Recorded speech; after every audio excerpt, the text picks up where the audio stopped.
Benigna Machiavelli by Charlotte Perkins Gilman. Read by Winifred Assman. Chapter 1. When I was a very young girl, I heard a New Year's prayer given by our minister, the Reverend William V. Cutter, a liberal and a learned man with a great command of language. He was sort of intoning, as people do in prayer. And, by the way, how do Christian ministers reconcile it with their consciences to pray so when the Bible distinctly forbids us to make long prayers in public? But they do make 'em, and this one went droning along with "Thou knowest this" and "Thou knowest that" to fill in. It used to puzzle me a good deal, these "thou knowest's," for I was always taught it was vulgar to say "you know" all the time in conversation, and I couldn't see why it was any better in King James's English than Queen Victoria's. "Thou knowest, O Lord," he went on in a sort of chant, "how many good resolutions we made a year ago today, and how we have broken them all, how many noble determinations we recorded, and how utterly we have failed to keep them." It was all I could do to sit still in the pew. I wanted to get up and tell that worthy man that there was one person at least in his church who had made good resolutions a year ago that day, and kept 'em, every one. There weren't but 3. The year before there were only 2, and the year before that only 1. That's the way to keep good resolutions. Be economical with them. People don't seem to use any judgment about their resolutions. They aspire by jerks to all sorts of perfection, make a jump for it, miss it, and then complain of the futility of human effort. Just look at the personal revelation books. Those people who wail to us from Paris and St. Petersburg and Butte, Montana, always fussing and lamenting and blaming Providence or fate or something. The utmost of their effort seems to be to arouse the sympathy of a listening world in their melancholy failures. I should think they would be ashamed. Why don't they do things? Look at Jean Valjean. When he was a convict, a poor, crushed, helpless prisoner, he set to work and learned wonderful gymnastic tricks, how to crawl up in the corner of a room by pushing against the wall and things like that. There is always something you can do if you are any good. I learned a lot when I was a child, from novels and stories. Even fairy stories have some point to them, the good ones. The thing that impressed me most forcibly was this, that the villains always went to work with their brains and accomplished something. To be sure, they were foiled in the end, but that was by some special interposition of Providence, not by any equal exertion of intellect on the part of the good people. The heroes and heroines and middle ones were mostly very stupid. If bad things happened, they practiced patience, endurance, resignation, and similar virtues. If good things happened, they practiced modesty and magnanimity and virtues like that, but it never seemed to occur to any of them to make things move their way. Whatever the villains planned for them to do, they did like sheep. The same old combinations of circumstances would be worked off on them in book after book, and they always tumbled. It used to worry me as a discord worries a musician. Hadn't they ever read anything? Couldn't they learn anything from what they read, ever? It appeared not. And it seemed to me, even as a very little child, that what we wanted was good people with brains, not just negative, passive good people, but positive, active ones, who gave their minds to it. A good villain, that's what we need, said I to myself. Why don't they write about them? Aren't there any?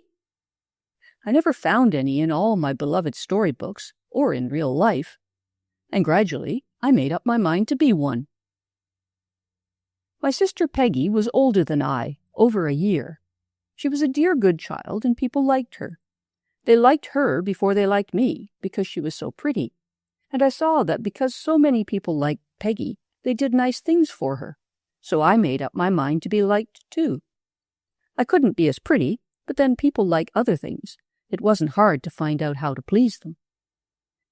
At first, I got into trouble more than Peggy did, from being more enterprising, and I got her in, too, sometimes. But I never got into the same trouble twice. You can learn things even from being naughty. Indeed, I found that you learn, by being naughty, the things you have to practice to be good. You learn what not to do, and how not to. Mother used to make the loveliest ginger snaps and keep them in a tight tin box in the sideboard, and we were forbidden to touch them, of course. But when I got them out, Peggy would eat some naturally.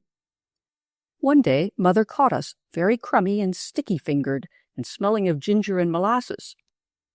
"What have my little girls been doing?" asked Mother. We protested that we'd been doing nothing. Then Mother led us to a mirror and pointed out our crummy, sticky little mouths and hands. Peggy, being 6, was wise enough not to attempt concealment. "We've been eating ginger snaps," she owned. "That is a good little girl to confess it," said Mother. And then Peggy, encouraged, added, "And I wouldn't have done it, Mamma, truly, but Ben took 'em out and gave me some." "Oh, but that is naughty, to tell tales of little sister. Mamma must punish you both." We were promptly put to bed to meditate on our sins, and I meditated to some purpose. Crumbs was one subject of my study. When you eat anything that you shouldn't, you should always be sure to wash your face and hands. Confess was another. I thought about this most earnestly. "Mamma," I asked when she was kissing us good night, "what is confess?" And she took advantage of the occasion to explain the nature and virtue of confession at some length. "Is it confession if I tell you? Oh, Mamma, I broke a kitty yesterday, stepped on it and broke it," I cried, eager to partake of the new virtue. But Mother was suspicious, as we hadn't any kitty at the time, and explained to me the evil nature of lying, as well as the value of confession and repentance. Then I made a plan. A few days after, Mother being in the kitchen, I again helped myself to ginger snaps, and even induced Peggy to partake, explaining to her that we could wash our faces and hands, and nobody would ever know. This we did, and went unsuspected, but later on I confessed with great freedom and fervor, but carefully said nothing at all about Peggy's part of the misdemeanor. Under questioning, that damsel was made to admit her share in the offense, and this time I had great credit, both for confessing and for not telling tales. Indeed, Peggy got all the punishment for once, for Mother said she was older than I and more to blame.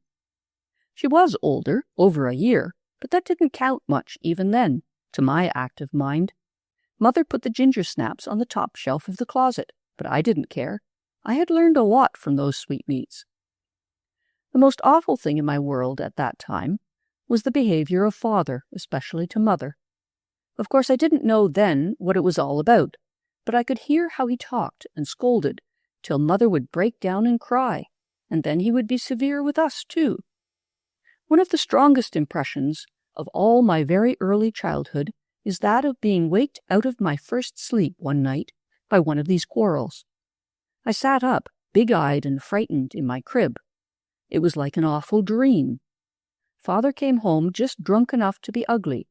Of course, I didn't know that then, and he was saying fierce, loud things to Mother, and Mother was crying. "Answer me that, woman," he was shouting at her when I woke up. "Answer me that. Are you dumb, or foolish, or both?" She was crying, so she couldn't answer, and he grabbed her by the arm, and she cried out, and I was so scared I fell out of bed. I was too frightened to cry, and they were both frightened because I lay so still, and Mother ran and Father ran, and they picked me up and felt of my arms and collarbones, and put arnica on my forehead, and comforted me when I did cry at last, and I went to sleep holding a hand of each, and Father humming "The Land of the Leal." Afterward, I thought and thought about it, marveling at the sudden stop to that quarrel. And next time I saw Father being disagreeable to Mother, I created a diversion by tipping over a small work table. But to my surprise, Father spanked me, and even Mother was cross, and I was sent to bed prematurely. I could hear them still quarreling, while Mother picked up the spools and things. He told her she didn't know how to bring up children. I remember that because I resented it so even then. So I meditated on the success of falling out of bed that time, and the failure of tipping over the work basket. It isn't the noise, I said to myself. It was being scared. They thought I was hurt, dead maybe. That's it. And the next time they had a real quarrel, I fell downstairs, just as bumpy as I could, and crying awfully. That worked all right. They ran and picked me up and got the arnica. But Father was still cross. He went away and slammed the door pretty soon, and I think Mother must have had her suspicions, for I didn't hear any more real quarrels for some years. If any seemed impending, Peggy and I were sent off in charge of Alison McNabb, and all doors shut. Alison would tell us stories till bedtime, always about Scotland. You see, my grandfather was Scotch. Andrew Machiavelli was his name, and Father was named after him. Mother was a Quaker from Pennsylvania, Benigna Chesterton, and I was named after her. But Grandpa Machiavelli's wife was an Italian woman. This is the most important part of it. A splendid, big, handsome Italian woman, and a lineal descendant of the famous Machiavelli family. That's where I come in. I'm a Machiavelli, and proud of it. The Scotch name I have to wear outside like a sort of raincoat, but my real name I always feel is Machiavelli, Benigna Machiavelli. I mean never to marry and change it. Grandpa had a theory, Father told me, that his family, the Machiavellis, were the progenitors of the Italian Machiavellis, and he'd quote a lot of medieval history to prove it. He was a very learned man, but Grandma never would agree to it. You couldn't shake Grandpa in an opinion, though. He was Scotcher than Scotch, and argumentative. You ought to have heard my father tell of the arguments they had, and how obstinate Grandpa was. I used to think it took two to be as obstinate as all that, but I didn't say so to Father. You see, Grandpa was one of those long-nosed, long-upper-lipped, long-foreheaded Scotchmen, learned, conceited, pragmatical, and pig-headed to the last degree. I've seen his picture, and I know because I've heard Father talk so much about him when Peggy and I were little, and Father was sometimes sober and good-natured. Father thought the world of Scotland. To hear him talk, you'd think it was the finest country on earth, at Edinburgh the finest city. And he'd tell about Princess Street and the castle till I could fairly see the green gulf with the hidden railroad, the steep Auld-Toon, and Arthur's Seat, and even Holyrood. He told us about Grandma, too, a tall, statuesque creature, dumbly rebellious, hating Scotland, always intriguing to get back to Italy. But Grandpa wouldn't go. Finally, she ran away. He didn't say a word or stir a foot, didn't mention it, just sat down and went on without her, as if she'd never been there.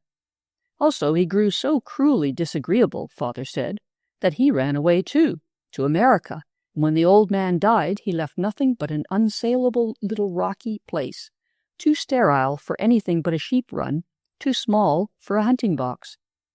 Old Hughie McNabb, Alison's father, lived on it somehow, and sent over about £5 a year. You should have heard Father boast of the income from his estate in Scotland.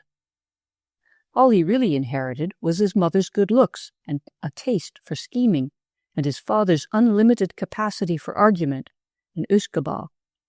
He didn't drink so much as to be an offence in public, but he drank a little all the time and was a continual offence in private. I was about 10 when I found out what was the matter with him. Yes, I was 10 the June before, and this was in the winter sometime, because the cars were heated. I remember how hot the seat was under me, and my feet seemed too big for my rubbers. The cars were full. It was a rainy night, and I was squeezed up against Mother, and a man was squeezed up against me.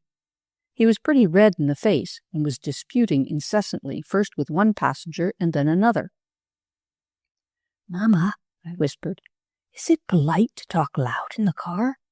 "Shh," said she, looking frightened. "No, dear, it isn't, but keep still. Don't notice him." I couldn't help noticing, however, he made so much disturbance, and he smelled so, too. Presently he began to harangue a stern-looking woman with a short skirt and a man's soft hat, and she promptly replied, "Better be quiet, my man, else we shall think you're drunk." He was still for a minute, looking rather redder, and then said, "Why did you think I'm drunk, madam?"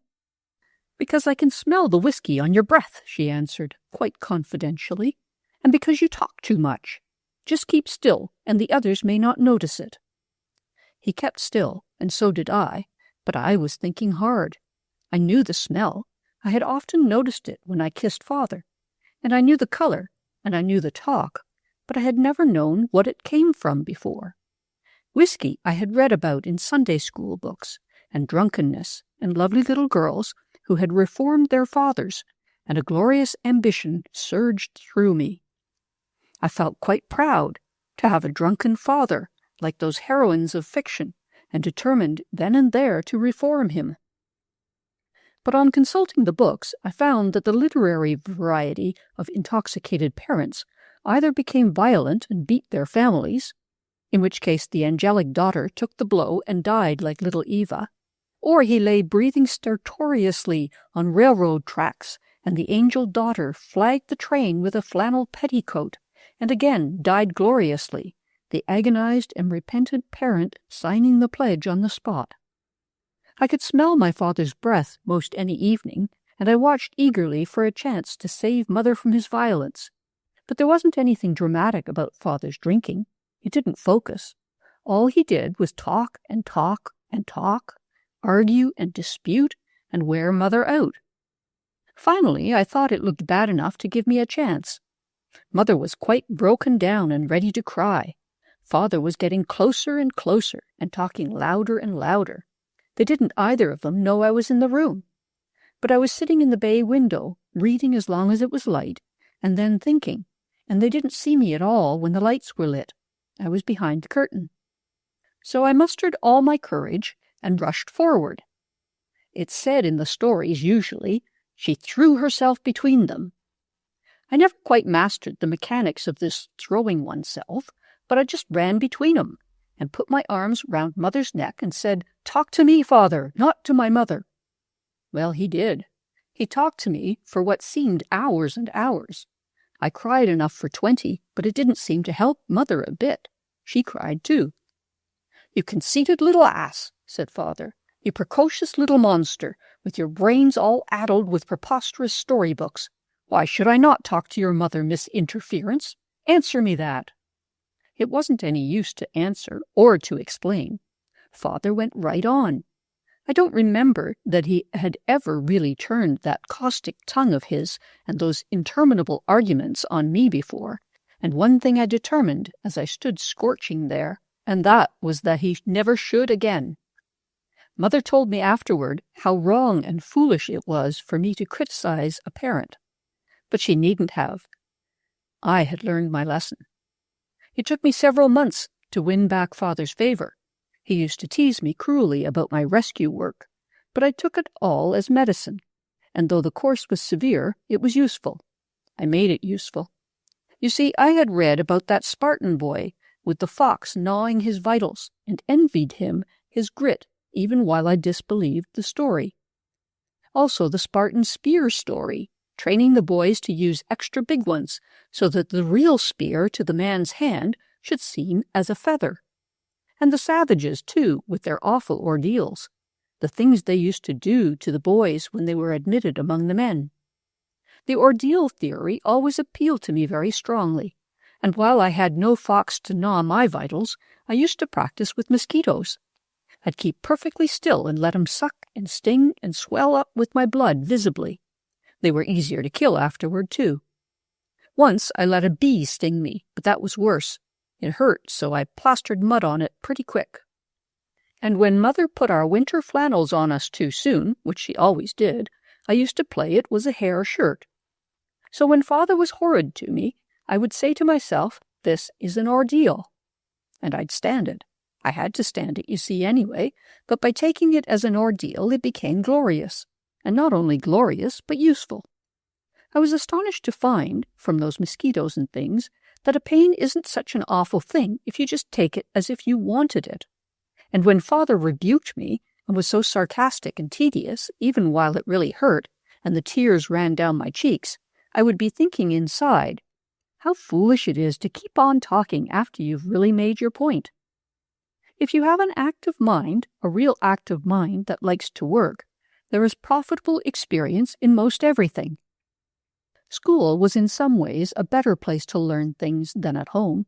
I don't mean the study in the school books, a little of that goes a long way, but the things you can learn about people and how to manage them. At first, school seems very impressive, so big and busy, so many children, so many rules. But you get used to it. I remember once, when I was about 8, sitting there with my lesson all learned and thinking. It was a reading lesson, and I never did see the sense in those. Why, if you could read, you could read, and that was all there was to it. I always read the reader through as soon as I got it, and 'twasn't half so nice as a real book anyway. The others were studying their lessons, however, and the big room was very still, all but the dull buzz children make when they are studying. I sat there and wondered why we had to maintain that oppressive silence. Suppose we talked out loud, I thought. What would happen? Suppose I did. I'm going to, just to see. Then I cast about in my infant mind for the shortest word I knew, and all at once, across the dull murmur of the quiet schoolroom, rose a clear young voice, saying, "It!"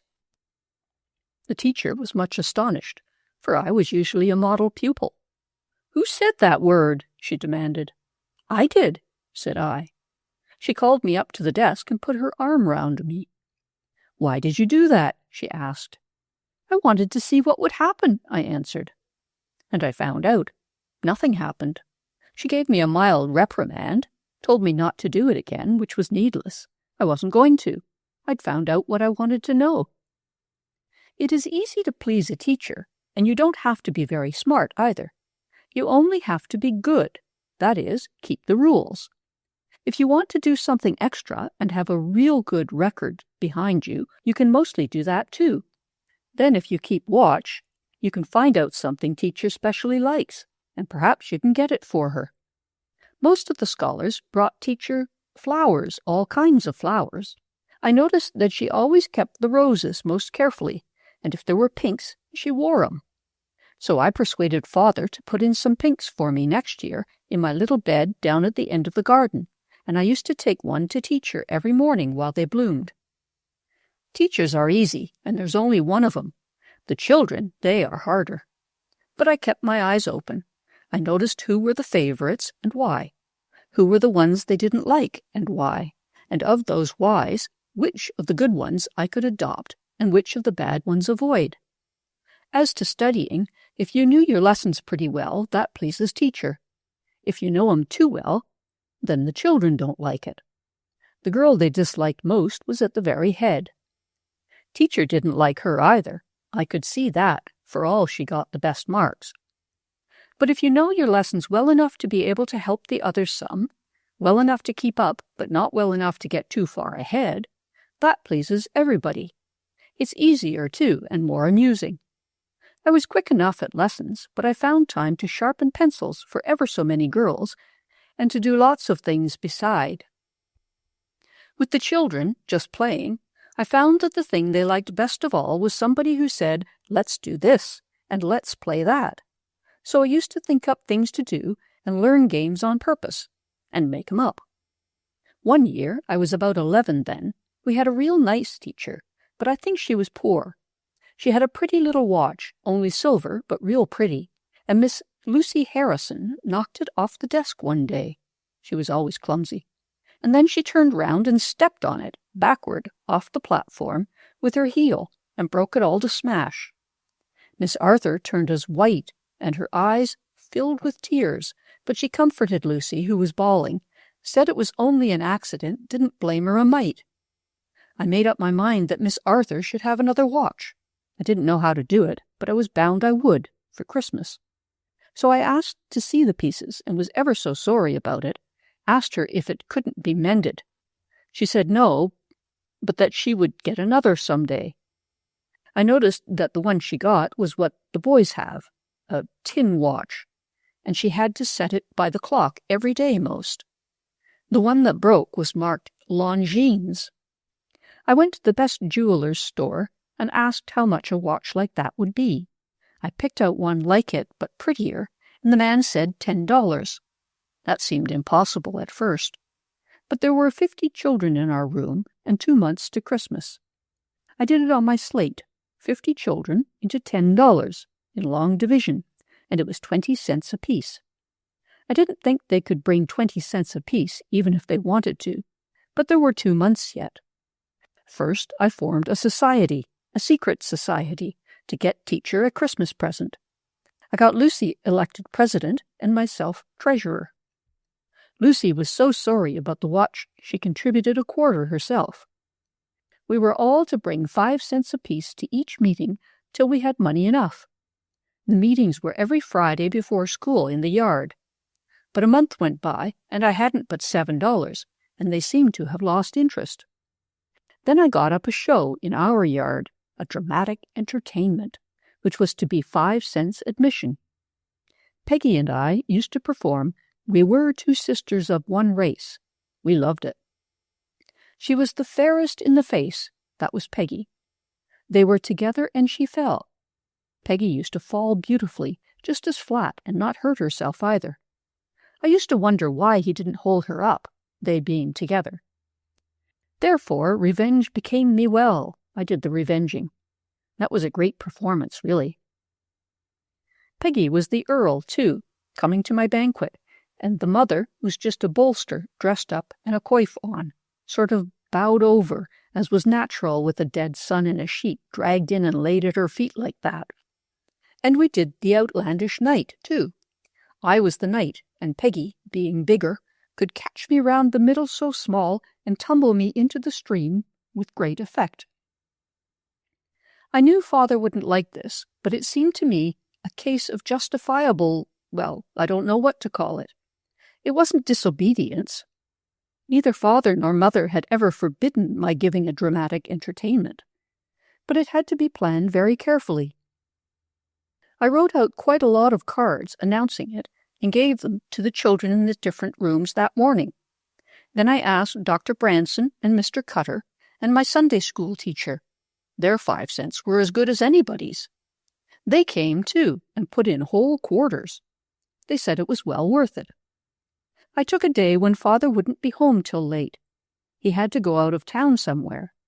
Peggy and I didn't need to rehearse much. Mother was persuadable. I asked her if I might have some children to come and play with us that afternoon, and she was willing. She knew we didn't often have a chance of that sort. She had to go downtown, she said, but we could play in the garden. Of course, Allison was astonished to see so many, but I took her into my confidence to some extent, and she was much interested. They came, and they came, and they came, and sat in rows on the grass. Peggy was scared, but I wasn't a bit. I had it all fixed up with Lucy Harrison, she being so big and the president. As soon as there was enough money, she was to go down the street and get that watch. It was all picked out at the jeweler's, and to keep it till Christmas. Lucy could keep a secret, if she was clumsy. The others of our society didn't know yet what the present was going to be, so they couldn't tell. Well, the performance was grand, and so many came that we had $12.75 in all. Before Mother got back, Lucy had gone for the watch, and she got a pretty little hook pin for it, too, and religiously kept it till Christmas. Teacher was so pleased when Lucy gave it to her. From her loving pupils, Minnie Arnold made a nice little speech. Minnie was the best orator we had. And Lucy presented the watch because she had broken the other. I just sat in my seat and smiled. Father was awfully angry with me, but it was too late. He couldn't do anything to Lucy Harrison, you see, and the thing was done. He punished me, of course. I had expected that. That was an ordeal. But I think he could have hung me up by the thumbs without my being sorry. I felt so fine to think of teachers really having that watch, a $10 watch and a nice pin, out of nothing at all. She praised Minnie, and thanked Lucy, and thanked all her dear children, and I just grinned to myself for days, I was so pleased, and I felt proud, too, and longed for new worlds to conquer. Chapter 2. It was a world that I set my heart on next, a real world, a big globe for the schoolroom. Mr. Cutter had a globe in his study so big I couldn't touch hands around it. The first time I saw it, I was so pleased. It made the maps seem connected and sensible somehow. I could see how big Asiatic Russia was, and how little England was, and how Alaska leaned over to Japan, and all sorts of things that never looked that way in the geography. Especially how things came together at the poles, like the knitting at the top of a mitten. And it would whirl around. It seemed to me we ought to have one in school. I asked teacher about it, and she said she'd love to have one, but they were not provided by the board. I asked if the board provided the geographies, and she said yes, they decided what we must have and the parents bought them. Did they provide the pictures on the walls? No, the Art in Schools Society did that. They gave them to us. I used to wish that there were some children in that society. Now our minister thought well of me, and so did the Sunday school teachers. I used to go to Sunday school always, and was great friends with the teacher of our class. She liked me most, I think, on account of the paralyzed washerwoman. You see, Jenny Gale next door told me their washerwoman was paralyzed and couldn't come any more, but she had a little grandson who brought the washing and took it. She was only half paralyzed, Jenny said, and could do about half as much washing as she could before, but she had to do it at home. I was tremendously interested and persuaded Jenny to take me and go with the grandson, he was a solemn little darky, and see this mysterious half-disease. It made me think of that prince with the black marble legs, she being black at all. Well, there was the poor old woman, able to hobble about and use one arm all right, and the other a little. It was an up-and-down half, I found, and she had nothing to live on but her work, she and the grandson. They lived in a little garret sort of place, and it was $4 a month. Now our Sunday school class was pretty big. There were always over 10 there, and we used to bring nickels and dimes every Sunday for missions. I had asked about those missions, and found it was mostly poor people, but the children didn't care particularly about them. They did not know them personally, you see.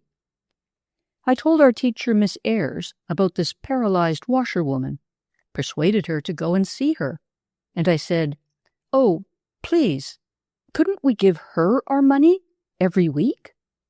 So then Miss Ayres suggested that perhaps our class could make a special mission of her rent. She was greatly pleased and interested. She took the whole class to see the old woman, and after that they used to bring dimes every Sunday, and what there was over the rent we spent on Christmas presents for the grandson.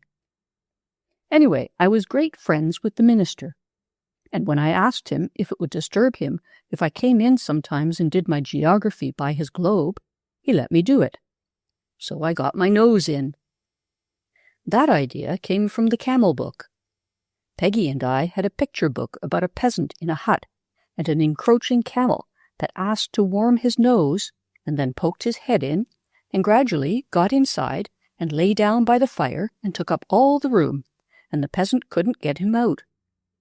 The trouble with that story, to my mind, was that camels live in countries that are warm, too warm.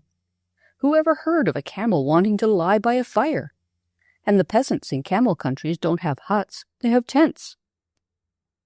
However, lots of stories were queer. One had to take them as one found them.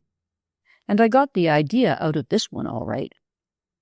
I used to be so quiet, just sitting there by the globe, never making any trouble, and he didn't notice that I came oftener and oftener.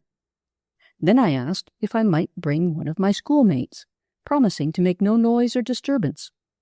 She's very slow at geography, I told Mr. Cutter, and the globe makes it so much clearer.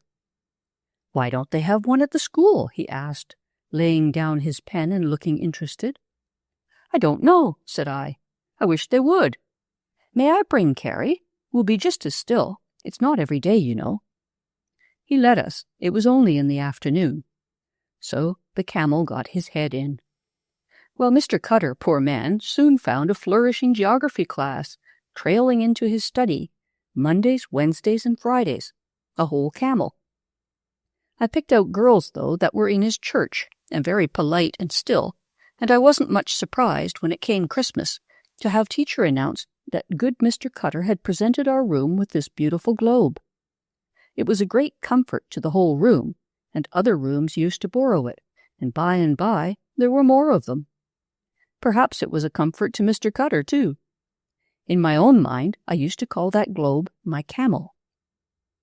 School things and church things, that is, Sunday school ones, were not very difficult. Some way, where there are numbers of people together just for one purpose, sort of classified, it does not seem so hard to manage them. I put that down in my diary when I was about 12. I took more interest in my diary when I was young than I do now. Of course, I know older people would laugh at that the way they do, and ask what I called myself now. And I know that chronologically, that's old enough, I hope, I'm what they call only a girl. But if thinking makes people grown up, why, I was older when I was 15 than they are at 50. Why, already, looking over these childish diaries and beginning to write out the earlier part of my life, so as to have the decks cleared for action, all the big crowding action that I can feel coming so fast, I feel not only old, but sort of immortal, as if life ran by faster and faster, and I just stood watching and sticking my finger in now and then. It is such fun. Well, as I was saying, some things you can do easily. Others are harder. Some you can't seem to do at all. I found my hardest things at home. That is, there was one hard thing, big and troublesome. I couldn't seem to manage it at all. I mean Father. Peggy was all right. She was pretty and good and so obliging that she did not have to be managed. She was a great comfort to Mother at home, and I think Father liked her the best on account of her being so pretty. Or he would have if I hadn't taken extra pains. I began to study Peggy very early, for she was always there. Father was away daytimes mostly, and even Mother was out sometimes, and downstairs in the evening, but Peggy was always with me, night and day. Naturally, she was asleep nights, but so was I. So long as I was awake, there was Peggy. I was even in her room at school, for we were pretty nearly of an age, you see, and she was always willing to help me with my lessons. So I gave my mind to the subject of Peggy from the first.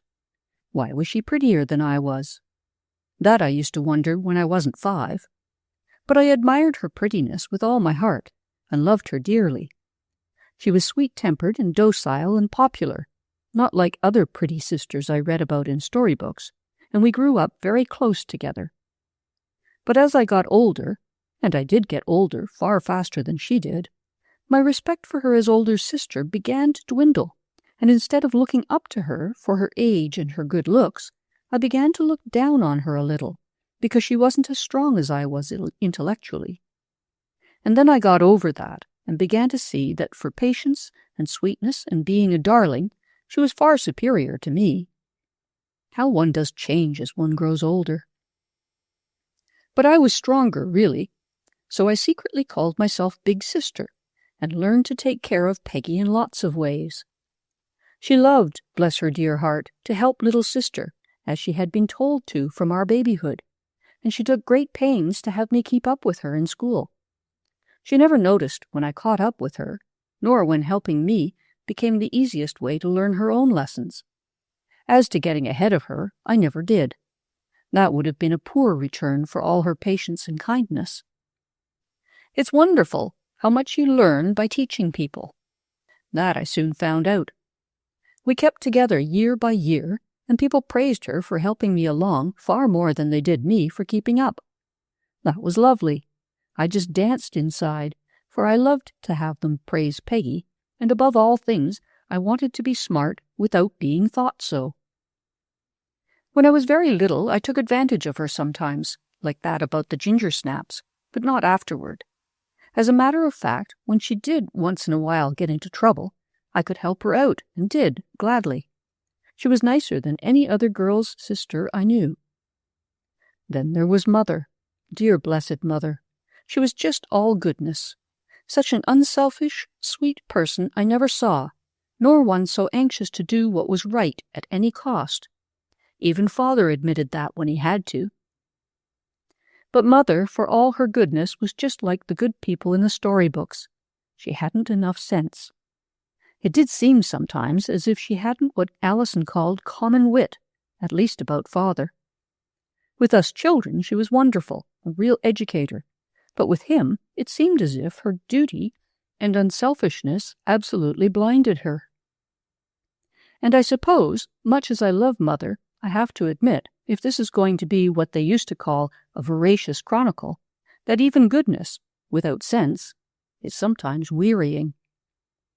We young ones, sitting at the table, told severely by father that we should be seen and not heard, kept quiet enough and saw as well as being seen. We saw a lot, even Peggy. Little pitchers have long ears, father used to tell us too, and children pick up words as pigeons peas, and utter them again as God shall please. I know that I've picked up ever so many, and haven't uttered them yet. Anyway, we had to see and hear all dear mother's patient, futile efforts to keep that father of ours good-natured. I suppose nobody really could have done it, but as early as 8 or 9 years old, I used to think of things to say, and to not say, that I really do feel would have been wiser. Of course, father was aggravating, but then he was a fixed fact. He had been a fixed fact to her ever since she married him. Surely what I, as a child, could learn in 5 or 6 years, at least 2 of which didn't count for much, she, being a grown-up, ought to have learned sooner. I used to sit there, looking like a young owl, father often said, listening to him and mother and thinking hard. I learned very young indeed that thinking was quite a different process from speaking. As a mere baby, I would naturally say what I thought, but I soon found it was safer not to. If you say a thing, it is done somehow, and nothing more happens. I mean, even when you are not laughed at or praised or punished, it's just said, and that's all. But if you think it, and bite hard, don't say a single word of it, it kind of pushes. The people in the stories, the sort of people I admired, used to think a lot and never say anything until the time was ripe. Why is it that people seem to imagine a child cannot think? It can. I was only about 8 when I discovered what a wonder world was open to one's mind. Nothing to do but walk in. Father always insisted on our going to bed at the stroke of the clock, a very early stroke, too. If there was time after supper, and if he was in a sufficiently good humor, he would read to us. He dearly loved to read aloud.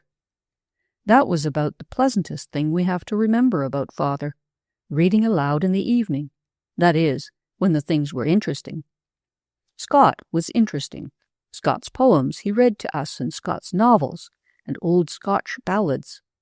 They were among the very earliest things.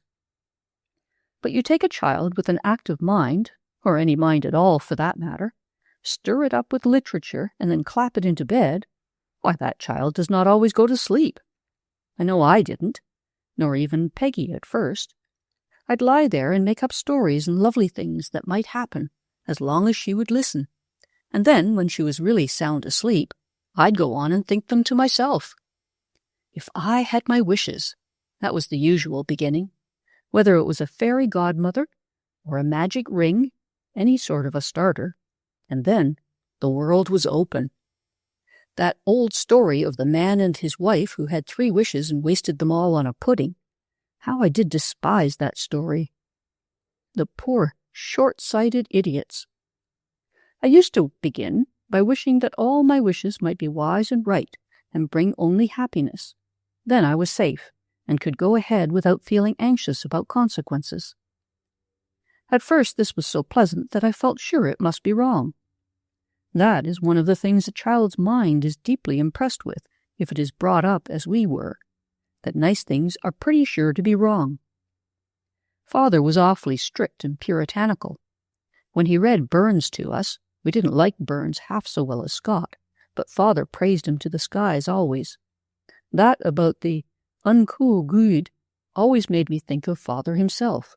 At least it did when I was old enough. I can see now that all his conduct at home seemed perfectly right to him. Since I know more of life, I can see that from most people's point of view, he was an unusually good man, and from his own quite perfect. He did all the Bible commandments right, the 10, that is. Nobody seems to pay much attention to the last 2. And as to being tedious and stingy and domineering and argumentative and ill-tempered and dictatorial and satirical, why, there's nothing in the 10 Commandments about any of those things. It does say later on, fathers, provoke not your children to wrath, but I guess that is only a very little commandment. I've heard mother ask him for money, when she had to, just had to buy thread to sew our clothes with. And he'd argue about it and want to see her accounts. Poor mother, Just to ask for her account book was enough to make her cry almost. She had no head for figures, and he had. He had everything as clear as could be in his mind, and kept insisting on her keeping her expenses like that, and she really could not do it, though she tried. It wasn't, I can see now, that he meant to hurt her so much, but oh dear, it was so hard on Mother. I believe, this means now that I know so much more about life, I believe that people can be as brutal to each other's minds as they used to be in old times to their bodies. They can lash and burn and torture. They can cramp young brains as the Chinese do young feet. They can imprison and load with chains and starve and rack, all without it showing outside or anybody's blaming them. And I've seen Mother wince when Father spoke to her just as if it was a whip, and set her teeth and turn white and hold her hands tight other times, and pray dreadfully for strength to bear it, to be patient, to do her duty, to love, honor, and obey. Of course, she never dreamed I was under the bed.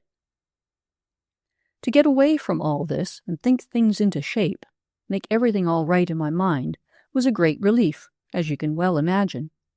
So I used to lie there nights and arrange it all in my mind, what I'd do if I had my wishes. I would be perfectly beautiful, of course, and oh, so wise and good. Mother should grow so well and happy and have all the lovely soft clothes she wanted, gray and lavender and pale rose and pearl, the colors she liked best. And she should have money, all the money she wanted, and we would refurnish the house from top to bottom. I had heard her wish for new furniture. The furniture and Mother's clothes, and Peggy's and mine too, used to last me interminably. I always got to sleep before the last rooms were done, or the wardrobe. Then there was the splendid margin of giving away. We had a sort of Fortunatus purse, of course, and all the poor people we knew became quite comfortable at once. And when I was particularly angry about something, there were hours of fearful pleasure spent doing things to my enemies. I always enjoyed that part of the fairy stories, when the wicked sister was put in a barrel set with knives and rolled downhill. Children certainly are cruel. For Father, I never was quite sure what to do. Mostly I changed him so that he was hardly recognizable, but so that we could love him. I always did want to love Father, but couldn't. Peggy did, though, I really believe. But all that was only thinking. Daytimes I had to manage if I could. As for Alison McNabb, nobody could have managed her, not the great Machiavelli himself, I am sure. She had nursed Father when he was little and spanked him, and I am convinced she came to this country to look after him. She loved Mother dearly, she had to, but I know if she had not had caring for Father built into her constitution that way, she never would have put up with him. Come to think of it, he never was as outrageous to her as he was to Mother. Alison had a sharp tongue and a cool head. I loved to hear her answer back, always polite enough and knowing her place, but holding her own perfectly.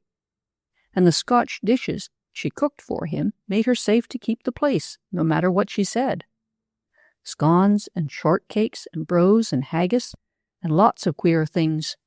Mother never caught the knack of it. Once or twice I tried my hand on Alison, but she would fix those very small, very keen eyes of hers on me and seem to see through my little devices. "You're o'er wise for one of your years," she would say dryly. "I misdoubt you're o'er wise altogether." But then Alison always did what she ought to. I didn't have to manage her. So at home, though Peggy and Mother were easy, real easy, and Alison hard, the only practical difficulty was Father. He was the master and owner and governor. He commanded and forbade and released prisoners and remitted the customs taxes like the sultans in the stories, only mostly he imprisoned and put the taxes on. Father had severe ideas of discipline and how children should be trained. People act as if children were performing dogs or horses or something that has to be broken. Mother felt very differently. She had studied to be a kindergartner before Father married her. She really cared about children and making them happy. But Father scorned all these morbid modern follies of child culture and used to take pleasure in ridiculing and abusing Mother's ideas. He wouldn't let us go to a kindergarten, but he couldn't help Mother's teaching us in the nursery in that wise way, so we really had some advantage of it. I think Mother was too easy with us, partly to offset his severity, but we soon learned how to change our behavior as soon as Father's key turned in the lock. I noticed that if we did anything he disapproved of, he always blamed Mother for it, showing at great length how our misconduct was due to her false ideas. Now, I would often have done as I liked and taken my punishment. A punishment is only a price. It doesn't kill you, but I hated to hurt her. I read in one of my storybooks of a strange, precocious boy who read Emerson, and so I read Emerson too, or tried to, as early as 12 or 13. Some of it I could understand, and it was good sense. If you want anything, pay for it and take it, says God. That struck me as reasonable. I used to figure up what a thing would cost, and whether I could afford it or not. And if it hadn't been for Mother, I think I could have indulged in far more liberties. But I couldn't afford to have Mother hurt any more than she had to be. As I grew up, I noticed more and more how horrid Father was to Mother, and one of the problems I set myself to work out was how to mitigate him. I couldn't stop him. I couldn't take Mother away or Peggy. But there are always ways. I'd say to myself, now suppose he was a giant or an ogre and had us. What could I do to outwit him? Or suppose he was an enemy and had us in prison or enslaved. What could I do for Mother and Peggy? Opposition was out of the question, or conquest, or escape. Wives and children can't escape, it appears. I tried to think that out, but gave it up. Once I went to Mr. Cutter about it. In George MacDonald's books, the minister does such wonderful things in families always. Mr. Cutter was very kind, but he didn't seem to appreciate the point of view at all. "My dear little girl," he said to me, "a child has no right to criticize her parents. You read too many storybooks with that active brain of yours. Your business is to study your lessons and obey your parents. You're getting morbid, my dear." You see, he didn't know. When he called, Father was polite enough, and I dare say he was to strangers generally. And as to his treatment of us, well, I guess I didn't make it clear. People didn't know he drank either, and they thought he was a good family man because he stayed at home evenings. And as he didn't beat us till we screamed, nobody knew what we suffered. Peggy minded at least. She had a sunny temperament and was unobserving. At school she was very successful and well-liked, and she didn't do things Father disliked at home. I didn't either, but then I wanted to and felt the restrictions. I don't think Peggy ever realized how much Mother suffered either, or half appreciated the bitter satire and veiled condemnation with which he talked to her right before us. And I guess she slept sounder than I did, and didn't hear him keeping Mother awake nights with his long-drawn fault-finding. I heard him. I used to lie and clench my hands and shut my teeth tight and get madder and madder. I could see so easily how Mother could have made it better for herself, in several ways. But dear Mother had no vestige of diplomacy. She would provoke him when it wasn't necessary, interrupt him when he was nearly through and have to hear it all over again, submit where she needn't have, and resist when it was no use. Poor little Mother. One thing Mother loved dearly was flowers. We had a big yard and a vegetable garden, and every year she would beg him to let her have tulip beds and set out roses and so on, and he would not have it. She liked to have flowers all around in the house and on the table and on herself, and Father got the idea that this was unhygienic. Also, I think it was partly contrariness, just because Mother urged him at inopportune moments, and once he had taken a stand, he wouldn't ever give up.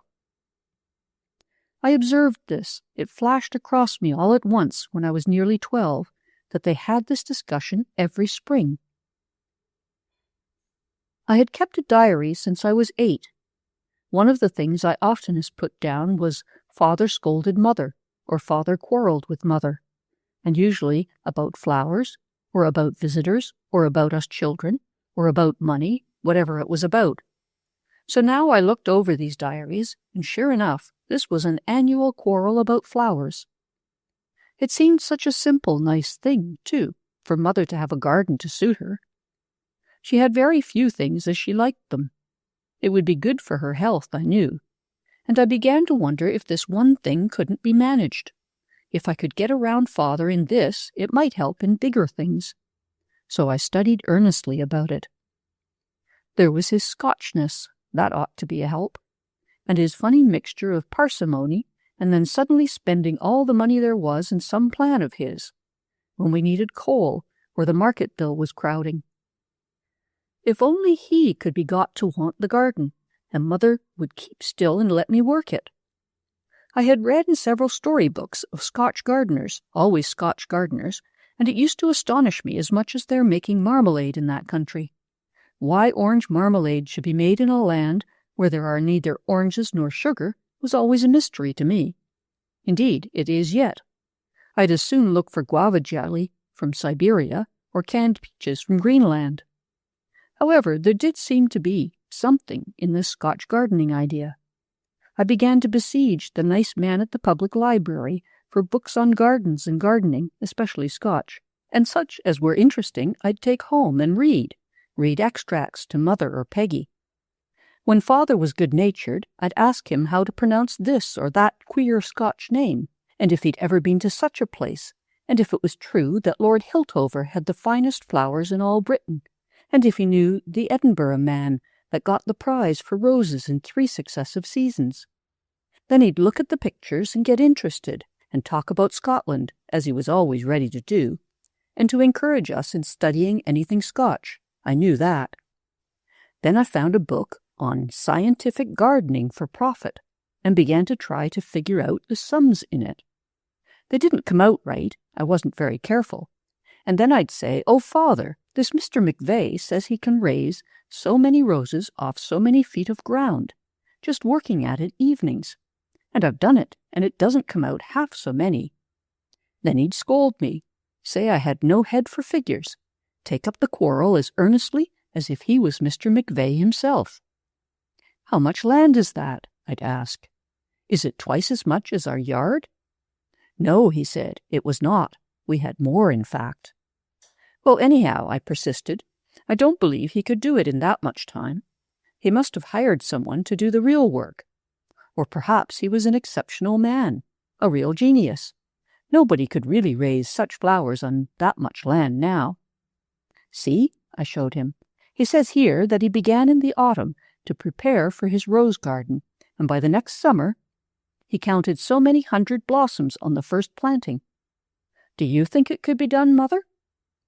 Then Mother took a hand, just as I hoped she would, disputing the statements of Mr. McVeigh. She said she had tried it in Pennsylvania, and it couldn't be done, and that the climate was better there than it was here, and far better than in Scotland, she was sure. Then Father rose to the occasion and argued hours. He said the Scotch were the greatest gardeners the world had ever known, and cited their triumphs by the score. He said women had no capacity for handling tools or raising flowers, let alone vegetables, and that they had not brains enough to see the truth in plain figures given by an intelligent and experienced man.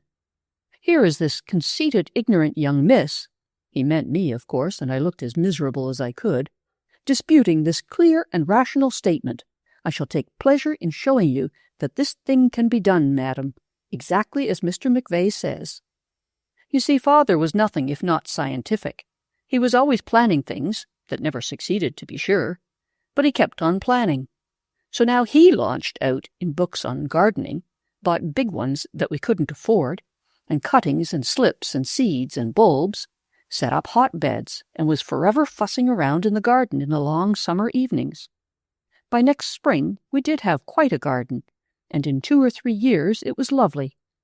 He didn't work at it much after the first year, and he wouldn't let Mother have flowers in the house, but the garden was there all the same, and Mother got lots of comfort out of it. Chapter 3. They say that if horses only realized their strength, we could not manage them as we do. That is true enough, Anybody can see it. What we never learn, at the time I mean, is that if children realized their strength, we could not manage them as we do. Perhaps it is just as well, for most children seem to have so little sense. Sometimes I feel as if I would like to start a revolution among children, but then when I see how foolish they are, it is discouraging. For instance, every child has to suffer from the clothes put on to it.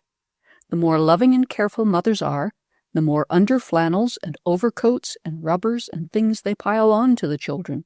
Such thick cloth, too. Why, you'll see poor, fat, toddling things in coats of stiff, heavy stuff thicker than their fingers. So stiff and heavy that the poor child cannot bend its arms. How would a grown person like to wear a coat stiffer and thicker than a doormat, so that they stood there in a barrel, a hot, woolly barrel, with arms that wouldn't shut? Well, the parents pile on what they see fit, and the children have to put up with it. I didn't. If they put on more clothes than I wanted, I practiced passive resistance, simply sat down and stayed there. "Please take it off," I said. "Please take it off. Please take it off."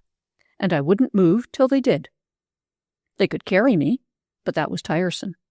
You can punish a child, of course, but if the child is willing, quite polite but determined, you can't punish them forever. "You were the most stubborn baby," Mother used to say. "I'm so glad you are more reasonable now, Benigna." I am. She does not dream, dear Mother, how very reasonable I am. But most children certainly are not. My efforts were quite a good deal interfered with by having to conceal my real character. That makes life more interesting, but more complicated, too. When I was really a child, I didn't know enough for this, and got a reputation for being too clever, sly, Allison called it. I soon found that had its disadvantages. Then, for years, I tried my best not to seem clever. It wasn't easy. If I just kept still, they said I was deep. And to talk, that is to talk like other children, and not say what I wanted to, was quite hard. But that was interesting, too. At first, just to keep from being punished and disliked, I did it, and then as I grew older and began to see what I might do with my life, why, then it was absolutely necessary. You see, if people think you are a schemer, as they call it, they are suspicious, and it makes it harder. My ambition is to seem to be, that is, just like other people, and to do things, wonderful things, without ever being suspected of it. That's fun. I had to realize very young that I was queer, that is, that I was different from other people. At first, I just felt smart and proud. Then, when people talked about me, I learned how they felt about it. Isn't it astonishing the way people talk about children right before them? As if they were deaf or idiots. Why, a child of 3 would have more sense than that, to say things right out before people, which she didn't want them to hear. I suppose it was because I did so want people to like me that I tried so hard to please them at first.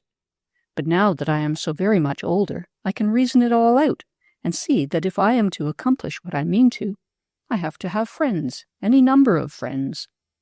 One can learn as much as that out of fables and fairy tales. Androcles and the lion and the mouse, the one about the prince, the ant, and the fish, lots of them. Then, as soon as I found out what a long, serious business it was going to be, I began to keep 2 diaries. There was the little one I started when I was a child of 8. Anybody could read that. It was in my little desk. I'm keeping it up, too, and it's about 10 years now. But for the last 6, I've kept another that nobody ever saw. It was lots of fun hiding it. The little one has facts in it. It is really very handy sometimes as a family record book, when they dispute about the day they started the furnace last year, or the date of the big snowstorm. I used always to sit down after supper and write in it, and Father would make caustic remarks, and Mother defend me, and dear Peggy come and kiss me and say she thought keeping a diary was real nice. She wished she could remember to do it. Then, in the precious minutes when I was alone, or when I was supposed to be writing something else in school, I would put down what I really thought and felt, and hide it, like a spy with plans of the enemy's fortifications. If you have enormous interesting plans to carry out, and are leading not only a double but almost a triple life, you have to have a way to free your mind. Then I began this, a sort of story of my life, and when it is up to now, I mean to destroy my second diary altogether. The reason I want to write it, this I mean, is partly self-consciousness, I suppose. I'm quite old enough to see that. But what of it? If you are big, you have to know it. There's no use pretending not to yourself of all persons. There have been infant prodigies before now, in music or arithmetic or things like that. I was an infant prodigy in common sense, that's all. Just plain intelligence, with, of course, that splendid Machiavellian streak thrown in. I have a big, clear, definite purpose now. A great long one, stretching through life. I mean to help people, all sorts of people in all sorts of ways, without their knowing it. This is not philanthropy, not at all. Anybody can get rich and give money to poor people. I don't mean that. There are plenty of rich people who need help, the kind I mean. Children with horrid parents, parents with horrid children, wives with horrid husbands, husbands with horrid wives, all kinds of workers who ought to have different work, who need encouragement and to be set in the right surroundings. Good people to be nice to and bad people to get even with. I do particularly love to get even with people like a Corsican. There was Mrs. Judson with her hens. That was a chance. Ever and ever so long ago, I must look in my little diary. Yes, here it is, innocent enough. Shooed out Mrs. Judson's hens. That was all I put down. I was 11 then. Those hens were a nuisance to us all the time. That was before I achieved the flower garden, but we had vegetables and we children had a few flowers. Those hens seemed to prefer our yard to theirs, and Mrs. Judson would not shut them up. She let them run in her big trodden yard, and when they wanted delicacies, they flew over the fence. We complained and protested. She only got angry. We urged her to make her fence higher, but she wouldn't. I heard all the talk, of course. Now, children, as I said before, can do a lot if they only realize their strength. We had a sort of shed down at the end of the garden. Father used it as a tool house. It had a sliding door. There were some boys in our rooms at school who liked me pretty well for a girl because I'd read the Mayne Reid books and took an interest in them. I asked, too, the Bentley twins if they were afraid of hens. That made them laugh. Then I told them to come to our shed Saturday afternoon at about 3 o'clock, not to tell anybody, but to be there, getting over the fence from behind. Saturday afternoon, Mrs. Judson always went downtown, and so did Alison McNabb.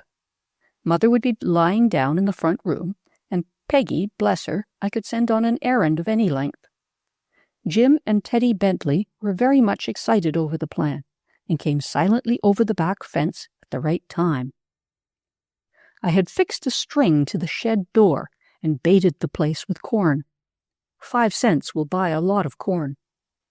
One of the boys stayed in the shed, scattering just enough corn to keep them interested, and the other one played tag with me, sort of naturally, but so as to keep the hens down at the lower end of the garden. Gradually we got them all in the shed, crowding and gobbling, and shut the door. Now come on, I said, and we'll take turns holding and cutting. We mustn't let them squawk. Then one of us would grab a hen by the neck and legs, not really choking them, or at least not fatally, just so they couldn't squawk much, and one would hold out the wings, and the other cut. Only feathers, of course. It didn't hurt them any. As soon as one was done, it would go back to the corn. We kept sprinkling a little more now and then. We worked fast, and it was very hot and feathery, but most exciting. When they were all clipped, and it took a good while to be sure, hens do look alike so.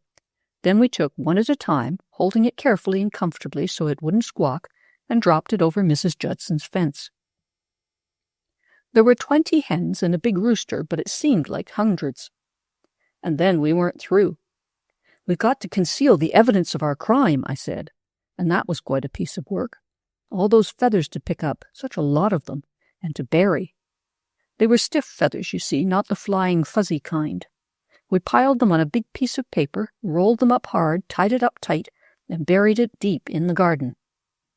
Peggy came back before that was done, but she didn't know what we were gardening so busily for, and Allison saw us down there, but she was used to our games and did not suspect anything. The hens were all nosing around as usual on their own side of the fence, and some of them, poor things, were trying to get over again and couldn't. Mrs. Judson noticed that in time, and I guess she had an idea who did it, but that didn't help the hens any. However, though I was proud enough then, and so were the boys, I soon felt ashamed of this performance. In the first place, I had forgotten that feathers would grow again. In the second, I had quite overlooked the possible advantages of Mrs. Judson's hens. I didn't realize this till the next year.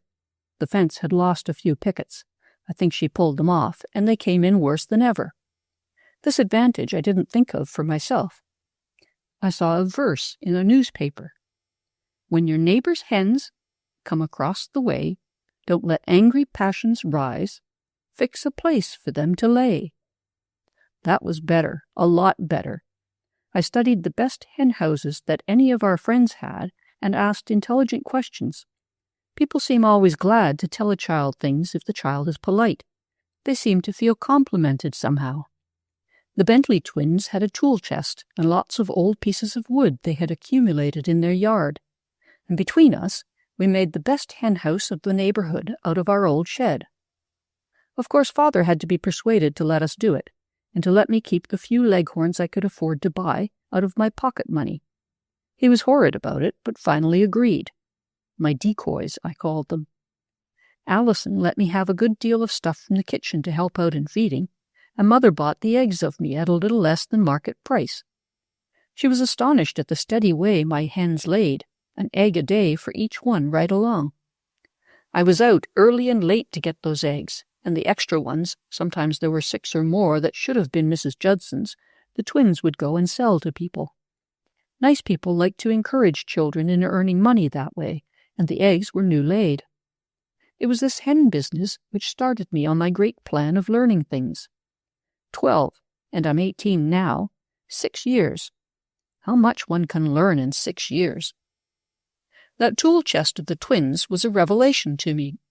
It was such fun, such gorgeous fun to make things. At school they taught the boys to work in wood and metal and so on. But we girls could only cook and sew. At first this made me angry, not that I showed it, but later I saw the advantages. In the first place, you can get some brain exercise out of cooking and sewing. In the second place, the more things you can do, the stronger you are. And in the third place, boys like to be cooked for and sewed for.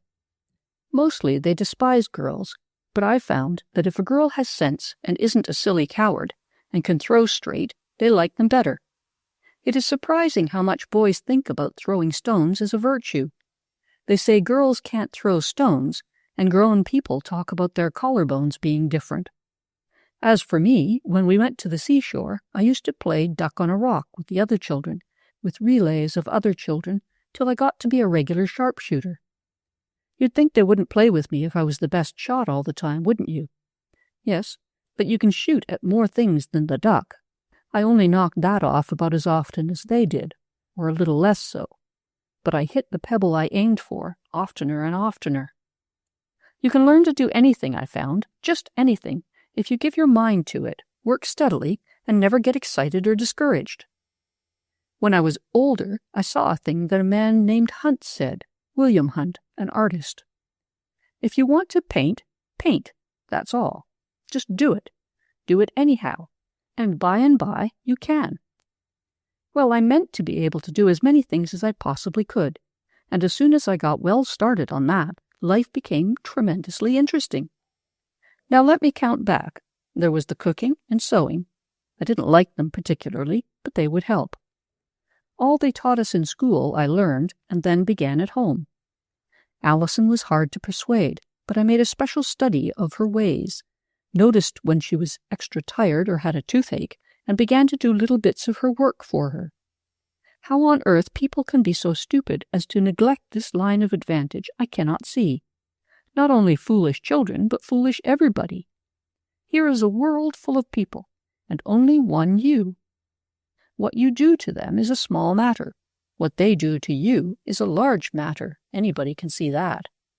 And unless you are a towering genius or something like that, you need people, always, to help you. Families come first, naturally, and barring Father, I was doing pretty well with mine. Not to be too clever with Allison, not to be too deep, to be quiet mostly, and when I talked, to talk like other children as far as I could. Storybooks were safest. One can repeat other people's stories without committing oneself to anything. Little by little, I managed so that Allison liked me as well as Peggy. I heard her admit to Mother one day, "Benny's none so bad. She's quite a help in the house." So I learned a lot, not just cooking, but all you do in a kitchen, and in general. I asked to keep our room in order, Peggy's and mine, and used to practice on that in the way of dusting and putting things away. Dear Peggy was a scatterer, but the more she scattered, the more I put up. I wasn't angry with her, for you see I didn't care at all about the things, only about learning how. To be quick, quiet, dexterous, neat, all the nice adjectives I read in books about maids and housewives. Who knows when I may need it, I said to myself.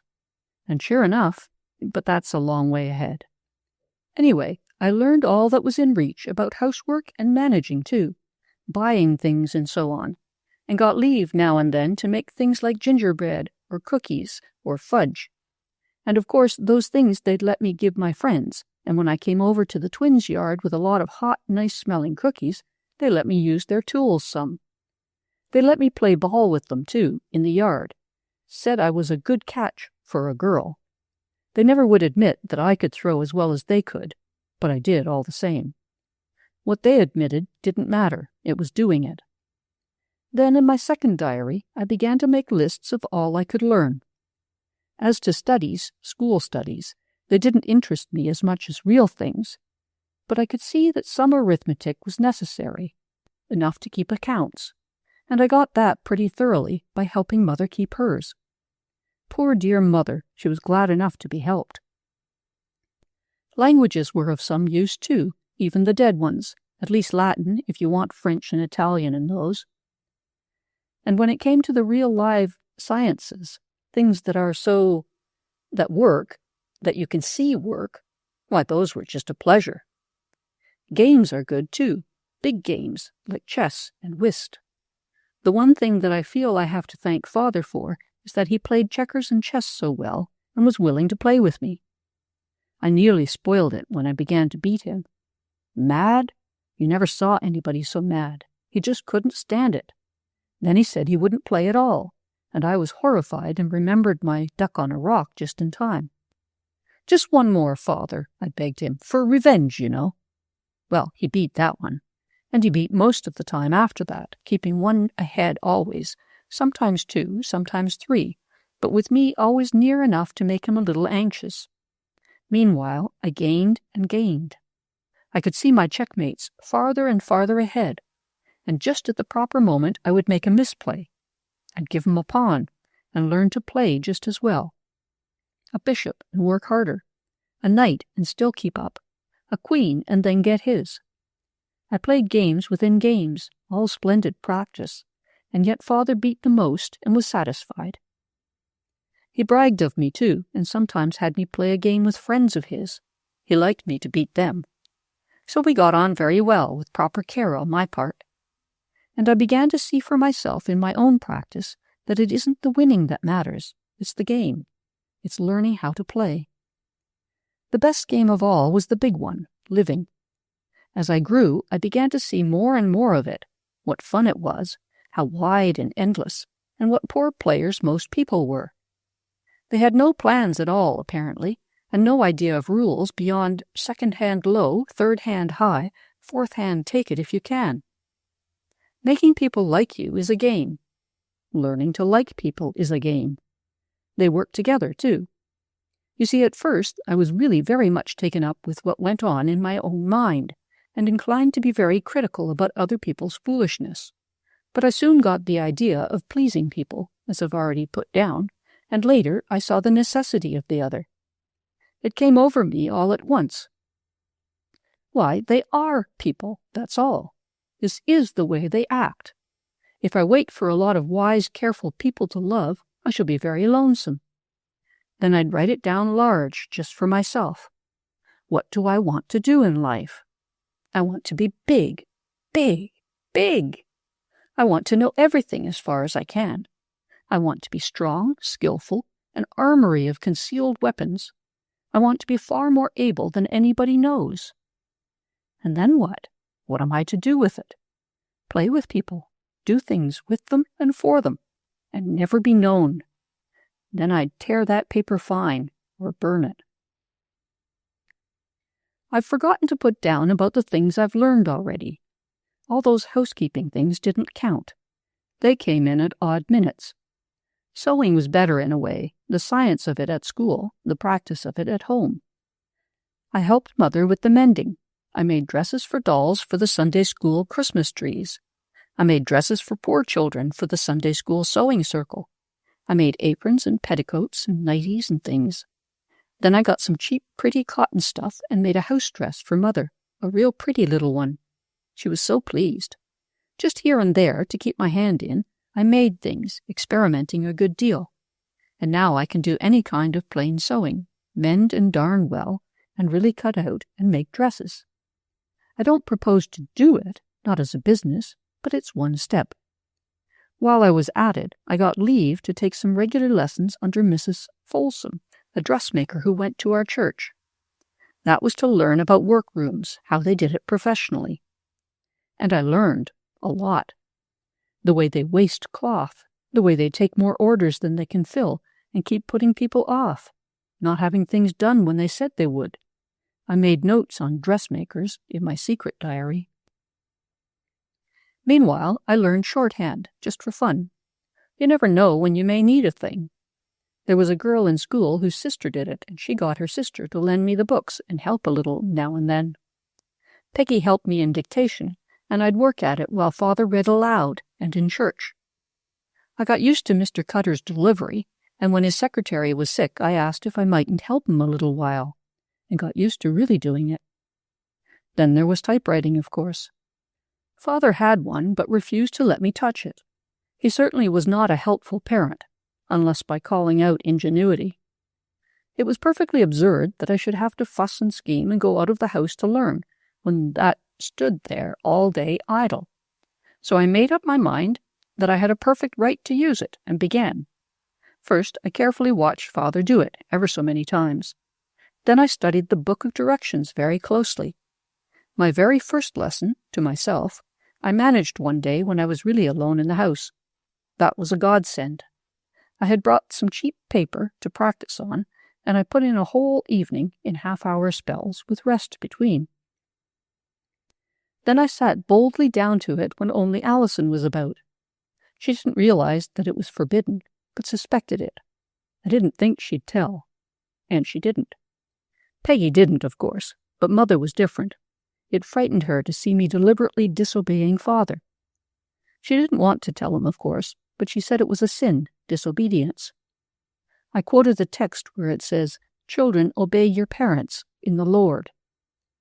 "Doesn't that mean there are times when you don't have to?" I asked. "I'm not doing the least harm, Mother. You can see how softly I work, and I've made such progress already. See?" "Now don't you tell me not to, Mother dear, because it's not your machine, and I don't believe Father'll really mind when he sees how nicely I can do it." He caught me at it at last, came home early one day, and of course he made an awful fuss. But I was quiet and gentle and polite, just stood there and let him tear up my sheet of paper and scold. I didn't say a thing, not a thing, except those little mild stave-off remarks you have to make. You see, when a parent is angry, he scolds, or she, if it is some other girl's parent, and scolding is silly, always silly. I noticed that almost in infancy. "What do you mean by doing so-and-so?" they shouted, as if the child had deep-laid intentions. As a matter of fact, I had, very often, but most children don't, not they. "How many times must I tell you not to do that?" they demand furiously, and I always felt like making an estimate, saying 8 at a venture, or 15. But if you try to reply to a plain question, they call it impertinence. Then they call names in a caustic way, complain of the trouble you make. Sometimes I've really heard them say, "I'm sure I don't know what to do with you," in a fierce voice, using their own failure as a club. Of course, the child might say politely, "I'm sorry for that," or "too bad," but they'd only catch it worse. But you have to say yes and no and "I'm sorry," or "I won't do it again." If you say absolutely nothing, it makes them more and more enraged. "Do you hear me?" they demand, knowing that you can't help it. "What have you to say for yourself?" Or, "Answer me this minute," they yell. Being scolded is like surf bathing. You have to know when to duck and when to jump. I was very skillful. Father scolded so much. Well, I wriggled through this scolding safely. When he got to a certain point, I put my handkerchief to my eyes and ran out of the room. You mustn't do that too soon, or you get called back and have to take it worse. But after a while you can, when you see that they can't think of much more to say. Father stamped around quite a good deal that time, but he had to leave the house every day, and the machine only had a cloth cover. Before he caught me again, I had really learned to do it. I looked up with a pleasant smile and showed him my page with modest pride. "See, Father," I said gaily, "I can do a page in 12 minutes now." "I have forbidden you to touch that machine," he said. "You are a disobedient child, you—" I was about 16 then, and I smiled up in his face and said, "Please forgive me, Father. I know I was disobedient. I am very sorry to displease you." That was true. I wouldn't say I was sorry for disobeying. I wasn't. But I have really learned to do it nicely. It can't hurt the machine, can it? And someday I may really need to know typewriting. Girls do, you know. He scolded quite a good deal, but I have noticed this. If you have really done a thing, if it is accomplished, then even a scolding person can't think of so much to say. Besides, what they say does not matter. The thing is done. Chapter 4.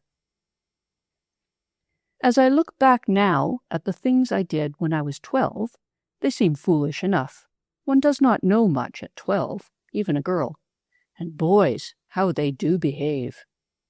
Boys will be boys, people say in a fatalistic sort of manner, as if nothing on earth could prevent their acting that way.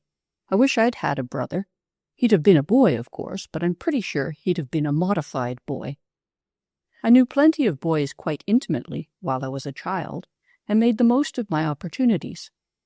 When they got older and used to flock together more and refused to play with girls, while at the same time they'd stand on corners watching them and talking about them, then I lost my grip to a certain extent. The girls who were most popular with boys at that age were the dressy ones, pretty and what I called foolish. But the boys liked them so, that was plain. For some time I considered that line of action, whether it was worthwhile. Books are full of it, of course. Even as a child I could see that. There was Becky Sharp, intelligent enough, but doing things by such small methods. They all did. Even Jael and Judith seemed crude to me. There was that story in the Apocrypha, where the king set that riddle as to what was the strongest thing, and one said the sword, and one wine, and one the king. But the prize answer was women. They could manage the king. I examined this theory carefully.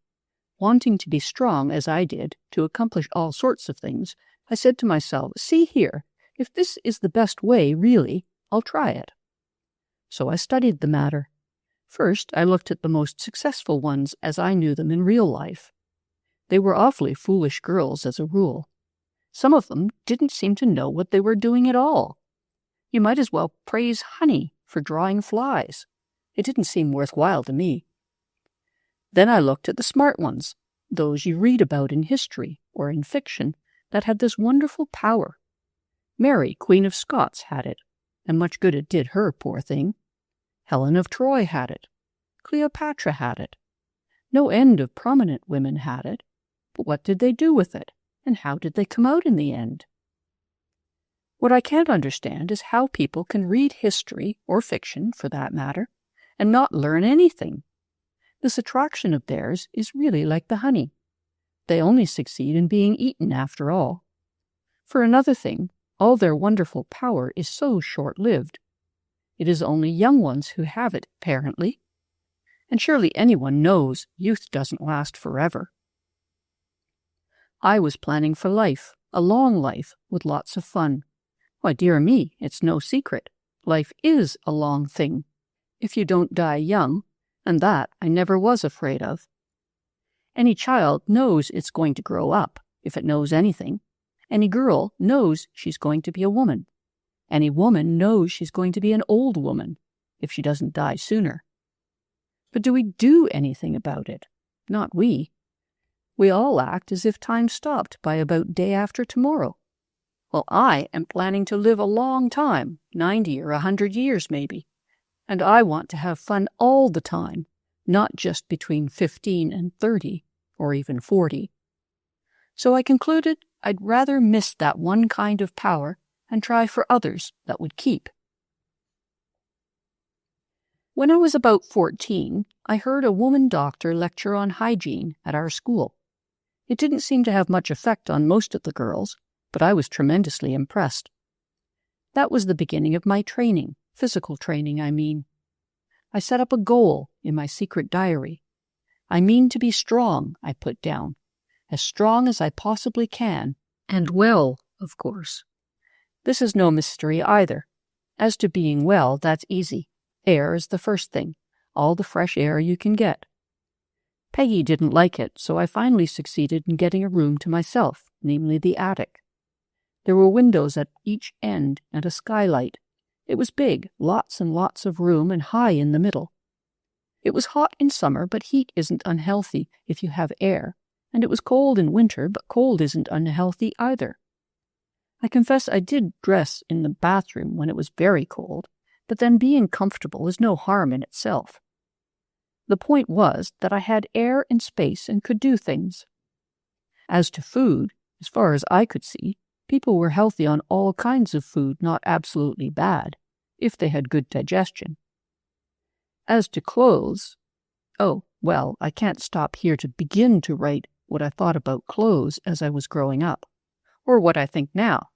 But as soon as I learned to sew, I could see to it that mine did me no harm anyhow.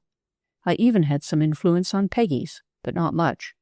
Dear Peggy, she is so pretty and so sweet, but I'm glad she has me to take care of her.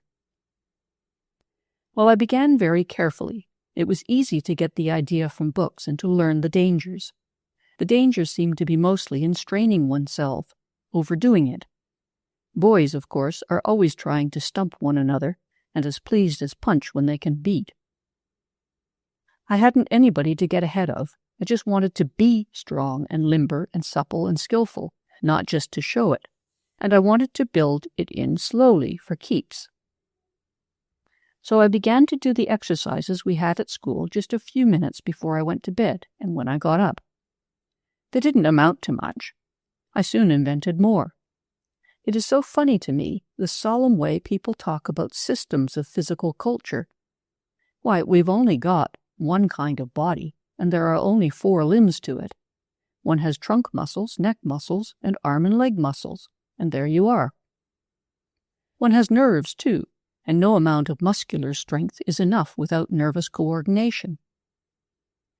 Peggy and I played battledore in the attic. We had the net battledores. Those parchment ones are too noisy. We made such a record that I got some of the boys interested, and we had tournaments. It was pretty good fun for rainy days. Then I started graces, made some hoops and sticks from an old girl's own book description. Peggy liked it, and other girls. The boys thought it was sissified. We girls used to play in the yard still days. It's awfully pretty.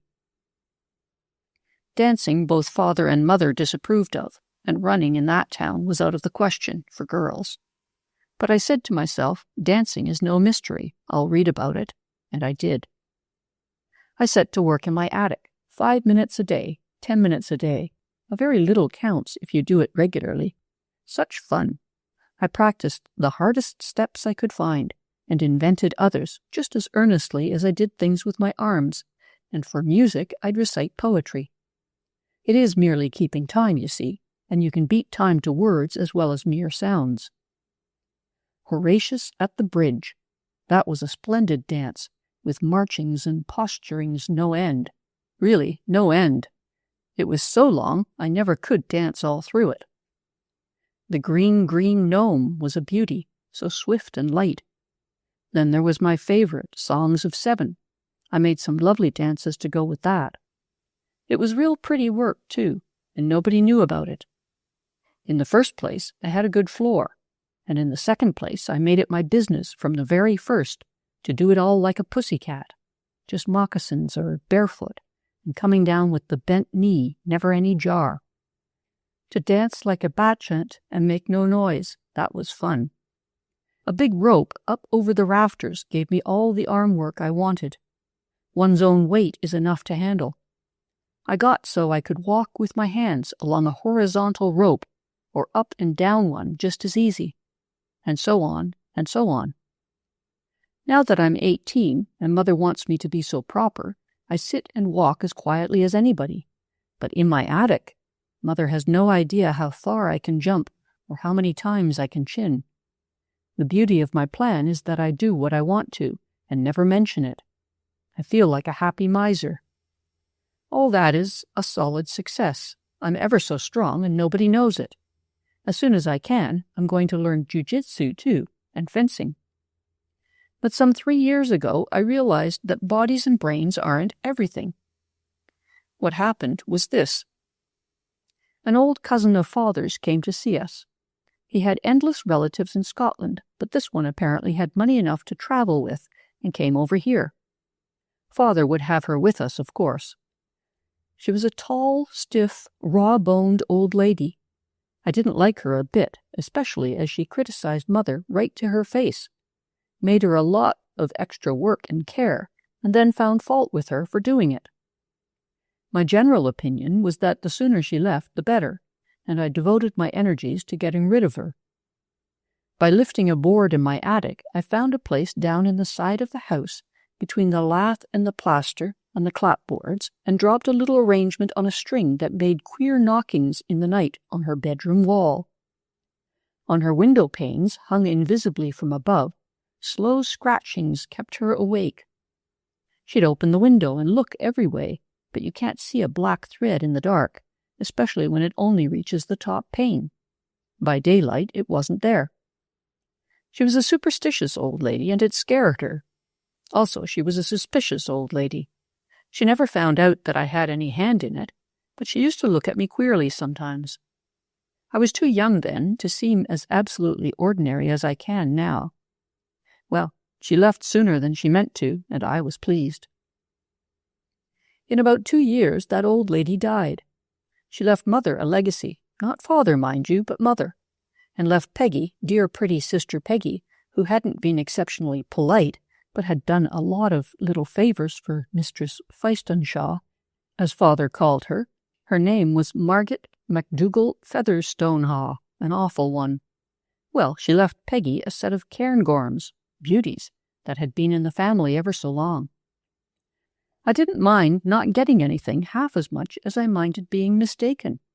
Here I'd thought she was horrid, blaming Mother so, and all the time she was sorry for her.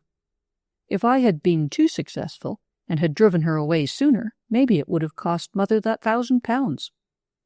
I may say right here that the money didn't do Mother any good. Father wanted it, of course, for one of his inventions. It was just the thing. It would save his life and make all our fortunes, and Mother couldn't refuse him anything. Pretty soon there was nothing left of Cousin Margette's legacy but the cairngorms and my lesson. Here it is in my secret diary. Wrong step. It is easy to be hateful and do mischievous tricks. It is harder to be kind and serviceable and make friends, but much wiser. That was the beginning of my course of inside training, which I found even more fascinating than all the physical kind. There are only that little set of nerves and muscles to work with in physical culture, but once you begin on your mind, there is no end to it. It was tremendously exciting, this discovery, like being born and knowing it. So far, I had just used the faculties I had to do things with and had been fairly successful. Then I had seen the necessity for health and strength. Anybody can see that. And in a year or two, I had done wonders as quietly as could be. Now it suddenly dawned on me that here was a field of growth beyond anything I had ever thought of before. I could improve my mental outfit. About 15 and a half I was then. I can remember that day just as well. I went upstairs to my beloved garret, got out a big piece of paper, and began to set down the qualities I had and the qualities I hadn't, where what I had were weak and could be improved, or were undesirable and better left off, and the ones I wanted most, that I needed in my business. Here it is again in my diary. It is easier to do harm than to do good. Any small boy can do mischief, or girl either. Doing good things is more difficult and therefore more interesting. Most of all, you need to care for people, truly, so as to help them and to make friends. The more friends you have, the more powerful you are. Then I considered the most popular people I knew and had read about. To my surprise, I found that it was not by any means the best ones who were the best liked, nor even the ones who did the most for people, but certain qualities were attractive always. They say the sculptor sees the statue in the block. That's the way I felt. I began to see the kind of character I wanted, and what's better, to see how to build it. First of all, just as the main tool to work with, comes the power of one's own will over one's own body and mind. The body part I had done a good deal in already, but now I invented a few more exercises, not for strength or skill, but merely for control. But the mind part, oh, it was such fun. For that matter, it is yet, and as far as I can see, it always will be. Just look at your storybooks. Here's somebody who kills a man, quite justifiably maybe. All he has to do is to forget it and go about his business. But he can't forget it. He cannot keep the thought of it out of his mind. It haunts him, makes him miserable. I can remember just how it was when I killed that kitten. Father was going to drown it, and he was so rough and horrid about it always. Of course, if you have a lady cat, you do have kittens, and drowning is as easy as anything, I suppose. This was the one we always left for a while for its mother's sake, and it got hurt by a dog, I guess, or a boy, and Father said he'd drown it. I determined to chloroform it instead, so it would never know a thing or be scared. Dr. Branson gave me a little bottle and told me how to use it, and I got the poor thing asleep in my lap and fixed the paper cone with some cloth in the point of it and put it softly nearer and nearer her unsuspicious little nose. Dear me, I hate to think of that murder even now, how she did wiggle. I suppose some instinct warns them. But I am sure it was easier for her than to be grabbed by Father, have a stone tied to her poor little neck, and be thrown all wildly squirming into cold water. I'm sure it was right to do. Then why should that unpleasant thing keep on agitating my mind? So I practiced on that. The moment it popped up into my consciousness, down it went quick, and I stood on the lid. In time I got quite rid of it. Almost everybody has some things they would rather not think of. Very well, don't then. Self-control, active and passive. That is the first essential. Then what? What are the best qualities? And what ones do people like the best? I had such a good time studying over a lot of biographies and asking questions of the other girls. Half the time people do not know their own minds. They will tell you they approve of such and such qualities, but the people they like the best don't have them. Of course, I know better now than I did at 16, and I dare say I shall know more when I'm 20, but even as a young girl, I could see the facts in the case pretty fairly. The most truly useful qualities are good sense, good will, courage, and power to act. But the qualities people like the best are cheerfulness, politeness, and taking an interest in them. It's funny, people cannot abide anybody who is always talking about himself or herself. They call it selfish and self-centered and self-conscious and conceited and all sorts of hard names.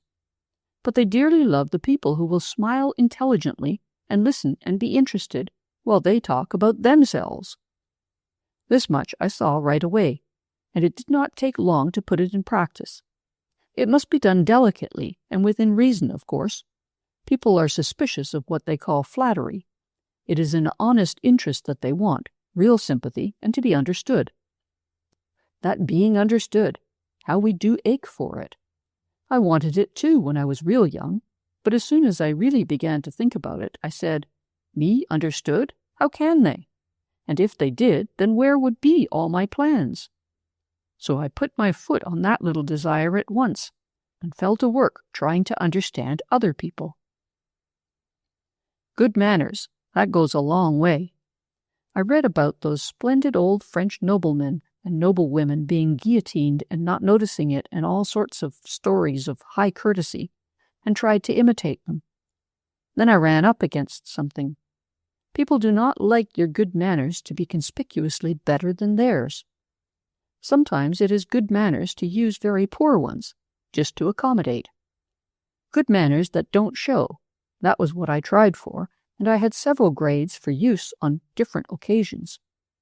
Not to get confused and betray myself, I analyzed them a little, and after all, courtesy is just self-control and goodwill plus intelligence. Cheerfulness was harder.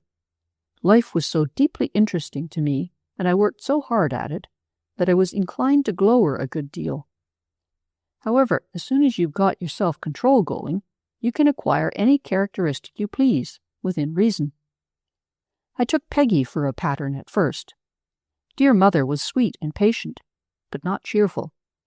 How could she be, having father to put up with night and day? And he wasn't cheerful, dear knows. Neither was Allison. It has taken me several years to get all these characteristics well in use, but I have. Peggy told me only yesterday that old Mrs. Watson told mother she thought I had a lovely character. I'm pleased, of course. Well, one day I said to myself, come, here you are, 16 and over, all this training going on and nothing happening. Aren't there ever going to be any adventures? In books, things happen. In life, you have to make them. I decided I wanted to travel. Travel, for a young girl, means visiting, and generally, visiting relations. I knew I couldn't get to see father's relations, even if I wanted to. Mother's were all in Pennsylvania, and here we were, up in Massachusetts. Grandpa Chester lived on a big farm. His father had kept an inn, and made a nice little fortune on it. Grandpa kept it, too, for a while, then put his money with a real hotel in Philadelphia and got richer, then into a summer hotel by the ocean and got richer still. Then he sold them both and retired. There he was on his big, beautiful farm, with plenty of money, and here was poor mother having to beg and tease father for every cent she got. You see, Grandpa could not bear father. I don't wonder in the least. He did not want mother to marry him, and mother just would, and did, and there we were. At first, Grandpa felt horribly about it, naturally. Then he sort of got over it, and used to have us visit him, and mother was foolish enough to persuade him to help father in his schemes. But father's schemes never came out right, and grandfather got angry all over again. Mother didn't say it like this, but this is what happened. I could make it out easily enough from what she said. Grandpa hadn't been to see us, nor we to see him, since I was 10, though, of course, mother wrote. He wouldn't ask father there, and she wouldn't leave father. Then I began to write him letters, nice, simple, affectionate ones, but funny, too. I knitted him a pair of socks, just to show I could knit, and made him a blanket wrapper, to show I could sew. Grandpa was a widower, you see, and even if he was rich, he liked to have people think of him. And I made him some jelly, the kind he liked best. I wrote a letter on purpose to ask him. And once, a particular kind of fruit cake mother had the receipt of. You can't buy it. When it came vacation, I asked Grandpa if I mightn't come and visit him. I said mother was pretty well, and Peggy could help her at home, and I had saved all I had for the trip, that I was quite grown up now, and it would only take 1 day, starting early. I said I was afraid father wouldn't like it, but that I hadn't asked him yet. Maybe he wouldn't let me. That annoyed Grandpa, I think. Anyway, he said he should like nothing better than a visit from his industrious granddaughter, and sent me a ticket with careful directions, and told where he would meet me in New York. This seemed a pity, but I should at least have half the trip by myself, and something might happen. The real adventure was in getting started. Father never would consent to it, I knew, but it is one thing to refuse to allow a person to go, and another to get them back again. I was sorry for Mother, too. Father would blame her, of course, but I had been so careful all that winter, so good and so ordinary, that I felt as if I should explode if something didn't happen. This wasn't disobedience, for no one had forbidden me to go. It was just enterprising. I packed all I needed in a flat brown paper package, and added to it some stuff we had to change at the store. It wasn't going to be a long visit, that was pretty sure. I did not have to take much. After Father had gone downtown, I trotted off, not telling Mother, because if she didn't know, Father couldn't scold her quite so much. I didn't sneak, told Mother I was going to change that gingham at Browning's. I was, and I did. Lying is not necessary. I always tell the truth when I tell anything, nothing but the truth. As to telling the whole truth, nobody can do that. We don't know it. Then I mailed a note that she'd get before dinner, telling her all about it, and that I'd slipped off so as not to have to tease Father. Sent her Grandpa's letter and all, and told her I would let Father know downtown. I did. He got my letter by the last mail, and was displeased, of course. That was to be expected. But by the time he got his letter, I was in New York with Grandpa. But the best fun was my own journey alone. I had been over the road before as a child, and had plenty of directions, but it was exciting all the same. So much of my life was inside. So many of the things I did I had to keep to myself, and behaving just so to all the people about me was still so much of an effort that it was just magnificent to be at large. It rested me, miles of me. I am not pretty, nor in any way conspicuous. Sort of mouse-brown hair, bluish eyes. I always wished I'd had the Italian eyes, but Peggy got those. Mine were Scotch. A healthy-looking girl, who wouldn't be with all the training I've done, but not especially attractive. The compliments I've had are from old ladies and gentlemen, and not very many of them, but they please me. I am quiet and well-mannered, and always pleasant, they say. I sat there in the car, with my bundle and little shopping bag, holding my ticket, and looking like any young girl going somewhere. But I felt like Balboa. People got in, crowds of them. A big woman tried to sit down by me, and I politely got up and gave her the window. Then I was able to get out when I wanted to. Some people were pigs, took 2 seats facing, and filled them with bundles. A little woman with a child and a baby couldn't find a place and had to sit on the square-backed end seat and hold them both. When the conductor came through, I asked him if there wouldn't be room for that little woman with the baby in front of me, where the 2 ladies were. Conductors are generally nice to women with babies, and I suppose they have their troubles with the piggy kind often enough. He scowled a little, went and spoke to the baby woman, brought her back, and piled the baggage of the other 2 up over their heads and under their feet. They had to sit together then, and wished they hadn't turned the other seat over, I guess. Small children are tiresome neighbors sometimes. By and by, I borrowed the baby. I like babies, and they like me. This was a jolly one. The big woman beside me had gorgeous clothes, and she didn't seem to fancy having the child touch her. "Isn't he a dear?" I said, smiling up into her face. But as soon as there was another seat vacant, she squeezed out and took it. I made a mental note for future use. When you don't like your seatmate, borrow a baby. Then the baby began to play peekaboo with his sister between the heads of the 2 ladies in front of me, and by they changed, too, getting the brakeman to take their baggage. Then I slipped into their seat, and the baby went to sleep with his mother and the little girl with me. It was a real family scene. But she got out. More people came in. The seat was turned again, and then there came and sat by me a man. I didn't like him at all. His breath was like Father's, but more tobacco-y. His clothes were too showy, He had rings, big rings, and a big watch chain and a big scarf pin. He looked me over a while and then spoke to me. I felt a real thrill. This was going to be an adventure, I hoped. "Traveling alone, miss?" he asked. Anybody could see I was, but I said yes. "Going far?" "To New York," I answered. I could see him meditating on that, and I didn't like the way he meditated. He looked like the villain in books. I had so wanted to meet a villain. "Going to your folks?" he asked in a very friendly voice. Too friendly. "I've left home," I said, and drew myself up a little and turned my face away. But I could see him, for he leaned forward, with his arm on the back of the seat in front of us, and looked me over. "Got friends living in New York?" he next inquired. "No," I said, rather reluctantly. He sat back at that, pulled his waistcoat down, thought a minute, and then made some general remarks about the big city. Presently he asked if I was expecting to get work in New York. I said I hoped to. I did, always had, do yet. Someday I will. "Do you know what hotel you're going to?" was his next question. "I can ask a policeman, can't I?" I said, looking up at him. "Don't ask anything of a New York policeman," he said heartily.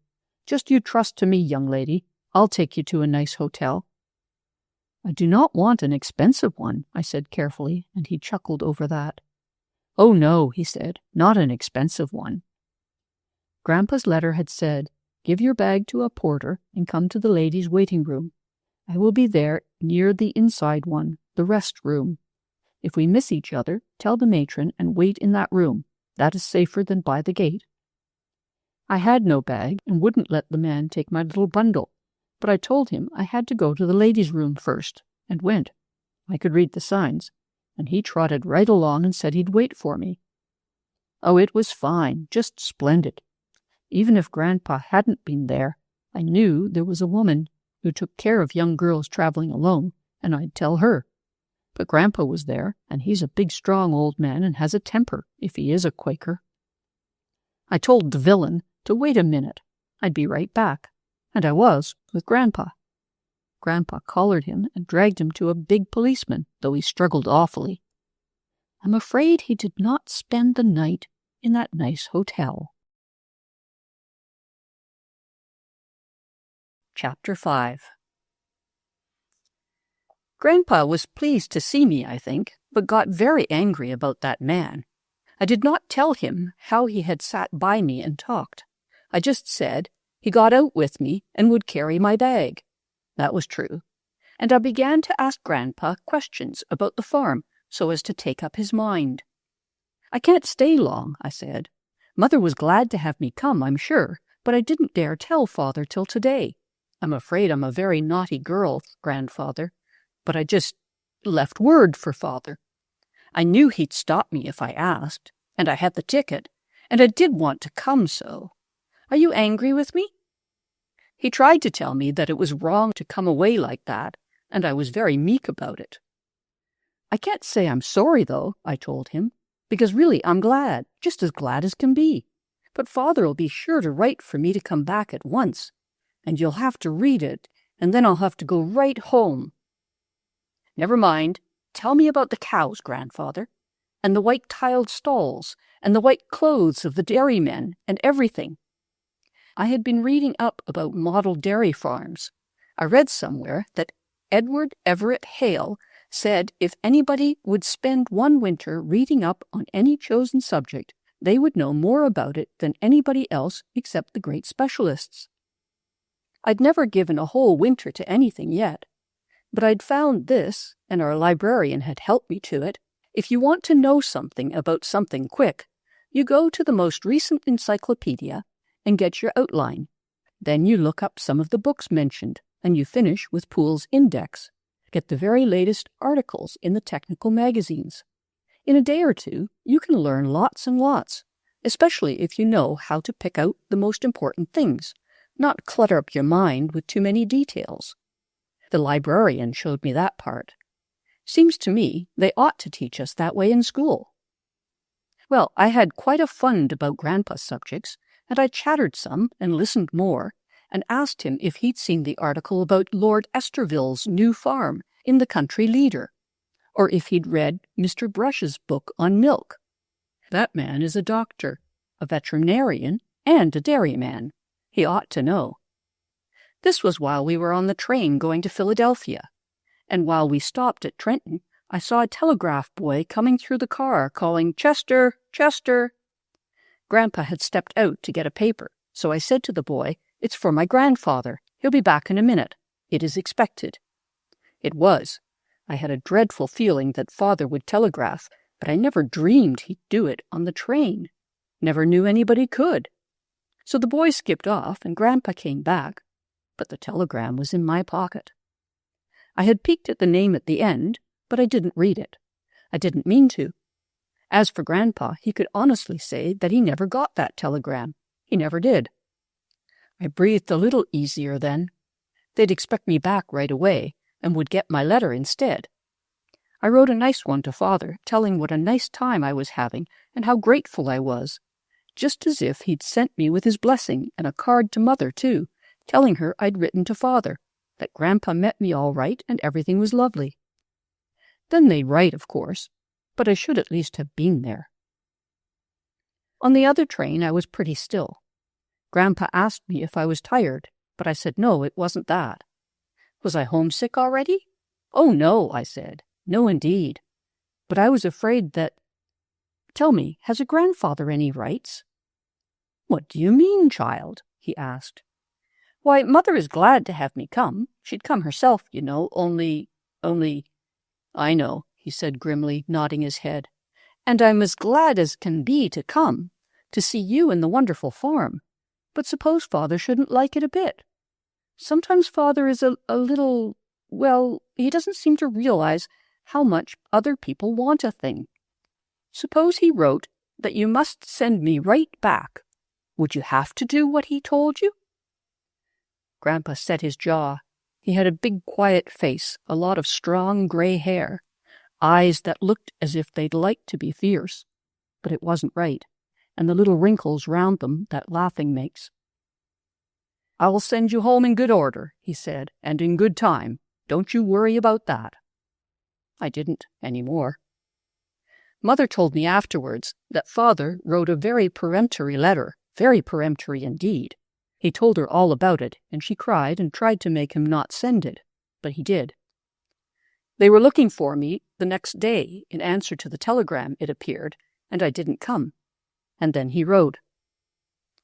Meanwhile, I'd given Grandpa the big handkerchief I'd initialed for him, and he'd taken me all over the farm, and we'd had a long ride over the place and around it, and a real nice evening together. I sat on a little stool by his knee and asked him to tell me things about when he was a boy, and about his mother when she was a little girl, and we got on beautifully. Next morning I was up early and got all the morning mail and brought it in. Sure enough, there was that letter. I gave Grandpa all the others first, and then slowly brought that one out. Here it is, I said, and you'll have to read it, and it'll say to send me back at once, and I'll have to go. Grandpa turned it over in his hand and studied it a while. It's your father's writing, and I dare say you are correct as to what he says, but as to having to read it, I do not know of any law that compels a man to read his letters till he gets ready. I can answer it, he went on, a slow smile crinkling around the corners of his eyes, without reading it. Mother told me about that, too, long afterward, for Father was so enraged that he shook it in her face, made her read it, and blamed her for the whole thing. Grandpa acknowledged his favor postmarked the 14th, said he had not yet found time to read it, and went on to tell what an extremely pleasant visit he was having from me. Of course, Father answered furiously, got no reply to that, and then made Mother write. She was frightened and worried, but Grandpa wrote her a letter saying that I was perfectly well and happy and in safe hands. He added that if her father disinherits her, I will not. That quieted Father some. I learned a lot at Grandpa's. Having already picked up a good bit of the theory of dairy farming, I was immensely interested and studied the practical workings with real enthusiasm.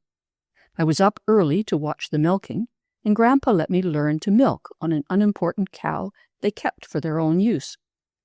She was just as good as the others, but they weren't watching her record so religiously. So I milked assiduously, morning and night. You never know when a thing like that is going to be useful. I watched the dairyman. The real difficulty, Grandpa told me, was with them. There had to be a good many of them, young fellows mostly, and they simply would not be as careful as they ought to. "Do they earn much?" I asked. "More than they deserve," he said, and gruffly too. I saw that there were limits to the legitimate curiosity of granddaughters. But I learned all he told me, and a good deal more. And I studied Grandpa assiduously. I like that word. It seems to stick right to a thing and shake it.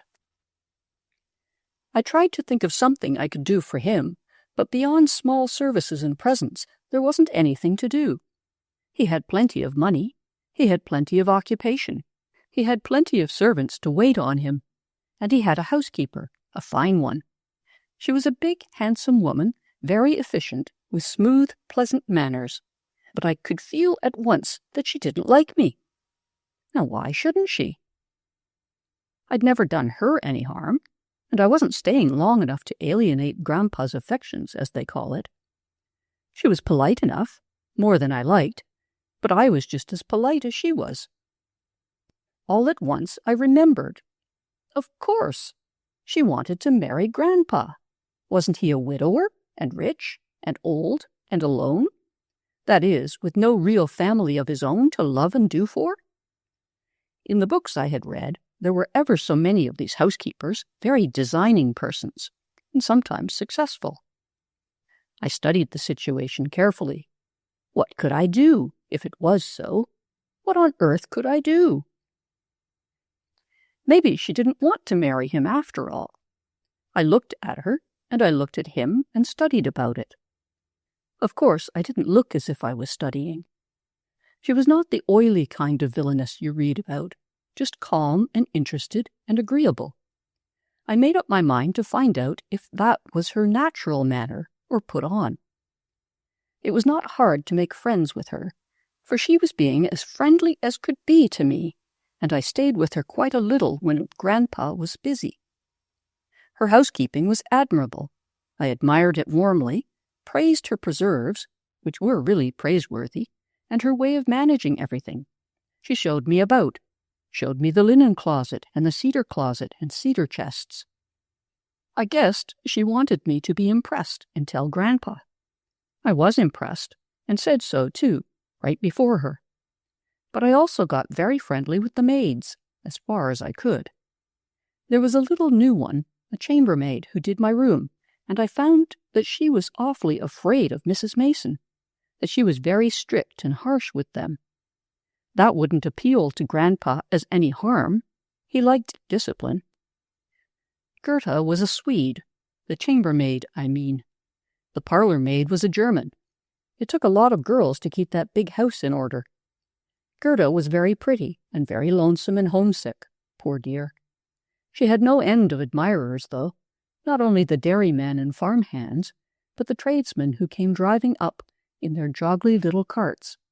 And she used to tell me about it, what they said and did, having no one else to confide in. She didn't like the German one, or the cook, who was English. She said they didn't like her either. One day she was feeling dreadfully because Mrs. Mason had scolded her for flirting with the dairy foreman, and she confided her feelings to me. Of course I encouraged it, or she wouldn't have dared. She said Mrs. Mason was so severe with them all, and so hard on them if they did any little thing, that she threatened to send her away without a character if she caught her alone with any of the men again. She said, "You Swedes are all alike," sobbed Gerda. "She may scold me, but not my country, and she is not so good herself, I know that." I wondered what Gerda knew, and set myself to find out. It was not very difficult. The child was angry and miserable enough to tell me anything for a little kindness. I comforted her all I could. She seemed younger than I was, though really older in years. told her I knew she was a good girl and had perfect confidence in her. I had. I could see just the kind of a girl she was, the victim kind. Good, but childish and weak, not using her brains at all. Well, it appeared that one of the butcher boys had resented Mrs. Mason's snapping him up for joking with Gerda, and had told her, Gerda, afterward, that the old lady had better be careful how she pitched into him, that he could take her down a peg if he wanted to tell all he knew. I told Gerda that it was her duty to her employer to find out about it, that Mrs. Mason was only an employee, and that if Mrs. Mason was doing anything she shouldn't, why, Grandpa ought to know it. Then I represented to her what fun it would be to have a sort of stick to hold over her, even if we never told. And then I said I didn't feel sure the young butcher man really knew anything, or that he would tell her if he did. Gerda tossed her head at that, and a very decided sparkle came into her clear blue eyes. She had such a peachy complexion, and her neck was round and straight as, well, in the books they say an alabaster column, but hers was so soft and cuddly that it didn't remind me of a column at all, nor yet of alabaster. I teased her a little more, and she just said, "You shall see, Miss Machiavelli," and went off to make more beds. We heard Mrs. Mason's foot on the stairs. Gerda was a very determined little person when she made up her mind. She began to encourage not only the butcher, but the baker and I want to say candlestick maker, but it was only the grocer, and one and all of them told the same story. "She has a rake-off, Miss Machiavelli. That is what they call it. There go large bills to Mr. Chester, and not all of it is to the tradesman. She does all the ordering, and gets her 10% off, but Mr. Chester does not get it, not at all." Now this was something worthwhile. I felt as Machiavellian as could be, and wondered how I could get the facts and prove it to Grandpa. For once I was helped by fate. Fate is not very dependable as an assistant, and is quite apt to work the wrong way. But this time it happened beautifully. It appeared Mrs. Mason had a son. She always represented him as a most noble young man, but I had my doubts of that. Anyway, this son was sick in a hospital, and she had to go to him. I was all sympathy and told Grandpa that he could let her go as easy as not, that I'd keep house for him. I had done it at home and knew how. He hadn't much confidence in me, I guess, but Cook was a dependable woman, and Mrs. Mason said she would be back in a few days, a week at most, she thought. He let me try. There really was nothing else to do. It surely wasn't worthwhile to get a new housekeeper just for a week. Off went Mrs. Mason on a Saturday in real distress. I was quite sorry for her. No woman wants her son to be sick, no matter what her own designs may be. Whether she was that kind of a designing woman, I don't know, and as a matter of fact, I never did find out, but that she was cheating Grandpa was clear enough. I spent Saturday evening studying cookbooks and menus, Sunday the market reports, and started out early Monday morning to see all those tradesmen. Grandpa was much amused at my businesslike airs. He let me have the buggy with the old mare and a good deal older man to drive me about, one who knew the people we traded with. It was lucky that I'd been about a good deal already and picked up some information. Now I was in a position to use it. It had not taken long to run over the supplies in the house. The cook helped me do that. She was a very competent sort of person, and I had shown great respect for her ability without treating her as an equal. I learned about that from our Allison. She had worked for English families, fine ones, and had always had a good deal to say about their manners, and how superior they were to ours in America. There was a lot of food on hand, stored away, and yet Mrs. Mason had kept buying and buying. I determined to keep all my accounts separate, and asked Grandpa to let me pay cash for the week, so as not to confuse the accounts. So he made an estimate from a number of the monthly bills and gave me a quarter of their average amount. Then I used all the intelligence and experience I had, as well as a disarming expression of childlike confidence. I had the catalogue of the biggest grocer in the town, where we traded, and a list of things, quite a good one because there were a lot of us to feed. With the list and the prices, I asked the principal man in the store if he would give me a cash discount if I ordered all my groceries there in weekly supplies like this. I showed him the money already and told him my name was Machiavelli, that I was newly come to the place and was being allowed to try my hand as housekeeper, that I wanted to show how much I could save. He never realized that it was the Chester account till he agreed to make the discount I asked. Then he inquired about Mrs. Mason, and I told him she had left rather suddenly. I didn't tell him why, nor that she expected to back, just tightened my mouth a little and said my grandfather was letting me try, and I was considering where to place our trade. He looked at me a little queerly, seemed to realize that a small honest bird in the hand was worth a dishonest cassowary in the bush, and said he hoped I would make no change, that he was sure I should find everything satisfactory. I told him I was sure of it, with a confiding smile, and skipped out. There was singularly little trouble with the tradesmen. Of course, we raised our own vegetables, lovely fresh ones, of all sorts and kinds, and had our own milk and eggs and chickens. The eggs, Grandpa said, did not pay very well, but I had a shrewd suspicion as to the reason. The man who had charge of the hennery was very friendly with Mrs. Mason, and I felt sure there was a leak there. He had showed me all over the place, showed me the nests, and even told me how many hens were laying in the first day or two of my visit. Since then, he had been at some pains to explain that they were not laying at all regularly, and there were certainly not enough, after our family consumption, to suit Grandpa's ideas of profit. I made a special study of that hennery. Hens' eggs are golden eggs to the producer, and then I asked Grandpa if he would do me a favor, just one. "What now, young lady?" he demanded. "Housekeeping money gone already?" It was only Wednesday. "Oh, no," I said. "The housekeeping's getting along all right, and I do hope you like the meals, Grandfather." "They do very well," said Grandpa. He did not believe in praising people overmuch. I didn't mind what he said about the meals. I'd seen him eat them. "This is something very particular," I told him. "You know I've kept hens at home, and made them pay, too. I really do know quite a lot about them. And I think it's funny, really very funny, that you don't get more eggs. Now will you let me collect them, just one day? Send Joe Farrell on some errand or other. Make him take a day off. I can attend to everything for one day, the incubators and chicks and all." Grandpa put down his paper and looked at me severely. "Do you mean to say you think Joe Farrell is dishonest?" "I don't know, Grandfather, and I can't tell till I count the eggs myself.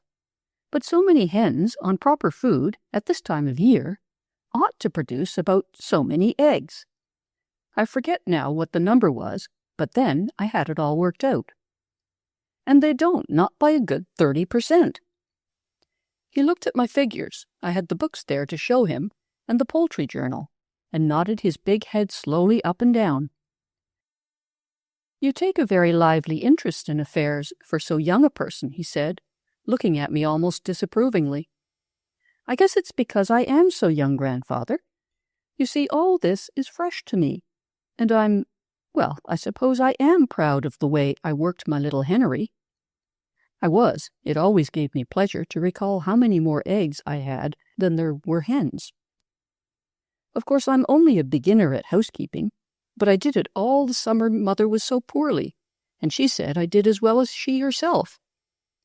Really, I did it better, a lot better, but I never told her so, nor yet Grandpa. After a while, he agreed to send Farrell away on a sudden errand, told him he'd be responsible for the hens for one day, and I had my chance. The hens were all right. There were 3 dozen more eggs than the day before, 38 to be exact. I was awfully pleased. Grandpa wasn't. He sent Farrell off again for another day, and the hens kept up the record. Then the man returned, nothing being said, and he seemed to have a most discouraging influence on those birds. Well, he was fired pretty quick, and a new man found that knew not Joseph, that is, Mrs. Mason. Farrell was mean enough to accuse her of putting him up to it and sharing the profit, but Grandpa didn't believe him. I didn't say anything, not yet, but kept house for all I was worth. She didn't come back at the end of the week, sent word that her son was worse, asked for a fortnight, hoped we were getting along all right under the young lady's care. We were. We got along beautifully. Gerda tried to be lazy, to take advantage of our previous friendliness, but I told her I was a real professional now, that I meant to be nice to all of them, but she'd have to do her work, not only as well, but quite a bit better than she did before, and I showed her how. You see, my mother was an exquisite housekeeper, not a good business manager, not at all, but as a work manager she was fine. Grandpa began to look very appreciative. "The place seems more as it used to when your mother was with me," he said, "and your grandmother. You look like her a little." I don't really believe I did a single bit, but he thought so. And if I didn't look like her, I'm sure the things he had to eat looked like what he used to have, and tasted so too. I had brought Mother's old receipt book with me, the little handwritten one that was her mother's, and when the solemn English cook wouldn't undertake a thing, I just made it myself. There were popovers. She had never seen or heard of popovers. And there was real sponge cake, all eggs, no baking powder, and real pound cake. Pound of butter, pound of sugar, pound of flour, and a dozen eggs. The most Pennsylvania-ish things he had had right along, but they seemed to please him better now. And I made some sweet pickle, the green tomato kind. He smiled all over his face that night. "You certainly know how to cook, Benigna," he said, as pleased as could be. "You take after your mother and your grandmother, too. I don't begrudge you the housekeeping, my dear, no matter what it costs." That was a lot for Grandpa to say, and it pleased me ever so much. Just to succeed like that, to say nothing of what else I was trying to do. I kept account of the eggs we used, the milk we used, and the butter, all the stuff of the farm, and found that I was getting on with less. I had a real square talk with the cook about it. "I know I am young, Mrs. Owens," I said. I never could get used to saying Owens. It didn't seem right to me. "And you have had far more experience, but I will give you $1 a week extra out of the housekeeping money if you will help me save it." She was a desperately saving person, in money I mean, had some family dependent on her, I imagined, though she never said so, and this pleased her. There was almost a gleam in her large dull eyes, but all she said was "Certainly, miss." Meanwhile, Mrs. Mason's son failed to recover, and she failed to come back, and kept on writing letters and begging for 1 week more, and Grandpa writing her to take all the time she wanted, till it was more than a month. At the end of that time, I brought Grandpa my accounts. He was sitting by the big library table with the drop light, reading a book about the dairy industry in Denmark, when I came and stood quietly with the account book, and the price lists and all. "What is it, my dear?" he asked, looking at me so pleasantly that it made me think of Mother. We'd had a lovely supper that night.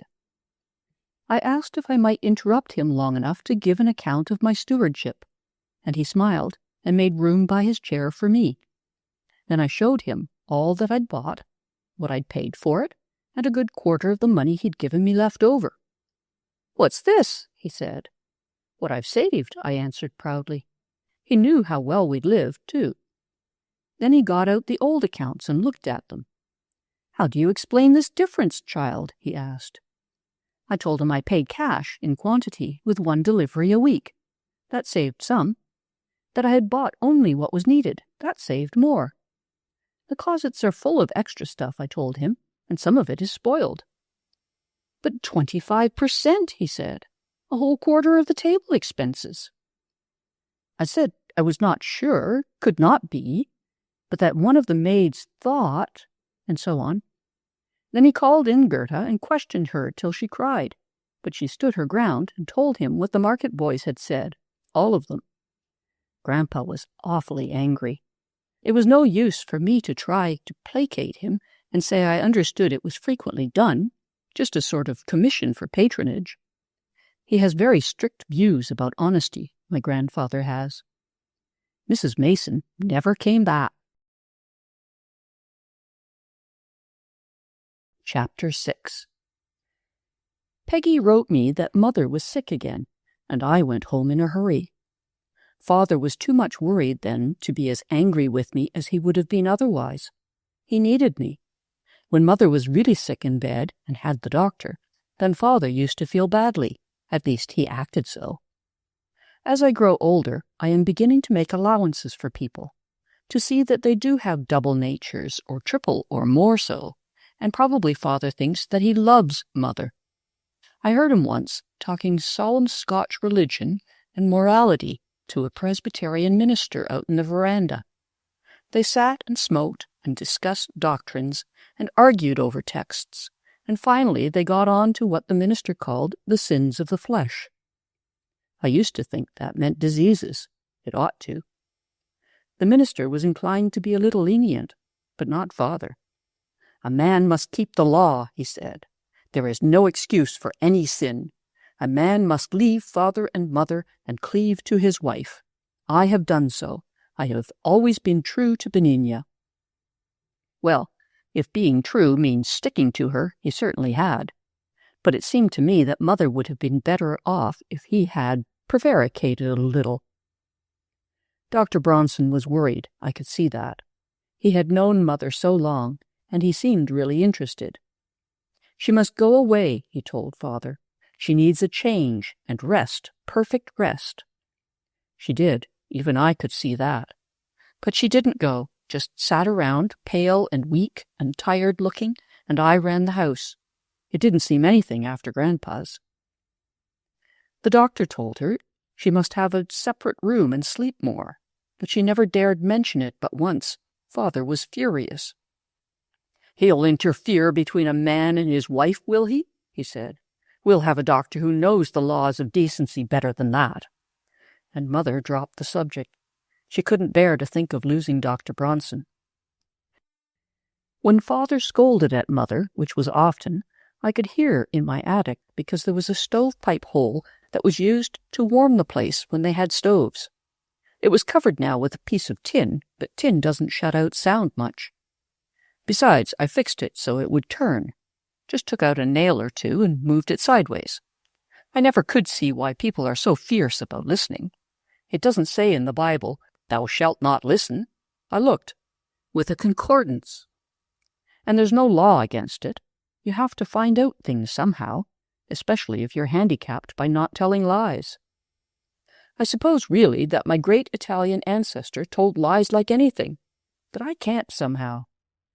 Too much Scotch Presbyterian and Quaker, I suppose. When Mother was fairly well again, as well as she ever was, poor dear, I began to worry about Peggy. Peggy was about as sweet and nice a child as ever was, but Father thwarted her so she just had to do something. She had an idea she wanted to go to college, but he set his foot down hard on that. College was no place for a woman. No daughter of his should be seen in such a place, and so on. So she had to give up that ambition. And ambition is a great deal of company. Wholesome, too, I think. Next, she set her heart on music. They said she had a voice. Somebody encouraged her, and she quite blossomed out again and wanted to take lessons, and even go abroad, maybe. That idea fared no better than the other. He said he had no money to waste on such foolishness, that the place for girls was at home, that a wife need not be an opera singer, all sorts of things like that. She could sing ballads to him in the evenings quite well enough, he said. No more was necessary. Well, Peggy took to novel reading. I didn't wonder. If you can't do things yourself, you have to get interested in other people's doing them. And then Father must needs cut off the novels, as far as he could.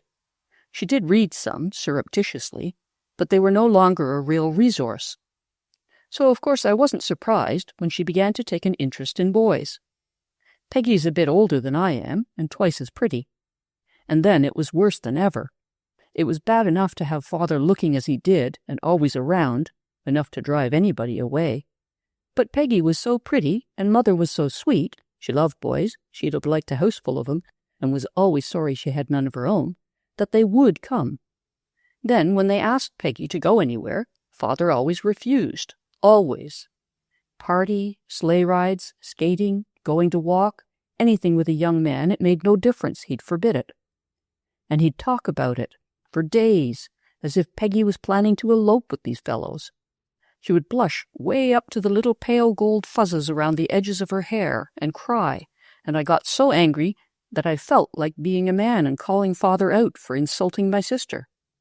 Of course, after a little, she never asked to go, and tried to keep the boys away, but they would come. They'd walk home from school with her, and come to the fence down at the corner of the garden, where the alley touched our place and things like that. And Father just made a business of watching Peggy and surprising her with some nice fellow. And then the things he'd say to that young man, and to her. Well, I knew what the result would be well enough. That is as clear as daylight in most any story. A girl with a father like that, and no freedom or pleasure in her life, always rushes off and marries the wrong man. Her whole life is ruined just by having a mean father.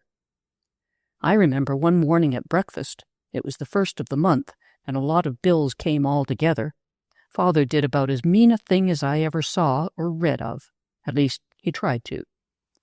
Mother was wretched. She had a headache. Hadn't slept any, she said. I knew she hadn't slept much, for I'd been awake over and over, and Father was holding forth every time. He sat there and opened all the bills and found fault with them. Said we were careless in housekeeping, that Mother could keep accounts no better than a child of 10, that we were extravagant. Look at this meat bill, he said. $36 for meat alone. It is scandalous, woman. It is for 3 months, Angus, said Mother. It has not been paid. Bills don't grow smaller by neglect. No, said he, they grow larger by neglect. 'Tis that I am complaining of. It is care that makes them small, intelligent care and supervision and economy. You were brought up in a loose public house where the money flowed like water, all out and none in, I may add. If little came in, it was because the whiskey did not flow like water, cried Mother.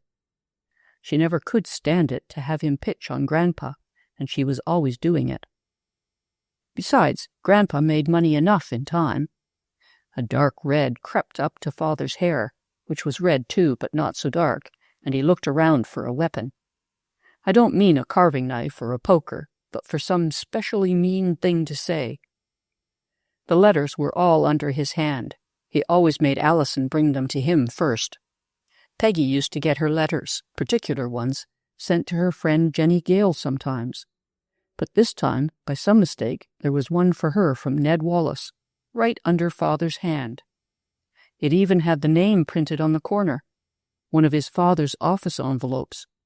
Ned was a new one and hadn't learned how things were with us. He was Peggy's richest admirer, but I liked him the least of all. I don't think she cared much for him, really, but felt rather vain of his attentions. He had a bad reputation, that I knew. They said he was very fast and had to leave college in disgrace. That's why his parents sent him abroad. And now here was Father, ugly as could be, holding this letter in his hand. That was a weapon indeed. "Aha," said he, "now we shall have a little entertainment." Peggy looked frightened and desperate. Mother saw what he had and how Peggy looked, and she got very white. "You aren't going to read my letter," cried poor Peggy. "Would you insinuate that your father was not a gentleman?" he asked her. "Should I read another person's letters? Like a meddlesome woman? By no means, Miss Margaret Machiavelli. But you are going to read the letter aloud." He handed it to her. "Read the letter. It will doubtless be very amusing," he went on. "Let us hear what your friend Mr. Wallace has to say. Is he the elegant young clothes horse I found you walking with last week, in disobedience to my express commands?" "No, I can't," said Peggy, and held her letter tight. "We will now see the virtue of obedience, as developed by the kindergarten method," said Father to poor Mother. "You will observe, madam, how your efforts at child culture have resulted." Peggy looked desperately at Mother, and Mother began to straighten up and catch her breath. She was going to say something that I knew would make it worse, when the bell rang. I started to go to the door, with other plans in view, but Father took me by the elbow and sat me down again. "Sit down," said he. "You have not been excused. We are not through with our breakfast, let alone our letters. Alison McNabb will go to the door." Which Alison did, announcing a gentleman to see Father. "Show him in here," said Father. "We shall not be interrupted in our meals." And in came Billy Anderson. Peggy gave a little gasp. She couldn't help it. But I just looked once at him, a sort of sharp warning look, and then at my plate. Billy was an old schoolmate of ours, and had always hung around after Peggy, but I think she didn't value him much. He was an ordinary sort of boy, and when he left school rather early to go to work, she hadn't missed him. There were plenty of more attractive fellows. Well, Father saw the jump Peggy gave, and he turned around in his chair and looked the boy over. He remembered him, too. Billy used to walk home from school with Peggy, persistently. "It is rather early, is it not, to call upon young ladies?" he asked. Billy felt that he was not exactly persona grata, I guess. "Excuse me, Mr. Machiavelli," said he. "I am pleased to see Mrs. Machiavelli and your daughters," with a little bow, "but my business is with you." "And what is your business with me, young man?" demanded Father. "State your business at once, if you please." Then Billy, with evident reluctance, had to say that he called about Bliss & Company's bill, as they had put the matter in the hands of his agency to collect. I had heard that his last job was with a bill-collecting agency, but I never thought he'd come collecting bills from Father. Oh my, I can't remember all Father said, but I did admire Billy. He kept his temper perfectly, made a little compliment to Mother, got in a reassuring smile at Peggy, and, well, Father showed him the door, but he got out with undisturbed dignity and left the bill. Then Father returned to the charge, angrier than ever. "I admire your taste in suitors," said he to Peggy, "and your suitors' taste in occupation. To done on one's own account is despicable enough, but to make a business of hounding gentlemen in their own homes on other men's accounts, getting a paltry commission, I've no doubt, making a beggarly living out of the temporary embarrassments of their betters, 'tis a cross between a bailiff and a jackal. Will you ring the bell for some hot coffee, madam? And now let us hear that letter." Peggy didn't know how to get out of it. She wasn't a bit inventive. Mother tried to shield her, but Father turned on her with such cutting and disagreeable words that she grew frantic in her helplessness and was rising from her chair to do I don't know what when Alison came in with the coffee. Then I jumped up and took it from her, turned to set it by Mother, caught my foot in something and stumbled. The coffee went all across the table. Father pushed back his chair to avoid the flood. "You awkward gowk!" he cried. Peggy jumped up with a scream. "Are you hurt, Peggy?" I cried, running to her, and began to wipe off the coffee with my napkin, getting the letter away from her as I did so. Mother had dropped into her chair. I thought she'd faint, and Alison came running to clear up things. Then I slipped out through the gate to get Dr. Bronson. He lived close by. I told him he must come quick, and it was time somebody came, for Father was storming at Peggy and Mother was standing between them. Of course it was stopped as soon as Dr. Bronson came in. I told him about the accident, and he looked at Peggy's hand, but more at Mother, and Father concluded to go downtown. Mother was hysterical and, well, queer. The doctor insisted that she should go to bed, and gave her bromide. When he came down, I was waiting for him. "Doctor," said I, "what is the matter with Mother? Why don't she get better? Isn't there anything we can do?" He stood looking at me, pulling on his gloves. "Your mother must go away," he said. "Must, if she is to get back her strength." "Father won't let her," said I. "There isn't any money. She won't leave us. She told me it was no use when you said that last summer, that she might as well die here as anywhere." "Look here, Benigna," said he. "I've known you since you were a baby, and you have a good head for a child. Now you and Peggy must get your mother away. She cannot stand this much longer. I have spoken to your father about it. She must have quiet, plenty of sleep, rest, relief from all anxiety and irritation." And off he went. It's easy for doctors to say what you must do. Father had set his foot down that it was all nonsense, that a woman's place was at home, that nothing ailed Mother but nerves, which last was true enough. It wasn't muscles nor bones. I went down to the end of the garden that afternoon to think it out. There was a sort of little summer house on the lowest terrace, well shaded, right near to the fence, and there was Peggy talking to Ned Wallace. Peggy was excited, I could see that much, and well, she let him put his arm around her, and I know she never would have done that if she'd been rational. Peggy was as careful as could be. I walked slowly along with my head down, thinking, and by the time I'd got to the arbor he was gone, and Peggy didn't say anything about him. Said I to myself, my sister is having secrets from me. That looks as if something serious was doing. And it's not love, I know that much. He's just taking advantage of her excitement. After that, I got more and more worried about Peggy. She grew very affectionate with Mother, very. Used to hang around and do things for her, and bring flowers and read to her, and sit and look at her with tears slowly filling her blue eyes and rolling over. Aha, Miss Peggy, said I to myself. You are planning to leave her. That's why you are so devoted. If it was fear that she'd leave you, you'd look scared, and you don't look scared, you look sorry. Then she was sometimes more patient with Father. She even went up and kissed him now and then, and Father never encouraged that sort of foolishness, as he called it. And other times she would almost defy him, as she never used to dare, and just set her lips and look stubborn but yet hopeful, as much as to say, I can stand it, it's not for very long. I was sure of it.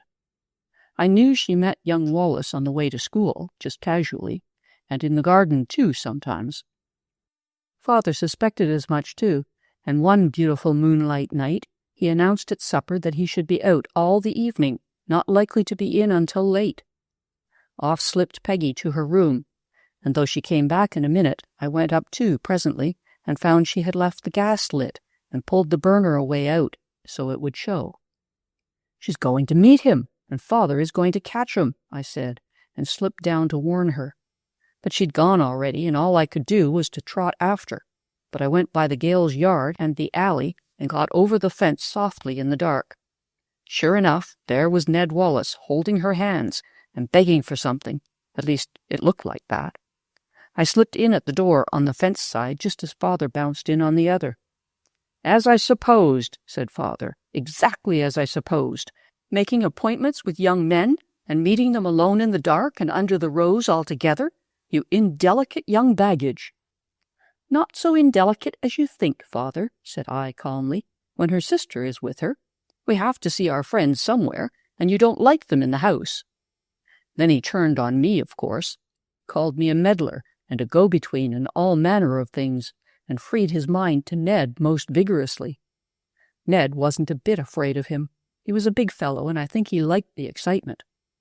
I don't wish to make more trouble for your daughters, said he, or I would give you a man's opinion of you as a domestic tyrant, but for their sakes I'll wish you a good evening. He vaulted the fence and was off in no time, and we had to take it all the rest of the evening. Peggy cried dreadfully in my arms that night. She was greatly touched by my saving her, as she called it. I don't wonder you feel so badly, said I. I sometimes think it's enough to make a girl run away from home. Now, if Ned only cared that way— He does, said Peggy, he does. And she sat right up in bed.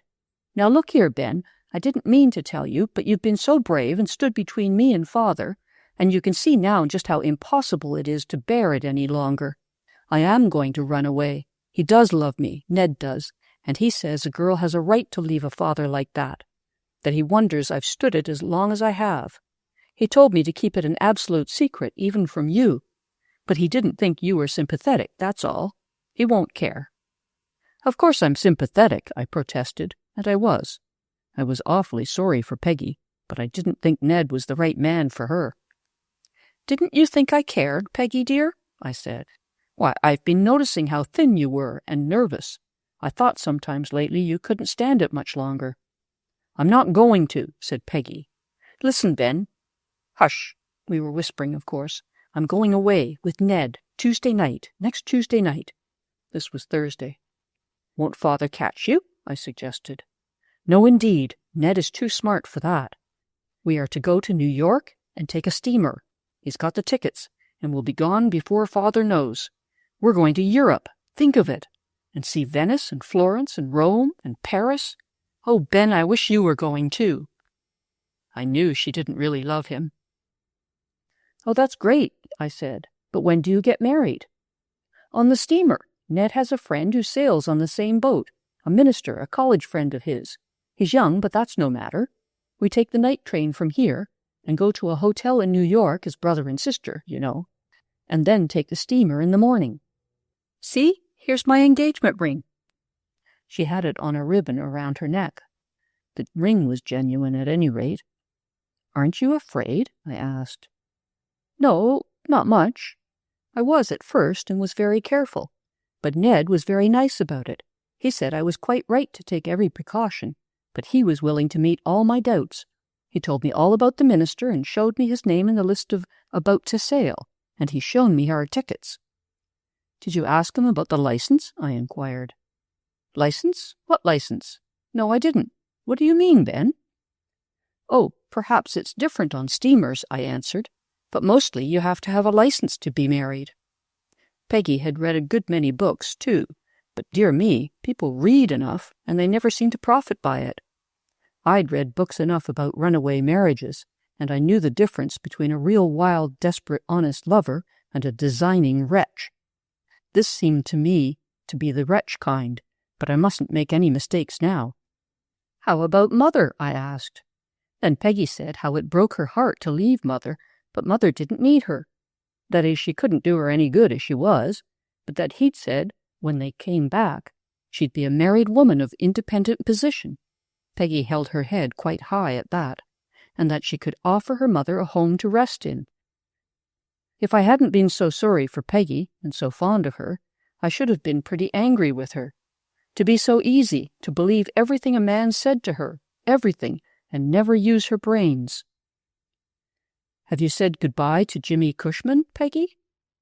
She tossed that pretty head a little and set her red lips closer. No, nor I don't intend to. He wouldn't come and see me any more just because Father told him not to. He doesn't care anything for me, nor I for him. I guess he'll see that when I'm gone. Mr. Cushman was a theological student and very devoted to Peggy. I had thought at one time that she cared more for him than for anyone, and I wasn't wholly sure to the contrary now. Do you love Ned Wallace, sister? I asked.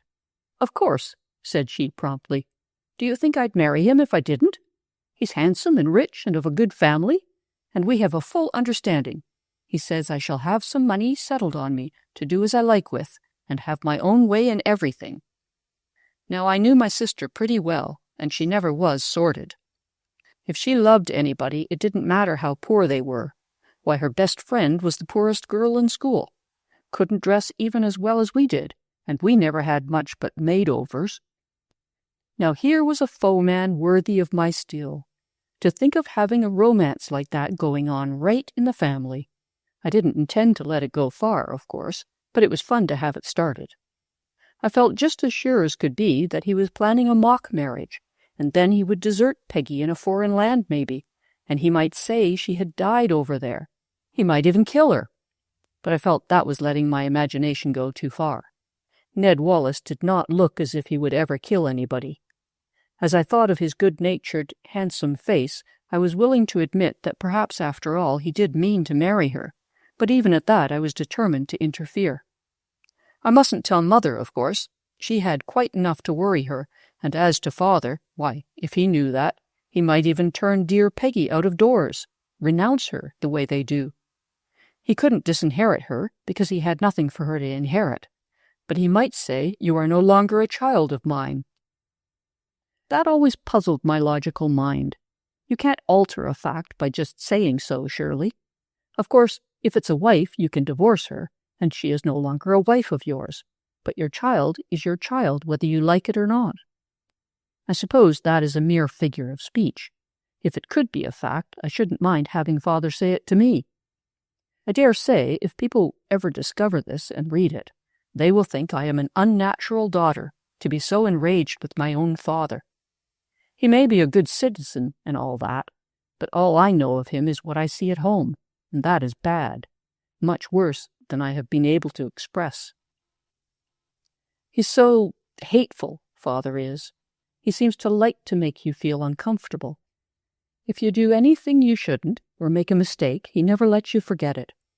Peggy was so good as a child, he never could find fault with her much, but now that the boys were around her so, he treated her as if she were bad, absolutely. I didn't mind him so much, personally. He rather approved of my efficiency, and I took care not to thwart him, except in necessary things like that visit to Grandpa's. That was sort of covered up by Mother's illness, and anyhow it was accomplished. It was a sort of triumph, not an error, so he never referred to it much. But what I could not bear was his treatment of Mother. She got paler and thinner and more silent. She was irritable, too, used to provoke him even, quite unnecessarily, and then say just the wrong thing. And he'd rasp and rasp with that caustic tongue of his. It was just awful. And now here was my only sister on the verge of a fatal elopement, with only me to stop her, and that without telling. She mustn't go, that's all. If she so much as started, it would get about, and people would say things.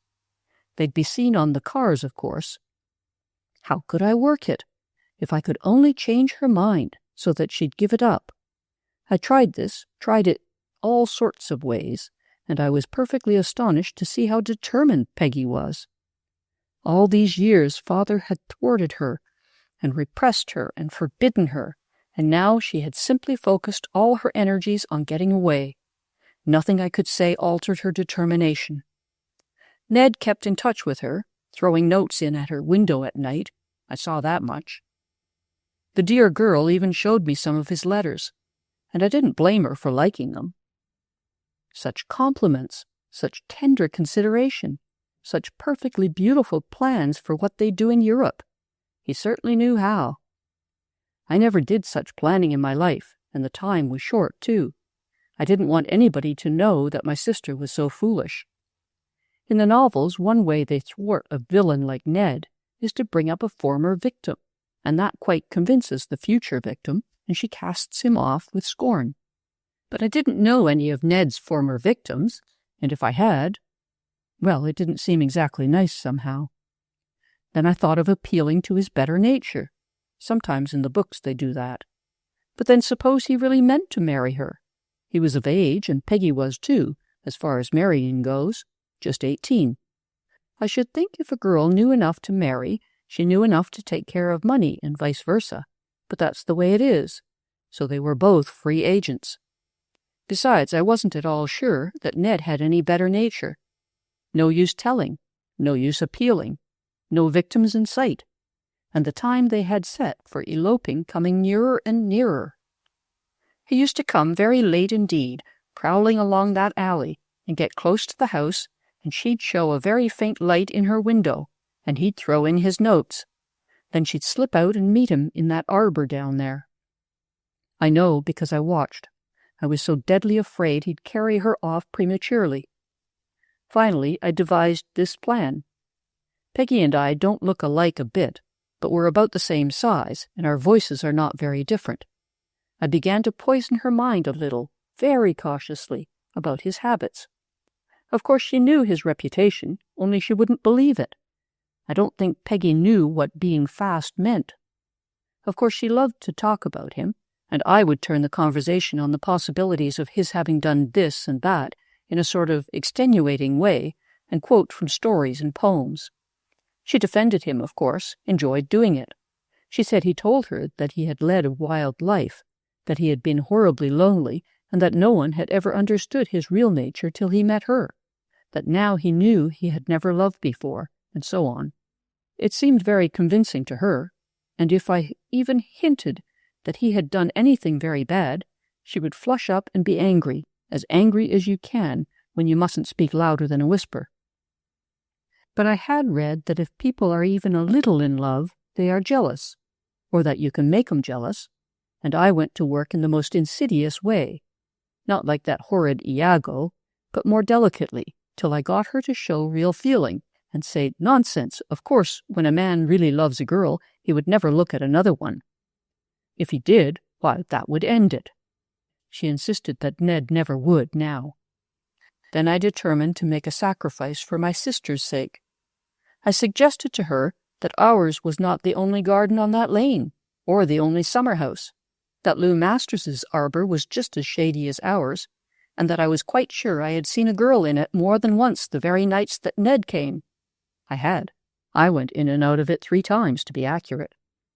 Of course, I don't know, but I think she said something to him, for she told me that he had laughed at her for being jealous and vowed that there absolutely were no other girls for him.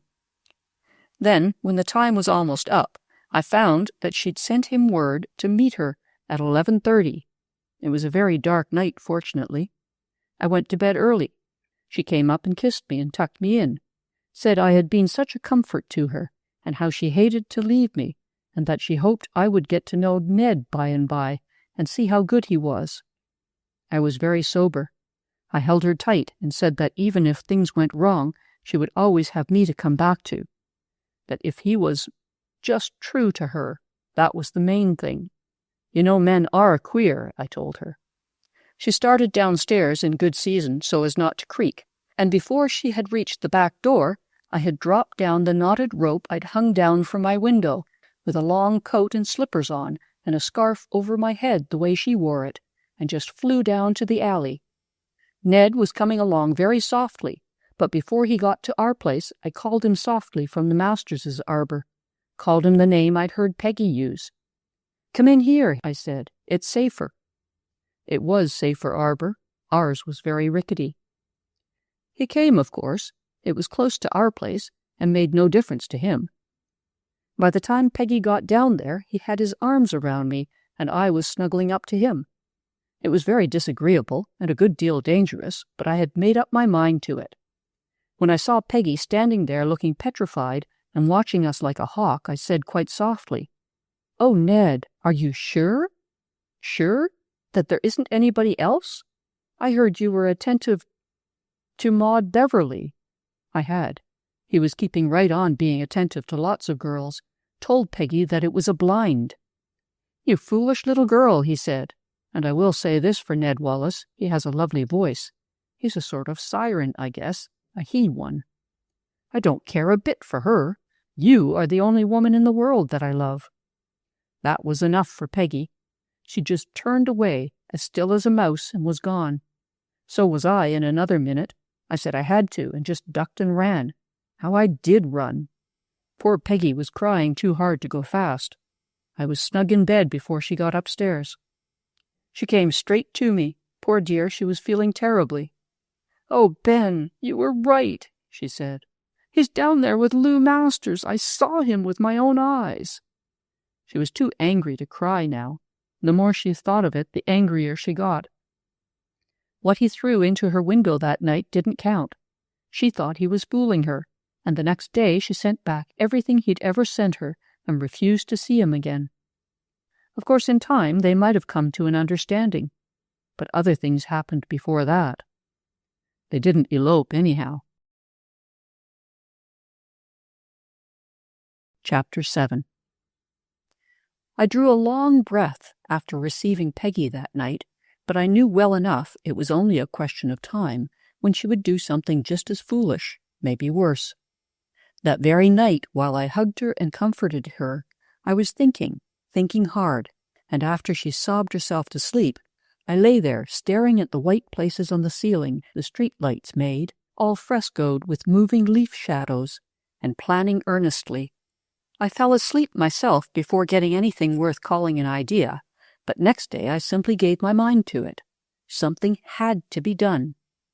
Here was Peggy, likely to have her whole life ruined for lack of pleasant home conditions. Here was Mother, dear patient little Mother, who hadn't a fault unless it was lack of judgment, and yes, she was a little tiresome sometimes, but who could wonder, worn out as she was?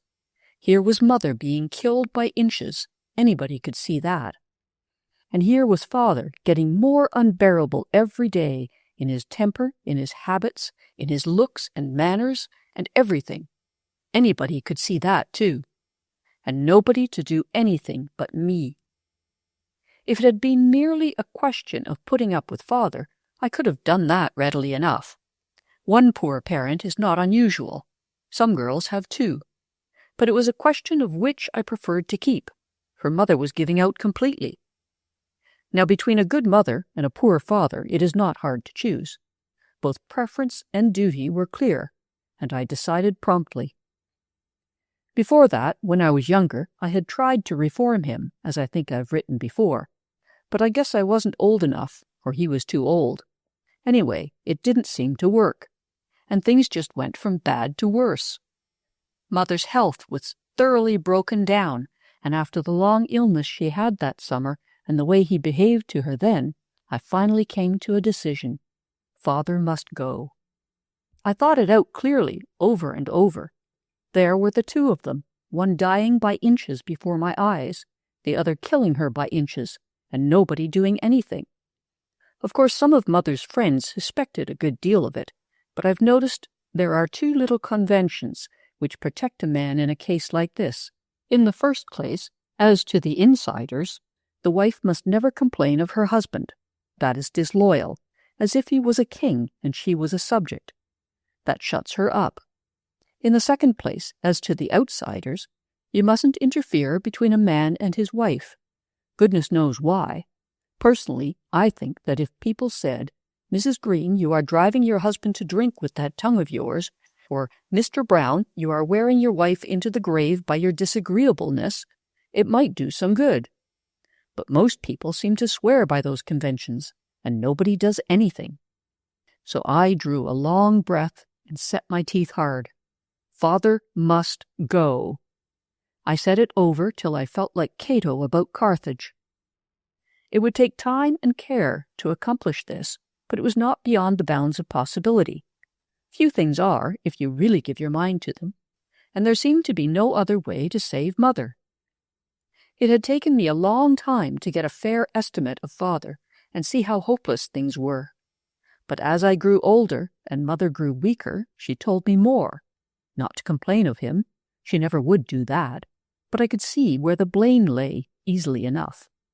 She told me about her girlhood in the quiet Pennsylvania town. They had always been comfortable and happy. She was scarcely older than Peggy when Father first appeared there, full of some invention that was going to revolutionize the coal industry, I think it was, and Mother fell desperately in love with him, girl fashion, and would marry him, though Grandpa was much displeased. Father was something of an inventor and something of a promoter, but never anything that succeeded. He had 1,000 plans for making money, and merely managed to spend it. He spent all he earned, which never was much, and what Mother had, which wasn't much either. Grandpa Chester helped him a while, but nothing ever came of it, and finally he grew angry and would not let him have any more. He was willing we should all live with him, for Mother's sake and the children's, but Father acted so that it became impossible. I can remember the last visit we made there as a family, and I couldn't have been over 7. The loud talking, the old man shaking a stick, Mother crying, it was dreadfully exciting. After that, we never went any more till I did. Every summer, Mother used to look so unhappy when the time came round again. Finally, Grandpa got so uneasy about us that he gave Mother our house, settled it on her somehow so that Father couldn't sell it, tied it up so tight he could not get it away from her. It was lucky for us that we had the good house and garden, but oh, what a bone of contention it was. Father was always wanting to mortgage it, to carry out some of his schemes, but he couldn't without Mother's signature, and she never would give it to him. All through my childhood, I can remember discussions about that house, he always tormenting Mother about it. "Woman," he would say in that slow, rasping wooden voice of his, wood with nails in it, "a wife cannot hold anything separately from her husband. They two are one. The house belongs to me, in spite of the wearying laws of this unreliable country. When I can take you back to Scotland, there will be far less difficulty in the household. Now, do you perform your duty without more words and sign this at once?" This was a mortgage deed which he had prepared in spite of Mother's protests, and which had been a sore topic of discussion for years. "I can't do it, Angus," Mother would cry. "You know I can't. It would not be right. My father gave me the house to keep for the children, so that we might be sure of a roof over our heads. He made me promise never to sell or mortgage it, never to let you persuade me into it. It was the condition of the gift, and I can't do it. I can't break my word to my father, Angus. Don't try to make me. I'll die first." Mother would get awfully nervous and upset over these discussions, and by the time I was old enough to understand what they were arguing about, she had grown so weak she couldn't hold out 10 minutes, used to break down and cry. But Father could hold out hours. I used to sit by that hole in the floor and take it down in shorthand. "If you have the power to reason," he would say, "which I sometimes doubt, I can make you see the absurdity and the immorality of your position. Listen now, do not sit crying like an ill-behaved child. In the first place, a promise is not binding unless it is made with free will and in full understanding of the circumstances. Now you were coerced by a domineering and unreasonable parent. Do not interrupt me.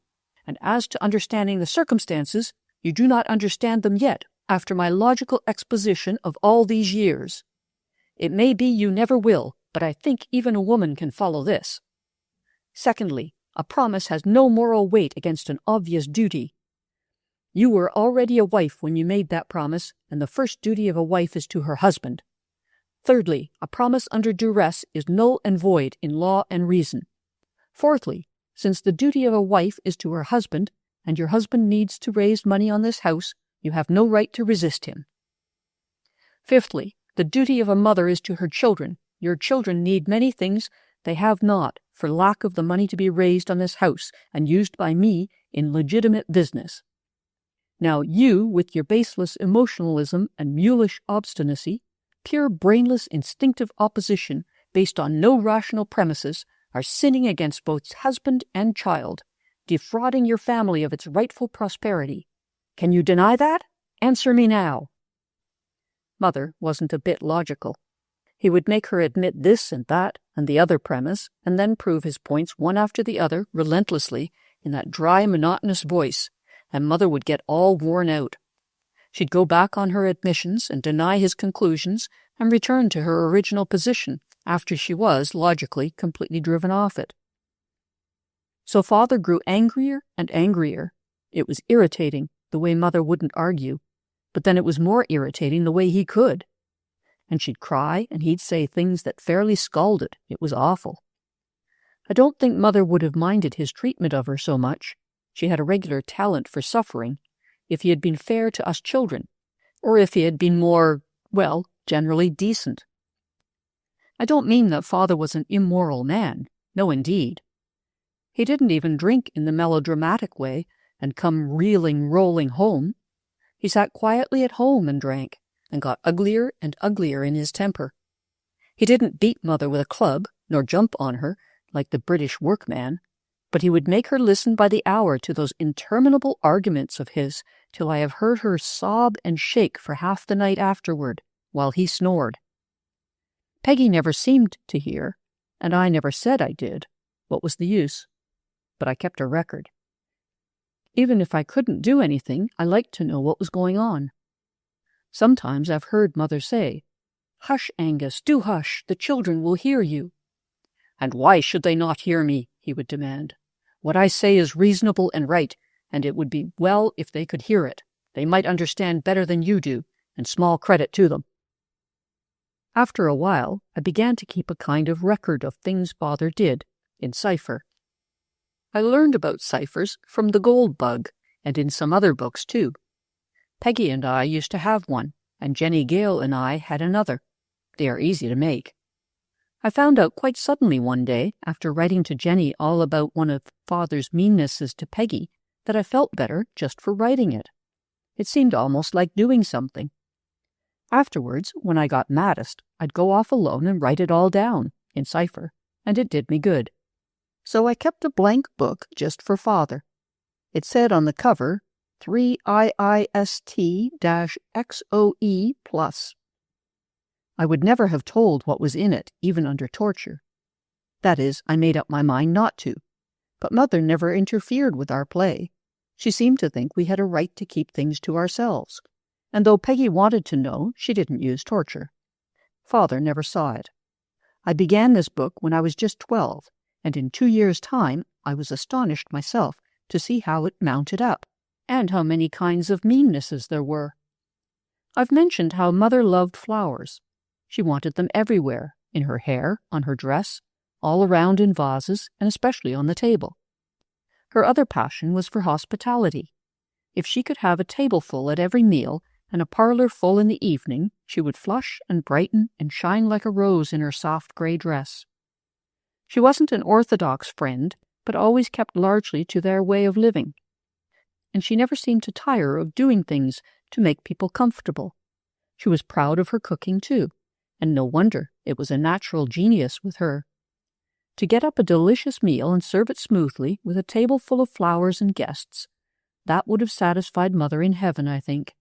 But Father, he would not have a flower on the table, and would prove to you at an hour's length, if you didn't give in sooner, to have them there was unsuitable and unhygienic and inartistic and in every way deleterious. But he'd smoke his pipe at the table, I noticed, and it always made Mother sick. When I was little, and we were better off and Father hadn't taken this stand, I can remember Mother sometimes sitting up there across the roses and just basking in compliments about her cooking from the friends assembled. But we got poorer and poorer, and Father more and more disagreeable, so that we could never have any company unless it was the minister. He called, of course, and Mother would ask him to stay to tea, and he sometimes did, and Father seemed to have a lingering respect for the dominie, as he called him, so that he wouldn't be rude to him at the table.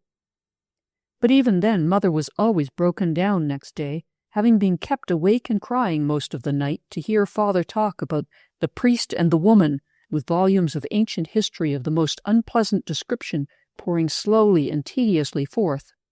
I thought it was simply insulting to Mother, and it was.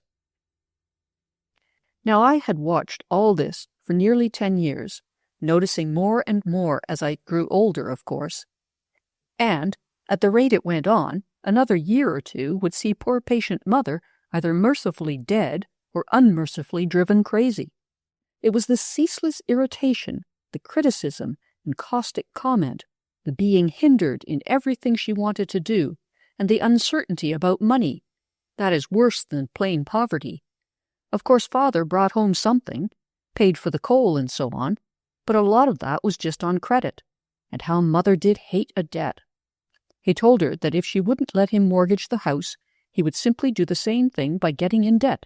It would be sold over our heads by the sheriff. But I guess his credit wasn't good enough to do that, really. So I focused all my attention on this most important problem, how to get rid of Father. This was no light matter, I realized that. I should have Mother on my hands then, and Peggy too. But I knew the difficulty with her wouldn't last long. It was only a question of steering her into reliable matrimony. With all the ways I had of earning money, I didn't feel worried about Mother. Besides, I had plans for her. As to her missing him, I couldn't believe she would. Even if she did, I didn't believe that missing him would be half as bad for her health as having him. Well, the first thing was to establish friendly relations with Father as far as possible. There never had been any open break between us. I was wise enough for that, and he was no mind-reader. But now I wanted to get en rapport, I think that's what they call it. I studied him as if he was new, not just his looks. There was nothing new there except some gray in the red of his thick hair, but his character. I must be sure of him, very sure. It is surprising how much interest there is in anybody once you really give your mind to them. If it had been only myself, I should have become almost fond of him, because when you understand just why a person does a thing, you don't mind. Study means interest, and interest is pretty close to affection. I mean to remember that if ever I marry a man who turns out to be disagreeable. I mean to marry, of course, but not for ever so long. There are things to do first, lots of them. Well, Father's strong points were science and invention, that I knew, of course. Fortunately, I liked them too, and it was not difficult to do a little extra reading, to ask his opinion or advice, to consult him about things I found rather hard to understand. I never saw anybody who didn't enjoy teaching their favorite topic to anybody who was interested in it, and I believe parents have a very particular fondness for seeing their own traits in their children. It seems flattering somehow. Meanwhile, I learned a lot about mechanical engineering and electricity and things of that sort. My long acquaintance with our nice librarian helped too. He would tell me of special articles in technical magazines, and I'd tell Father, and we got almost chummy. It was fun in a way, like walking a tightrope or something like that, to see how far I could go, this way or that, and recover myself quickly if I went too far. He was so easily irritated, so tedious in explanation, and so offensively patronizing. But I did it. I succeeded in establishing an entente cordiale with Father. Peggy had been rather cold to him ever since that time about Ned. I didn't blame her a bit. She devoted herself to Mother more now. I didn't neglect Mother, not at all. It was really a service to her to keep Father in a tolerable humor, and his mind off her, as it were. Then, following along naturally on science and invention, I took up Scotland. This was the main line of attack. I approached slowly and with great care. Scotch history is really very interesting, especially if you've been brought up on Scott's novels and poems and have kept up with the later authors. Father had a bookcase full of them. It had always seemed foolish to me, with as little money as we had, and a whole public library for nothing, but Father's love for books was hereditary, I guess. I began to knit a cardigan jacket for him. I should have called it a sweater, but that doesn't matter, and used to get him to read to me out of those beloved books of his while I worked. As I've said before, reading aloud was Father's strong point in domesticity. If he couldn't talk, he liked to read, interminably. Well, I ploughed and harrowed and seeded the soil. I became a better authority on Scotland than he was himself almost.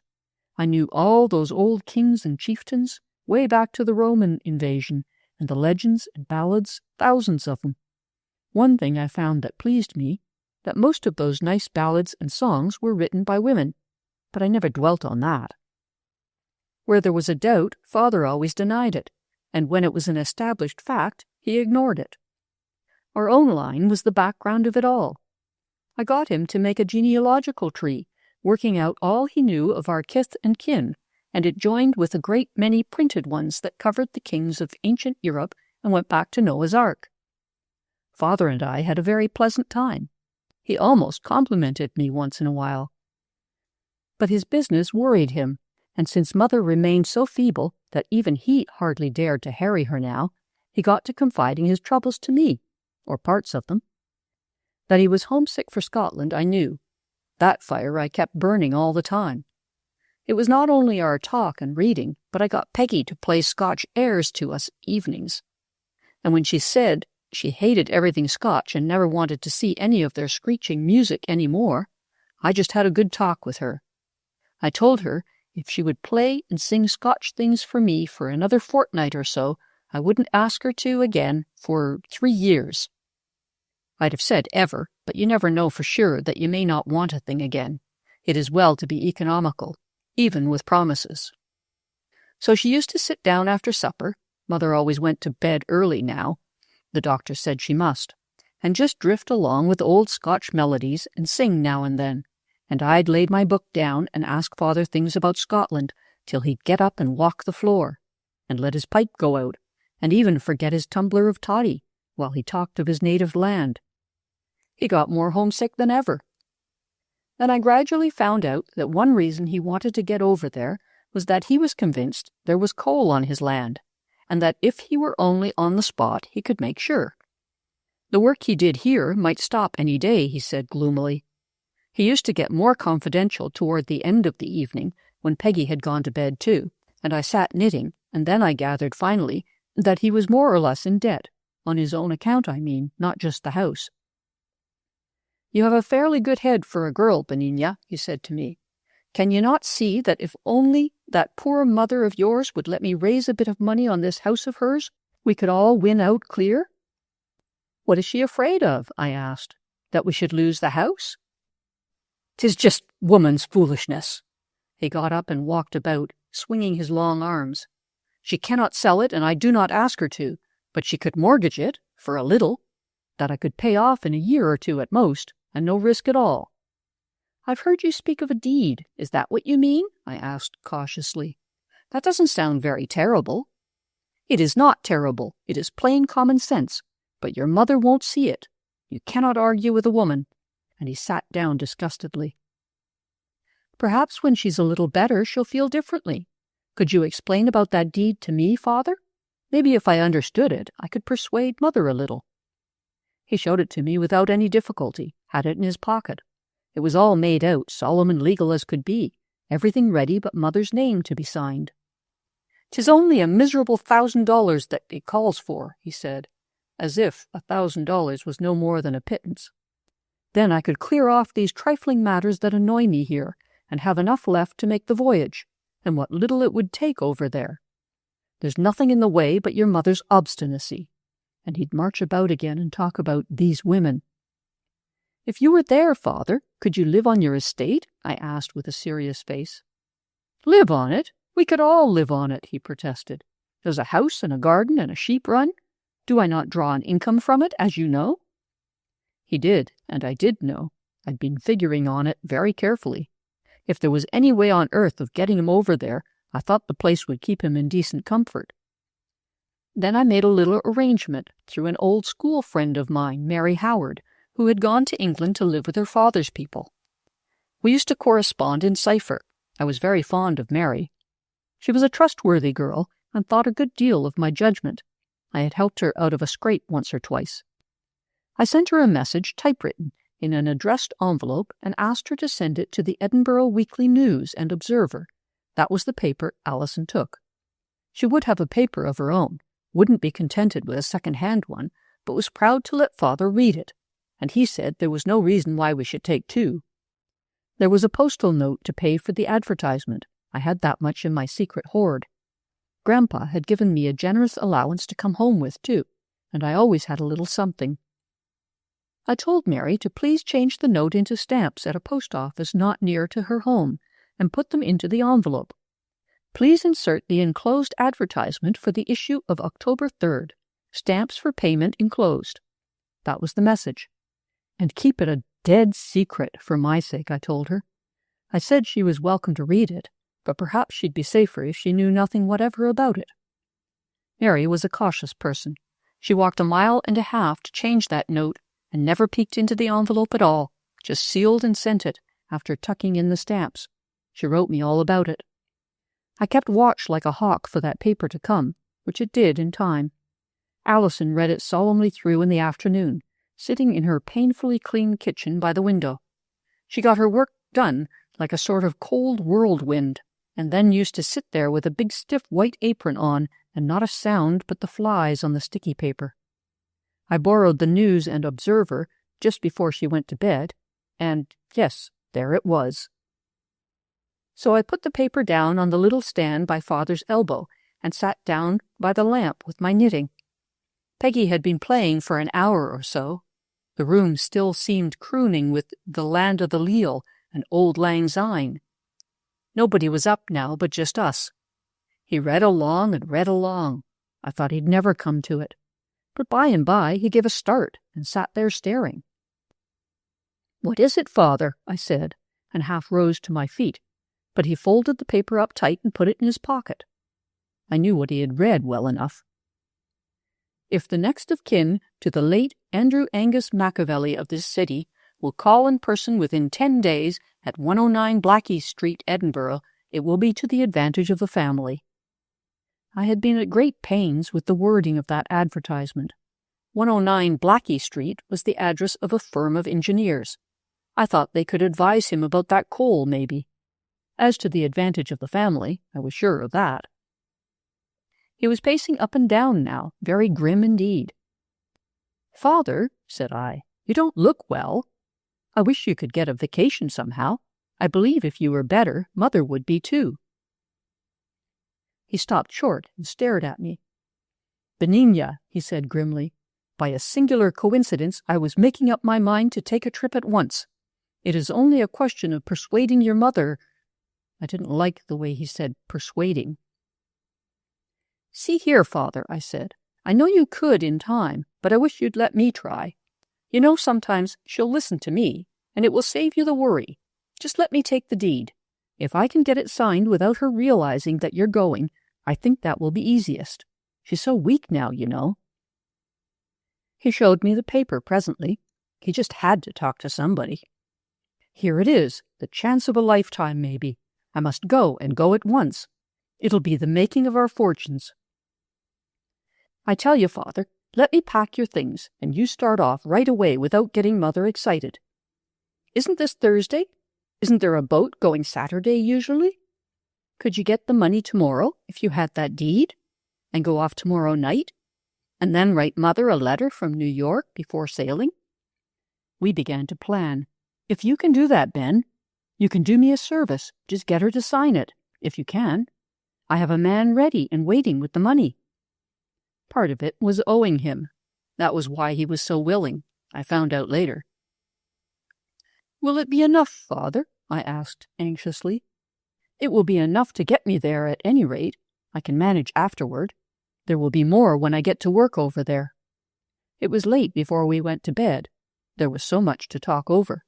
But I assured him that I could get the signature early in the morning, and that his best plan was not to disturb her at all. I'll tell her you were called away on business, I said, and Peggy and I'll take good care of her.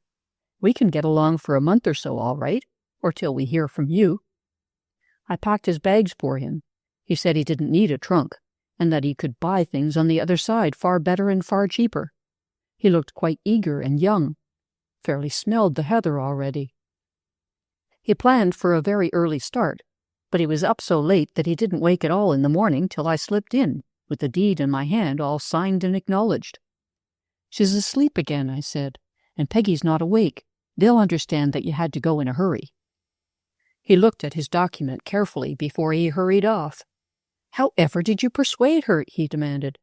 But I just reached up and kissed him goodbye. Hurry up, I said. So long as she's not worried, it doesn't matter, does it? Be sure and bring me some cairngorms when you come back, won't you?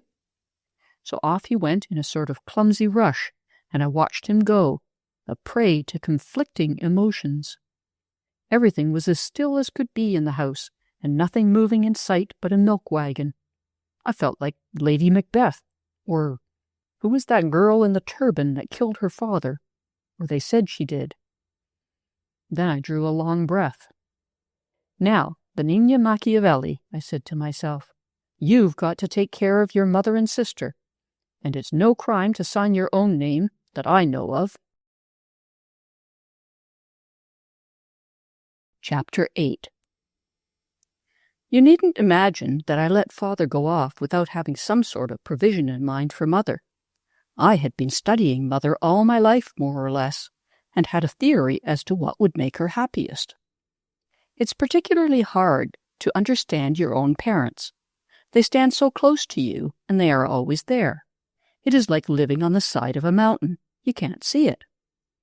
Of course you love them, at first anyway, and admire them and all that. And then, if they turn out to be conspicuously unpleasant like Father, you have to struggle with your bringing up to recognize it. Of course, I know the commandment, honor thy father and mother, as a means to longevity, but my goodness, if your father drinks and isn't any earthly use and abuses your mother, can you honor that? I couldn't, and I'm willing to die sooner if that's the consequence. Then again, if once you begin to criticize and blame a parent, it is hard to do them justice. They are so near. The child, the little thing that has looked up to the big thing for so long, all its life, cannot easily see around a parent's faults when it first recognizes them, cannot make allowances and be patient. If I'd been 30 or 40, I might have been more patient with Father, maybe, but I would have assisted his departure just the same. It was the best thing possible under the circumstances. The great difficulty with Mother was her patient discouragement. I couldn't seem to get her ambitious for anything. My life is over, she used to say patiently. I must not complain. You girls have your lives before you. You will go on and marry and be happy, I hope. and I will live in your happiness. A mother's life is in her children." Now, I loved Mother enough, I'm sure of that, but I wasn't at all contented with this prospect of her just living around in my happiness and Peggy's all the rest of her life. If it was just metaphorical, why, that would be a very slim sort of diet for her. And if it meant practically to live in our houses after we were married, that didn't seem to be fair to any of us. I've seen it done lots of times. When one gets to be a genuine, well-established grandma, cap and glasses and soft shoes, it is all right. There's no other right place for a real helpless, amiable grandma. But for an able-bodied, middle-aged woman to try to be a professional grandma at 40 or 50, it doesn't fully employ her faculties. Here was my dear little mother, only 40 years old, young for a man and by no means aged for a woman. Living in a daughter's happiness, even two daughters' happiness, is not a sufficient occupation for a middle-aged woman. Sometimes, being still active and having no other field of interest, they mess up the daughter's happiness a good deal. I've seen that done, too.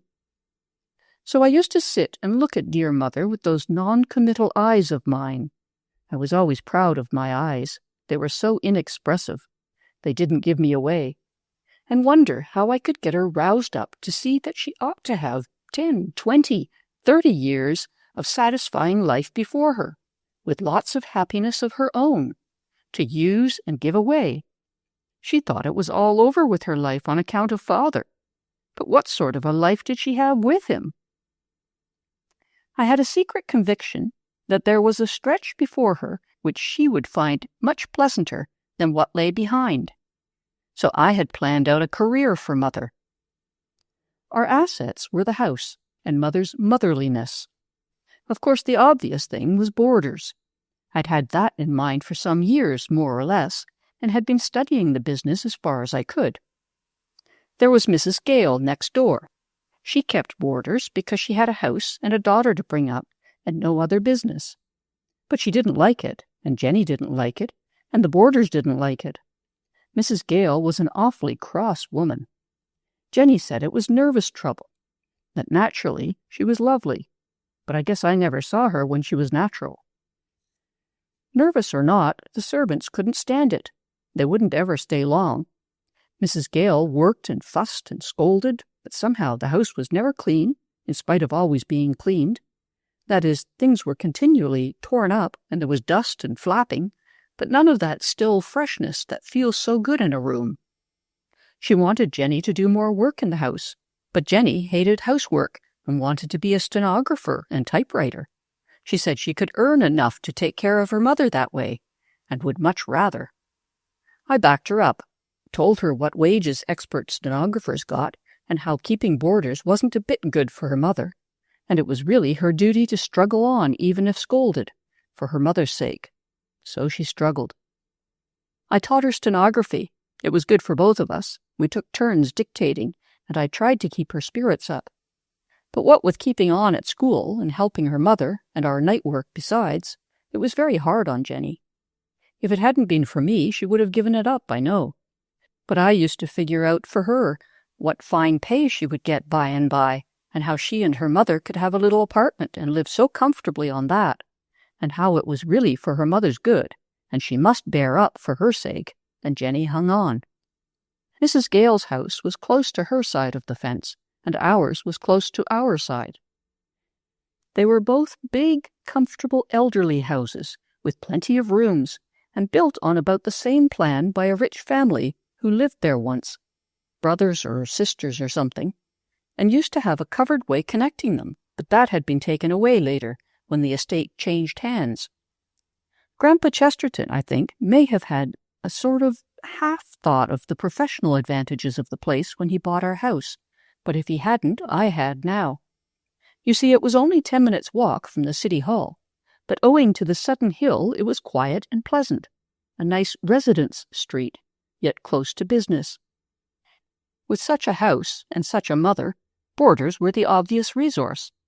But there was Mrs. Gale. She had rather prejudiced Mother. "Oh, Mrs. Machiavelli," she would say, sitting rocking in our parlor when she ought to have been attending to business. Don't let anything ever induce you to take boarders. Such a care and such an expense, and so ungrateful, and the trouble one has with servants. It is bad enough in a private family, but in a boarding house." She would rock and fan herself and complain, telling how 3 of her young gentlemen had failed to pay their bills last year, and one had left a trunk which turned out to have nothing in it but worn-out clothes and newspapers and coal. "My own coal, too, Mrs. Machiavelli." And Mother would agree with her sweetly and accept all her misadventures as a needful part of the business, and thank her stars that she didn't have to keep boarders. I was pretty good friends with Mrs. Gale. Saturdays she would sometimes take me to market with her. I'd offer to carry the basket, and she would complain to me, just as she did to Mother, of the direful disadvantages of her business. "Why do you do it, Mrs. Gale?" I asked her. "To keep a home for Jenny, of course," was her reply. "A mother must do many things for a child, whether she likes it or not." "How would you prefer to live if you could?" I inquired. "When Jenny has a position as teacher," said she, "then we shall board." She said it with a good deal of determination, an expression of great relief, and also, I thought, a vengeful glitter in the eye, as if she, in boarding, would wreak on some future landlady all the injuries she had suffered from her own boarders. Meanwhile, I studied her methods of marketing and learned how not to do it. Well, I had all this in my mind, and put out some feelers, as it were, before Father left. I kept his going from Mother quite successfully. If she had known, I'm sure she'd have tried to keep him. Mother never did know when she was well off. If she thought it was her duty to have a fox gnawing her vitals, she would have absolutely petted that fox. I respect duty as much as anyone, but I do think there is room for some discrimination. As to telling her about that mortgage, all at once, right here on the garden path, with Father in a disappearing streetcar, the idea struck me that perhaps she needn't know after all. The man who was to lend the money on it lived in New York now, old Mr. Burt. I'd seen him. He would never bother us if his interest was paid. 8%, it said in the deed. $80 a year. That wasn't so much, about $1.50 a week. Surely I could earn more than that. I sat down on the steps and figured it out then and there. Anyway, she need not know till she was better. But that meant a new crime, intercepting letters. I felt sure I could stop off the first one, but Father would write more, of course. I couldn't be certain of getting them all. Then I thought of that old rhyme. "Oh, what a tangled web we weave, when first we practice to deceive." But it didn't trouble me any. I love tangled webs. It's such fun to tangle 'em and untangle 'em. Then I thought of a fine thing, and I was mortified that I hadn't thought of it before. But it had taken all my intellect to manage Father. I determined to stop that first letter, just tell Mother that Father had gone to Scotland, and not tell her how he got the money, except that he borrowed it. Not that unless she asked, and meanwhile get Grandpa to take her away for a visit. I had other plans to get started before she came back. So I wrote a nice letter to Grandpa, told him that now Father had gone abroad, I thought Mother would be willing to take a trip somewhere for her health. He'd asked her to before, but she never would leave Father. I told him how really miserable she was, and that the doctor said she must have change of air and scene, and that we girls could get along perfectly with Allison. When I took up Mother's breakfast, and she had had her coffee and was leaning back on the piled-up pillows, looking like a faded pink sweet pea, I told her in a casual, off-hand way that Father had gone off on a business trip and left her in my care. She looked anxious at once. "Where's he gone, Ben?" she said. "When did he go? When's he coming back?" And then she shut her eyes and little streaks of tears ran down. "He didn't even say goodbye to me," she said very softly. Mother was as weak as that. "Now, Motherkins, you mustn't mind," I said. "It's a business trip. I didn't want to worry you about it, and really I persuaded him to go off without telling you. He'll write presently, dear. Meanwhile, you must get as well as you can so as to astonish him when he comes back. Please forgive me, Mother dear, if I did wrong." Mother would forgive anybody for the asking, especially us children, and she didn't ask any more questions except, "Did he say how long he'd be gone?" "No, he didn't, but then it must be quite a good while." I thought rapidly and decided that she ought to know as much as possible about it, so as to be settled in her mind. So I told her frankly that he had seen an advertisement in the Edinburgh paper and had started for Scotland. She looked at me with large eyes. "My, how could he, Benigna? Where'd he get the money?" "He was going to borrow it, Mother dear, of a man in New York.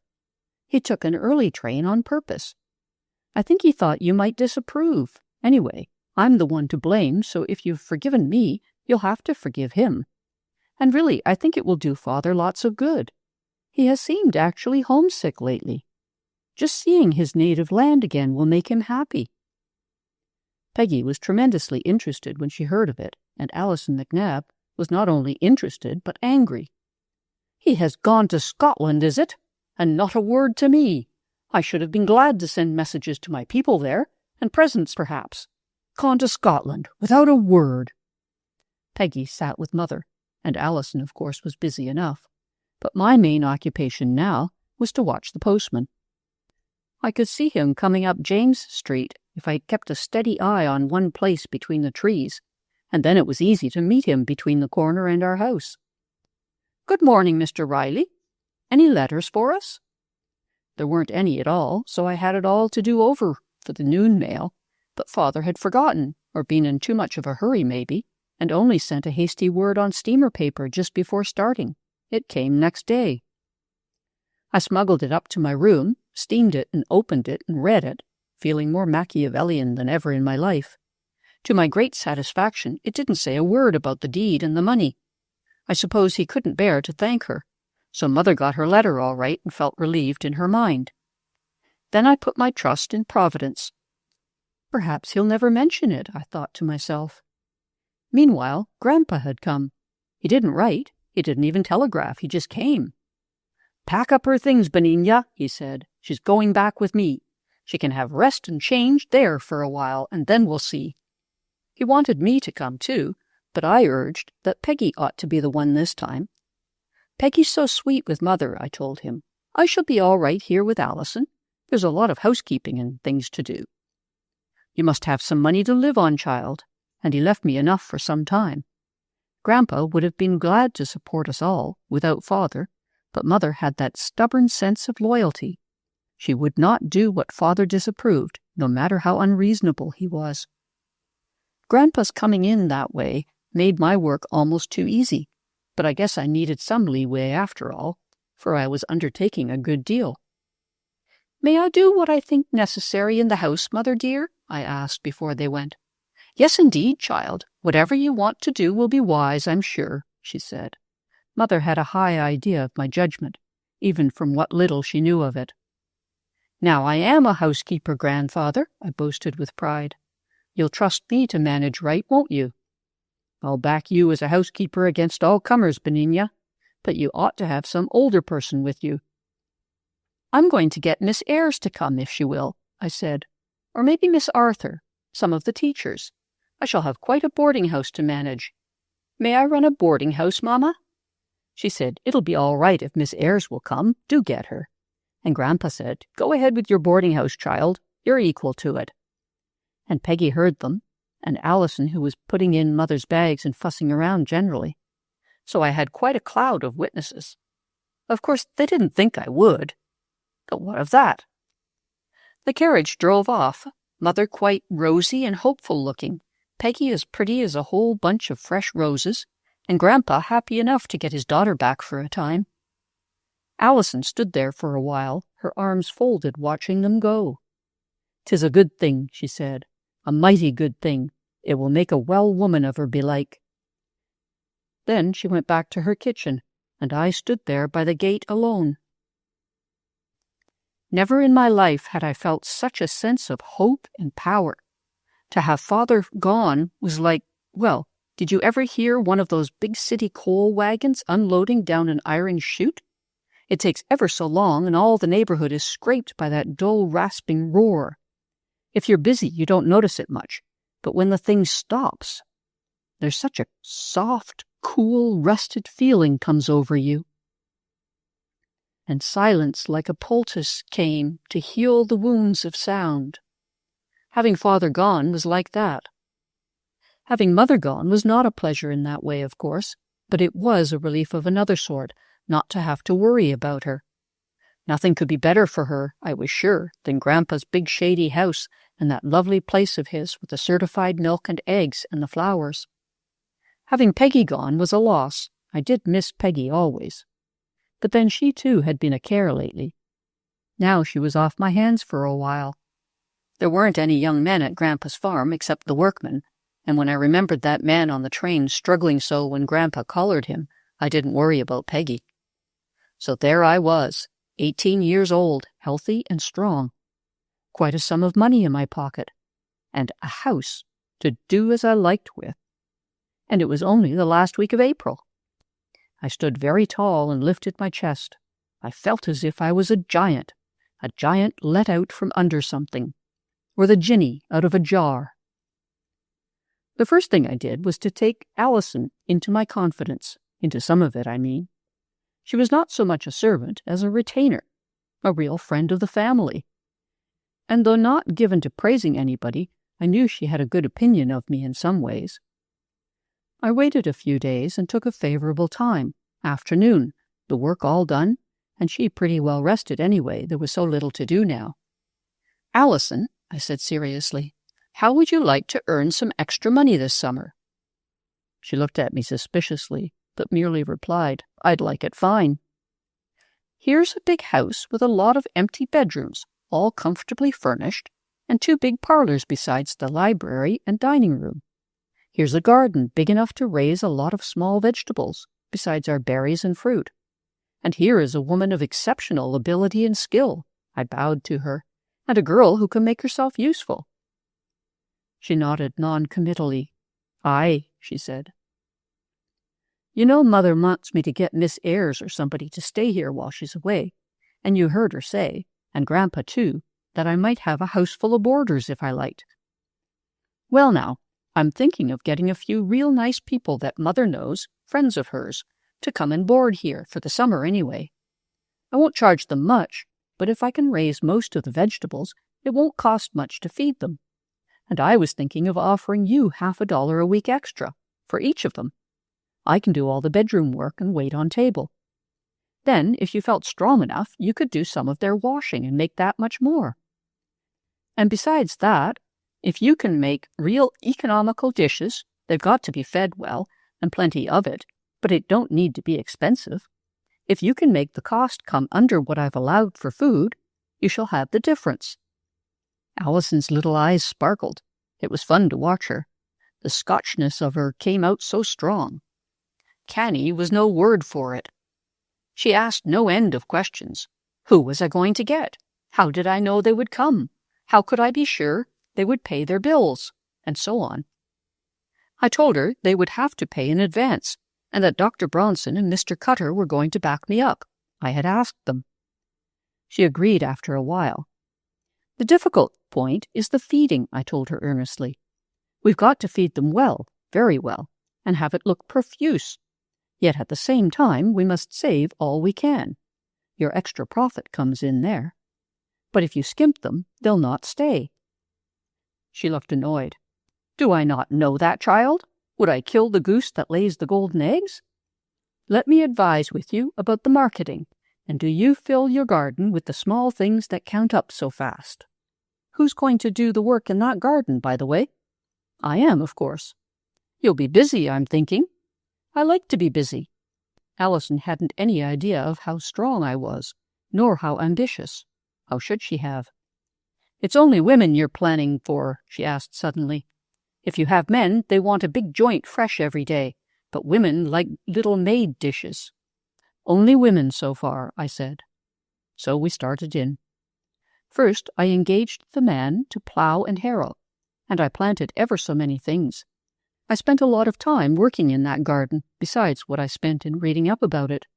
It looked like a Chinese one before long, so neat and thoroughly filled, and as soon as one thing was out, in went something else. We had young radishes and lettuce and peas all summer long. We began with Miss Ayres. She came within a week, and she thought her 2 sisters might come if they liked it. I told her to ask them to visit us for a week and see. Mr. Cutter was ever so much interested in my plan. I told him it was good practice for me, would keep Allison busy, and that I hoped to have a nice little sum for Mother when she got back. He sent us 2 nice women from his church, friends of Mother's. But Dr. Bronson was the best. He was Mrs. Gale's star boarder, had 2 rooms on the ground floor. He looked me up and down with those twinkling little eyes of his. "You're a young schemer, Benigna," he said, "but I think this is a good scheme. You want to surprise your mother with a fat little nest egg, do you? Well, you must have people who stay in town all summer. With Miss Ayres for chaperone, you might have a man or 2, if they are warranted harmless." I told him what Allison said about hot joints. "One that I have in mind is a vegetarian," he said, "and the other is a patient of mine on a diet. I prescribe the diet, my dear. He's fussy, but will pay anything for what he wants. Then I've another patient or 2. How many do you want?" I told him I thought we might accommodate 10, but that one thing was absolutely necessary. They must be the kind of people Mother would like. "What's that to do with it, this summer?" he asked. Then I looked as ingenuous as one of Wordsworth's cottage maidens, and said that if anything should delay Father's return, I thought it might be possible that Mother would like to keep on with some of them, that perhaps it would interest her and keep her from worrying. "You know she likes company," I told him. He nodded sagaciously. "You've a good head, child. I've always said so." And then he fell to thinking. Well, the house was as fresh as paint and everything clean. Allison wore the air of a mighty general. Miss Ayres sat at the head of the table. She was as interested as could be. What Grandpa left me was enough for all I had done and some extra linen and table things. By the middle of May, we began with 8 people, averaging $10 a week. That's $80. No rent, no extra fires, being summer, no extra service, except the $4 to Allison and $1 a week for a woman to help her on washing day. I allowed $2.50 a week apiece for their food. And, if you'll believe me, Allison saved off that. You see, our garden gave us a lot of green vegetables and fruit, and we had the preserves and pickles already made to fall back on. Allison's soups were a wonder, and they cost practically nothing, just the bones we had left over, and our onions and carrots and parsley. Then she made réchauffé that melted on the tongue, and her tricks with rice and potatoes were beyond praise. We used to plan menus a week ahead, dovetailing in. It was a wonder how good things were, and another wonder how little they cost. That culinary magician actually cleaned up another $50 a week apiece for herself, and she earned it. It takes brains and hard work to make a liberal, attractive, varied bill of fare of inexpensive materials. There are some things that everybody likes. Cleanness and quiet and no flies, for instance. Nice china and table linen. Long sheets, light blankets in summer, not those uncomfortable comfortables, and light counterpanes, too, for hot weather. Plenty of towels, and good-sized ones, and scrap baskets. Fortunately, we had 2 bathrooms, and I was in and out of them all day, keeping them clean.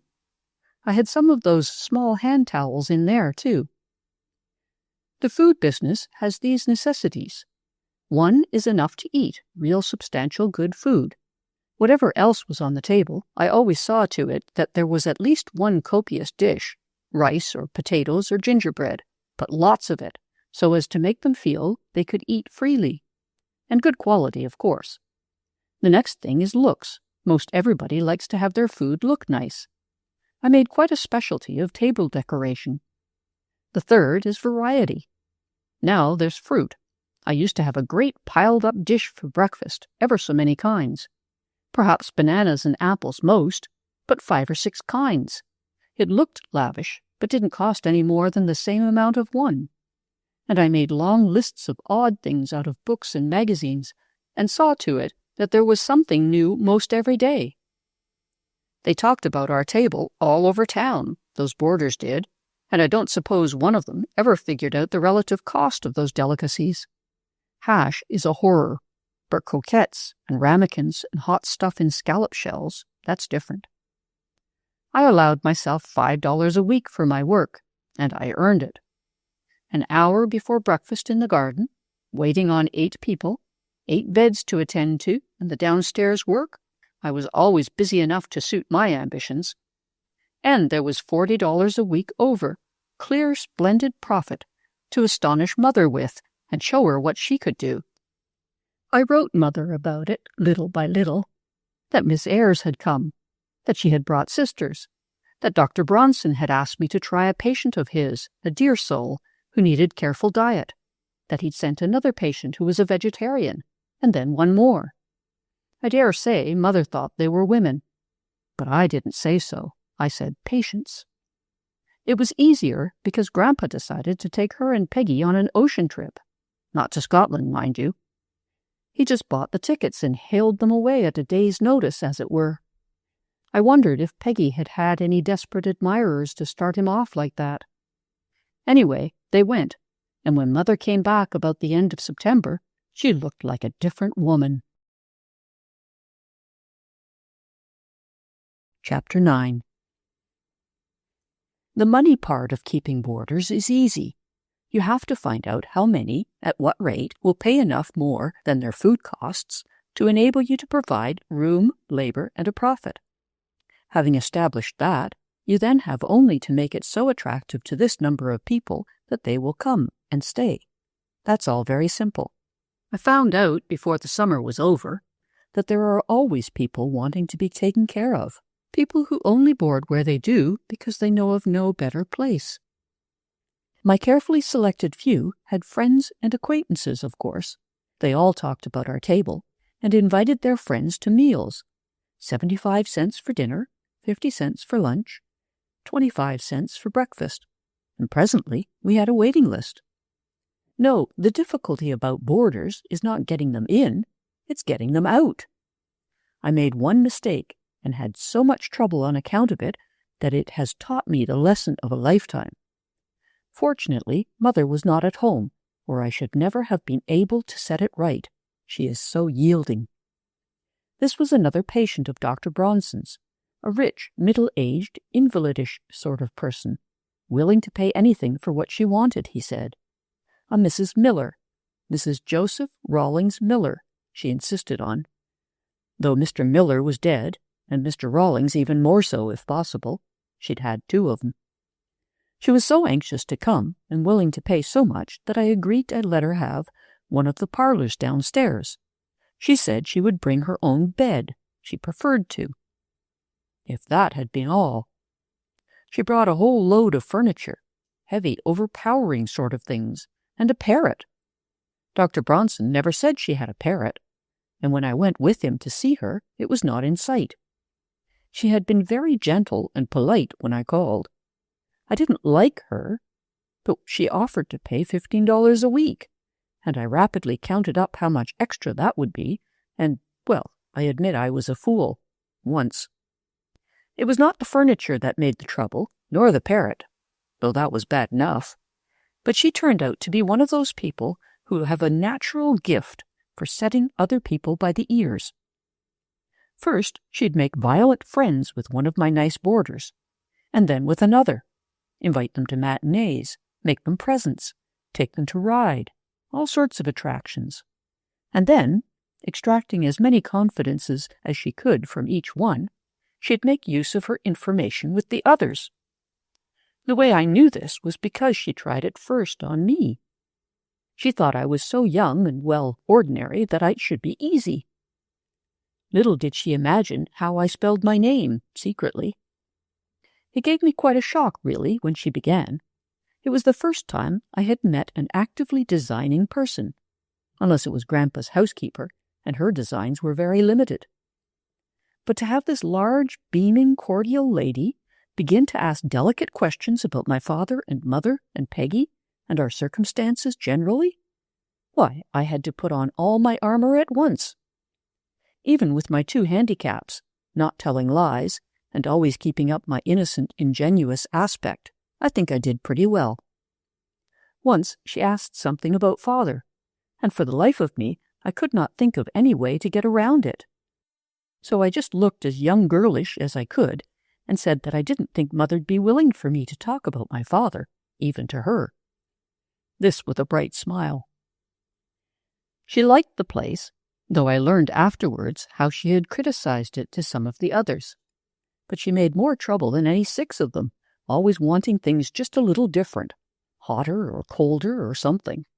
Worst of all, she would bustle out into the kitchen, absolutely giving orders to Allison. It was enough to break up our entire household. The money she paid wasn't a circumstance. Why, 2 of my nice teachers that had been bosom friends quarreled before the first fortnight was over, and left, both of them. I filled the rooms, but there was a week between.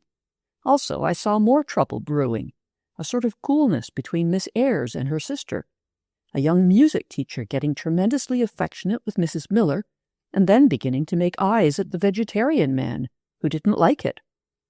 This'll never do, I said to myself. She's got to go, and quickly, too. And I began to plan in earnest. The Gales had a big brindled yellow tomcat. Jerusalem the Golden, they called him. A real fierce one. Dogs were afraid of him. That is, dogs who had made his acquaintance. He was a great friend of mine, Jerry was, and used to the house. It was desperately careless of me to leave her door open when she was out, and the front door, too, and then go away upstairs. I apologized most amply, but what good did that do? She never knew whether someone stole the bird, or if he flew away of his own free will. There was a feather or 2 about, I believe, but she couldn't prove anything by that. Well, that was only the parrot, but it was some gain. I hope whoever caught him was nicer than she was. She used to tease the poor bird to distraction, and then be desperately affectionate. Then I considered deeply with this result. We were sitting in the front parlor one evening after dinner, and I asked if they had ever heard such and such a story, something I had read about, premonitions and things. They were interested right off. Everybody always seems possessed to play with that subject, anything occult. Then one of them told of a telepathic communication her mother had had, and another boasted an aunt who was clairvoyant. I asked a few questions and drew out the stiller ones. Everybody has something. Mrs. Miller, of course, had plenty to say. Her experiences were more surprising than any, and more thrilling. Then all at once I asked to see her hand, walked across the room and looked at it, carefully, and without saying a word. Only I grew very quiet all at once. "What do you see, child?" she demanded. "I'd rather not commit myself," I said with a little laugh. "I don't really understand palmistry much." I didn't, that was a fact. But I went on looking at some of the others, and then went back, asking to see her other hand, and shaking my head over that, too. She got quite excited, and insisted that I should tell her what I saw, or thought I saw. "Why, it's nothing," I said. "I oughtn't to speak of it at all. I'm not an expert. And it might just frighten you. Only you wouldn't be so foolish as to be frightened over such nonsense, would you?" She protested that she wouldn't, and that I must really tell her. "There's nothing to tell," I said, as if I was ashamed of my limitations. "It's only, well, I don't see your life going on, after a certain point." They were all sort of creepy by this time, with all the talk we'd had, and I said it with just that little deprecatory, suggestive air. She turned a little pale, and then I was sure she painted a little, but she wanted to know which point. Of course, any point would do. I'm no forecaster of people's lives. But I just said, "Oh, I tell you what we'll do. Let's have Allison come in. Allison is Scotch. She has second sight. Perhaps she can tell us something, really." So after a good deal of persuading, Allison came in, looking very clean and starchy in her big white apron. She said it was a nonsense, but I wheedled her. The most of my wheedling had been done before. I had quite thrown myself on her mercy and begged her to help me out, lest our flourishing little business be ruined. She didn't want to lose what she was making, and she knew as well as I that it would be a lovely thing for Mother, so she let herself be persuaded. And once she began, she did splendidly.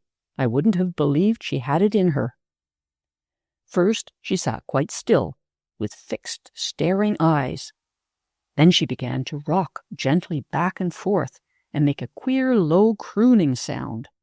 It got on our nerves awfully, even mine. Then she got up stiffly and walked to first one and then the other of us, looking for all the world like a sleepwalker. Over some she would nod or smile a little. At others she'd shake her head. But when she came to Mrs. Miller, who sat waiting for her with eyes getting bigger and bigger, Allison stopped right in front of her, clapped her hand to her eyes, and dropped into a chair. "What is it?" demanded Mrs. Miller, visibly frightened. "I will not say," was all we could get out of Allison. But presently she lifted her head, fixed her eyes on the door of the back parlor, Mrs. Miller's room, you know, and that queer set look came back. She got up, slowly like a somnambulist, and walked in a queer wooden way right up to the door and looked in, standing and swaying a little and staring. Then she went right up to the bed and again clapped her hands to her eyes with a low cry and came back to us hastily. We all crowded around her. "What is it, Allison? Do tell us. What did you see?" But she shook her head darkly.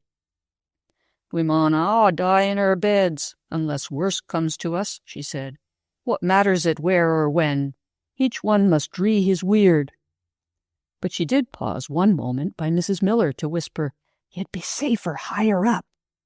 Allison always had maintained that it was dangerous to sleep on the ground floor. There was certainly a good deal of excitement among us.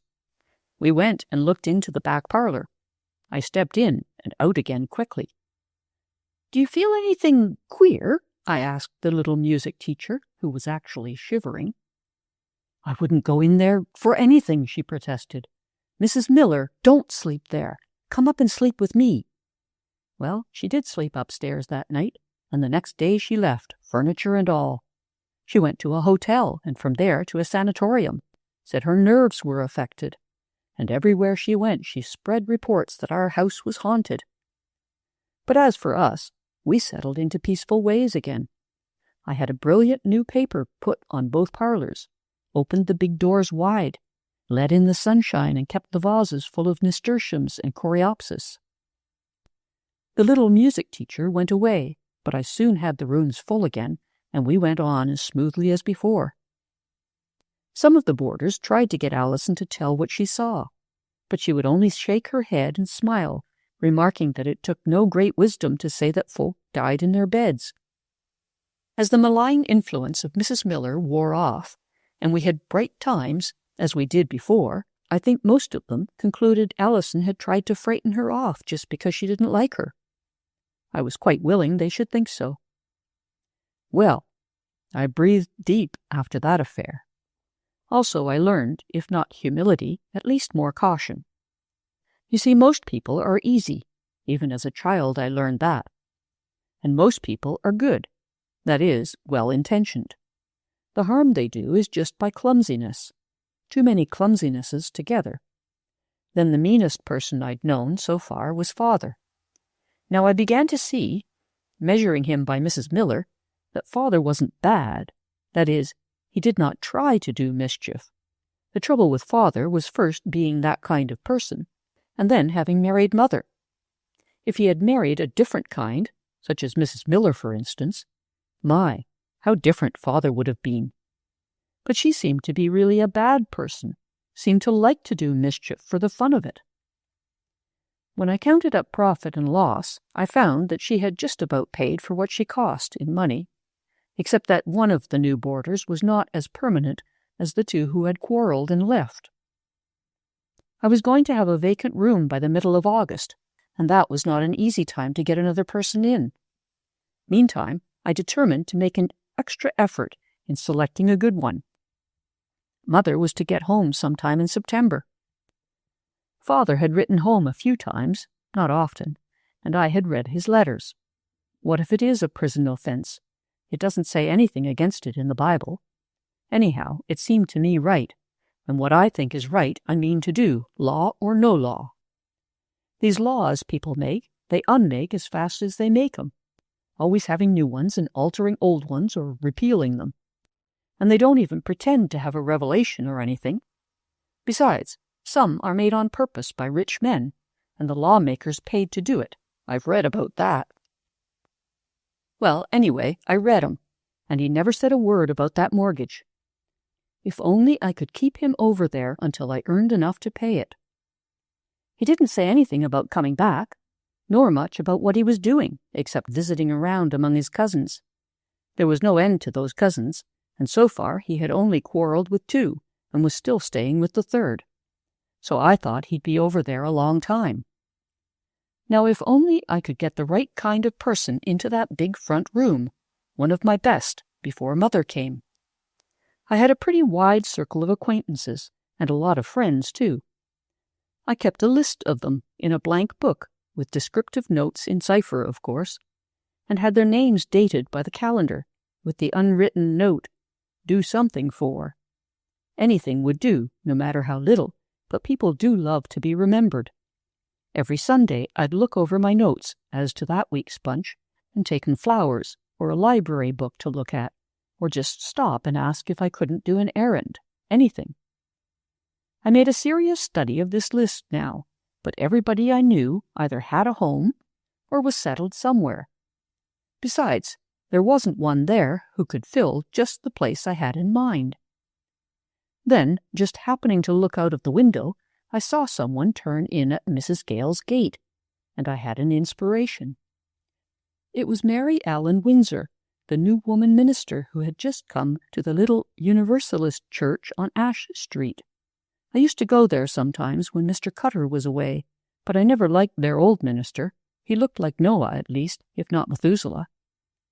This one I'd heard once, the Sunday before, and liked immensely. Someone must have directed her to Mrs. Gale's, because it was near, probably knew we were full, or was Mrs. Gale's friend. But I had a hope now. She took a room there, poor Mrs. Gale always had vacancies, and I began my campaign. First I went to her church, steadily, and thoroughly enjoyed it. Mr. Cutter was a nice man, and had always been a good friend to me, but he only preached religion, and this woman preached sense. I was tremendously pleased because, when you're doing things by force, as it were, all the time, it was nice to have something come natural. It was no effort at all to be fond of Mary A. Windsor. She was kind to me. That, I suppose, is part of a minister's business, but I wanted a lot more than that. I began to go to see her, running in with a few roses or a little dish of fruit or something, and never once staying too long. I asked questions about her sermons, and when she recommended books to read, I read them and asked more questions. I brought some other girls to hear her, and with them, and the ones she had, I got up a little reading club at my house once a week, and got her to drop in for a few minutes and advise us. She made a sort of special Bible class for us, and we had this other one on the side in special reading. There was one book she had written herself, and we devoted ourselves to that. I got so I could quote from it extensively. That book was a great help, though I think I could have done it without. Club nights I asked her to dinner, and she did enjoy it, after the Gales. When it got to be nearly August, I asked her if she could advise me about that room, if she knew anybody. "Won't you come and look at it?" I said, "so you could recommend it?" "I suspect you of mercenary designs, Benigna," she said, and patted my shoulder, "but I'll look at it, certainly." It was a very comfortable corner room, clean as a dish, the white curtains waving softly in the breeze, the bed in a sort of alcove that had a window in it, too. The floor was bare, dark, and shining, with a few rugs. There was a large writing table in a good light, a big scrap basket, a low bookcase, a reading lamp.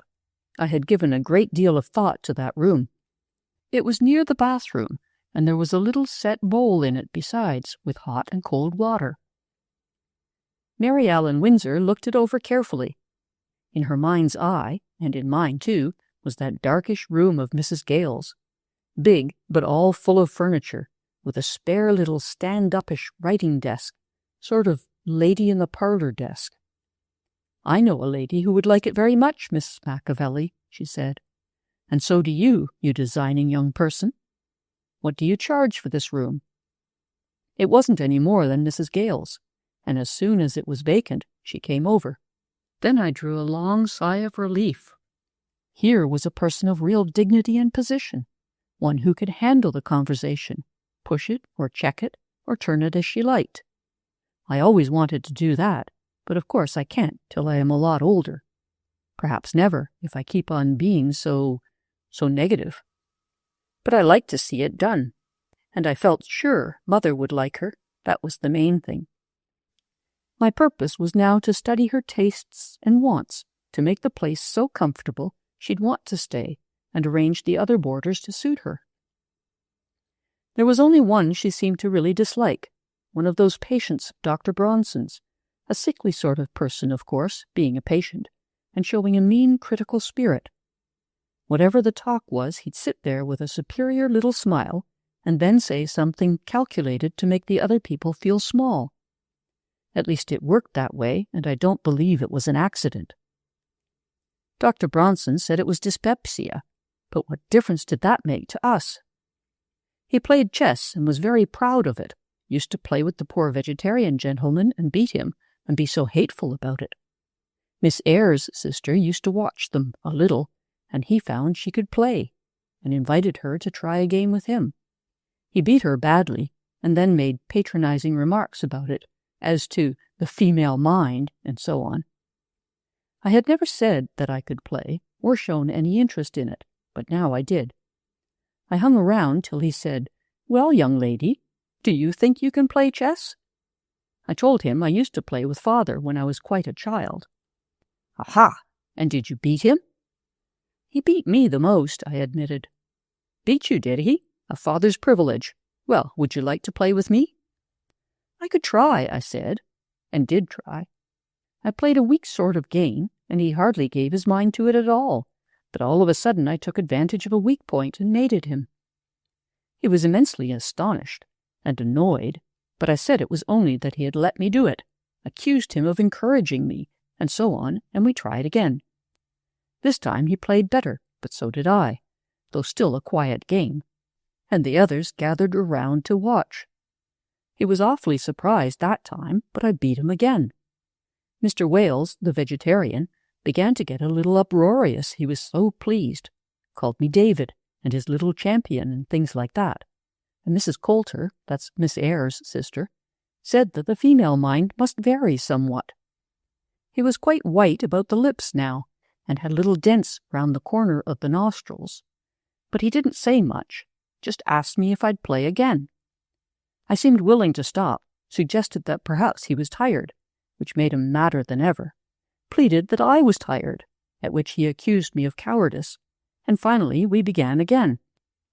This time, having watched his play and made up my mind as to methods, I beat him hard and quick, so quick he couldn't believe it.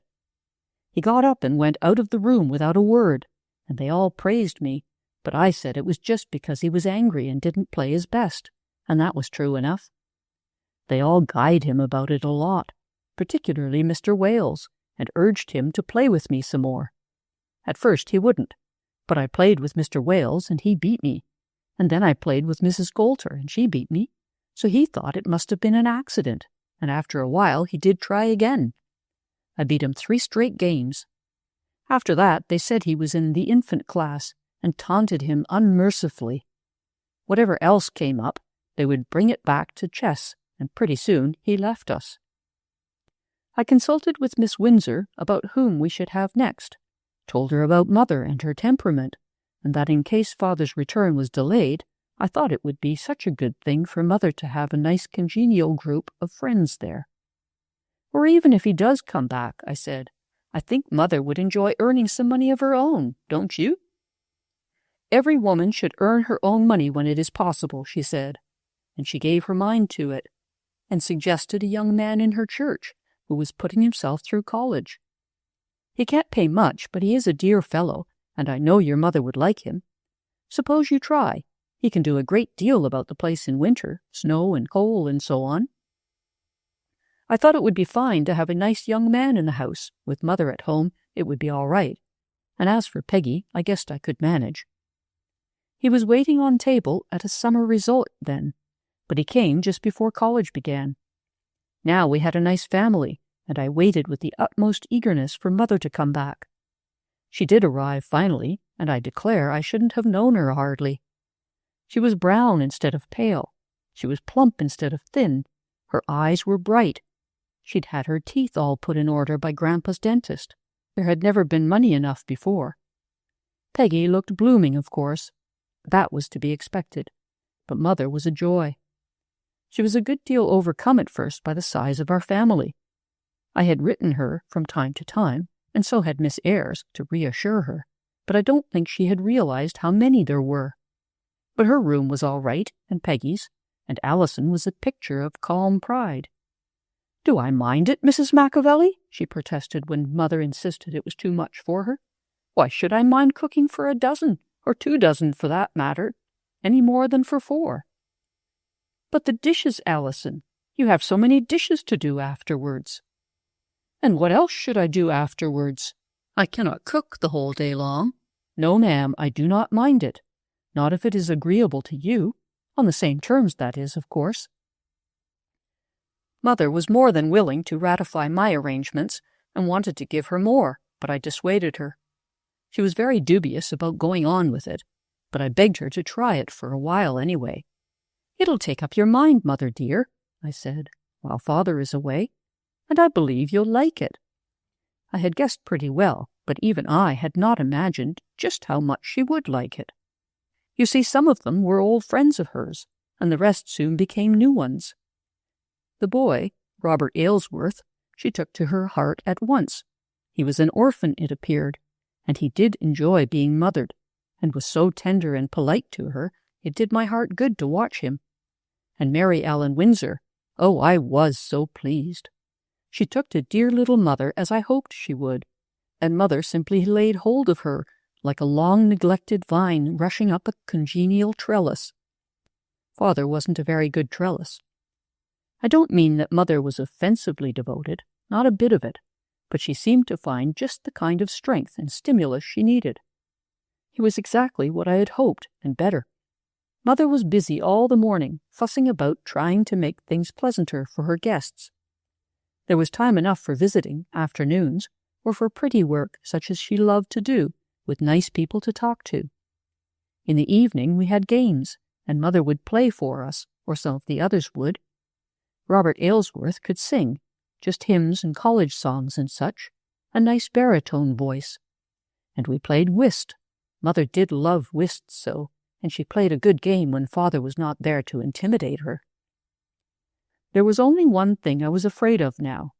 That was that Mother would save up enough to send for Father. I had never told her how much of a profit there was, and Allison never let on how much she made. Trust Allison for keeping quiet. It was easy, of course, to keep on with the accounts myself.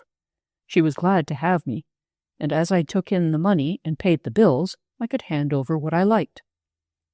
There was some profit for her, of course, really more than she expected, for Mrs. Gale had long since persuaded her that keeping boarders spelled ruin, but she had to clothe herself and Peggy out of it.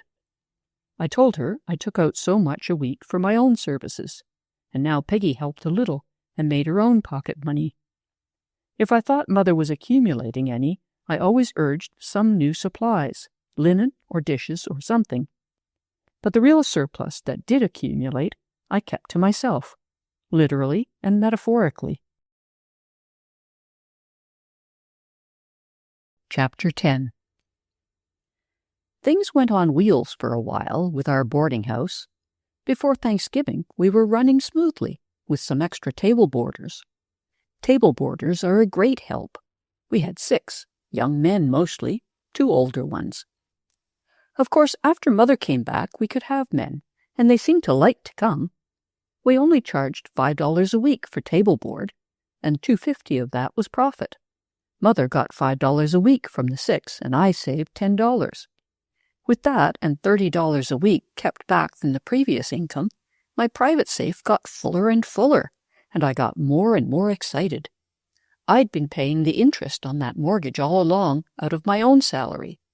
You see, it was only $80 a year, about $1.50 a week, and I saved as much as I could out of the rest and counted ahead carefully.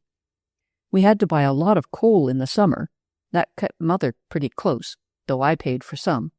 And before Christmas, I had it. $30 a week for 32 weeks, plus $10 a week for 12 weeks. $1,080. My, I did draw a long breath. $1,000 inside of a year. It was better than I had hoped. I'd had extra expenses, too, but there was my own $350 to draw on. That made $112. And with what Grandpa left for me to live on all summer, I really had the $1,000. To pay that mortgage, to really pay it, get that dreadful thing with my name on it back in my hands and burn it. I tell you, that was a joy. I hadn't realized, till it was done, what a strain I'd been living under. I really had worked awfully hard, gardening and marketing, and being waitress and chambermaid for 8 besides ourselves. Peggy helped, of course, after she came, and the extra mealers came, but I certainly had my hands full. It was a real achievement, and as there wasn't a soul on earth I could tell about it, I enjoy writing it down. It wasn't so dreadful after all, but pretty close calculating. I used to get up at 5:30, have my highly gymnastic scrub bath, and come down stealthily to the kitchen. Allison got up early, too, and I'd have a glass of milk and a cracker to start on. Then an hour in the garden, lovely work that was, though pretty damp. Everything so bright and beady and smelling so good. You can do a lot in a garden in an hour a day. Then I'd dust the parlors and set the table. We had to have a 7:30 breakfast on account of those boarders. By 9, the last one was fed and the room clean, and I'd had my breakfast sort of casually, waiting on them as needed. By 10:30, I had the rooms in order upstairs, sweeping 2 a day usually, and from 10:30 to 11:30 was marketing. I didn't have to go far, fortunately, and of the keepable groceries I always had a good stock in advance. Between 11:30 and 12:15, I just rested, reading or sewing, and it felt good. Then the table was to be set for our early lunch. Those school teachers had to have it at 12:30, and by 2 o'clock, the dining room was clear and left dark and cool for the afternoon. Afternoons I had quite an easy time, only there are always things to do in a house. But I did the main work before lunch, and I went to bed early, religiously, by 9 o'clock most nights, and got 8 hours sleep. It was real sleep, too, and I used to go to bed so happy because the secret hoard was rolling up from week to week. By Christmas week, the thing was done. Done! And I felt like Alexander the Great. Considering what world to conquer next, I spent quite a time in thinking and planning. There was a very tempting world next door, Mrs. Gale's house. I wanted, oh how I wanted, to get Mrs. Gale out and my mother in. Only to do that, and do other things I wanted to away from home, I must have an accomplice. Failing an accomplice, I must reduce my ideas of boarding-house profit, hire a mere manager, or leave it to Mama, with much less of an income. Less, that is, than I could have made by doing it myself. I planned it all out on paper carefully. This boarding-house business wasn't my business, it was Mother's. I had already accomplished my cherished purpose. Father was gone, Mother was happy, and my crime was obliterated. I'd torn up the deed. I wanted to leave the boarding-house business so that it would be easy for Mother, plus Allison, to keep it up. Naturally, Peggy could not be counted upon. She might go off most any time. The question was, ought I to stay, to push the business and keep an eye on Peggy, or could I begin now to launch out and do the other things I wanted to? I watched Peggy. Pretty, prettier, prettiest. She certainly was the most fascinating thing. All the he-boarders seemed to think so, and their friends thought so too, and the young men of the church, both churches, Mr. Cutter's and Mrs. Windsor's, and lots besides. Before New Year's, I made up my mind. My sister's happiness in life might depend on my staying at home now. If I wasn't there, there was no knowing whom she might marry, and there was room for considerable choice. Also, if I stayed another year and took in the world next door and ran it myself, I might with perfect honesty, or at least with tolerable honesty, accumulate quite a little money. So far as I know, it is always useful to have a little money, unless it is gold money or a long string of sapex and you are about to drown. Accomplice or assistant? I decided on an assistant. I was afraid I couldn't find or make an accomplice yet a while. I laid it out like this. Some day Peggy will marry. I shall be away on enterprises of my own, and Mother will be alone. I want to leave her so completely entrenched in a smooth-running, well-paying house that she can't spoil it by too much kindness. She ought to have a capable, stern, hard-headed businesswoman to keep her up. Then, if my dear Mrs. Windsor will only stay, I do believe she could hold her own even if the worst happened. That was if Father came back and told her to stop it. So I began to study my list of friends and acquaintances that I had all set down with bits of description. Right there, I began to find out something which I have been finding out ever since. The real smart, capable people are busy. You can't find them lying around loose. And the ones who are disengaged, so to speak, are pretty generally useless. Man or woman, I said to myself. Men that amount to anything are all busy. Young ones sure to leave, if at all clever. Women, young ones likely to marry. Old ones mostly occupied if worth anything. Leftovers no good. Then I settled on this. If I could find a youngish, middle-aged woman with an encumbrance, say a child, or even two, who was smart enough to keep all the accounts straight and not let Mother, and then and there I stopped short and began to reconsider. All this propping up Mother from the outside was uncertain in the extreme. If she couldn't, she couldn't, that was all. But if she could... Then I resolved to put in a solid year, making everything as strong and safe as I could, and sort of educating Mother into some degree of independence. I counted on Mrs. Windsor to help, and she did, steadily, without seeming to realize it. You see, Mother liked her so much that it was easy. She began to read her books, and came in and sat with our class, and then she and Mrs. Windsor would read other books together. Then Mrs. Windsor, all of her own idea, got Mother interested in some of her protégés and projects, and I could fairly see her grow. I began to think I hadn't done Mother justice. There are people who never amount to anything when they are with the wrong influence, and who come out surprisingly under others. Dr. Bronson did Mother a world of good. He was a bachelor and an old friend. She always used to brighten up when he came, and Robert and the other boys were all devoted to Mother. So I turned my whole mind on the next move. That was to get Jenny Gale a job, a good job, and then... This was not very hard, with so many people to ask. I had quite a good talk with Dr. Bronson first. "Mrs. Gale doesn't look very well, does she?" I began. He agreed that she didn't.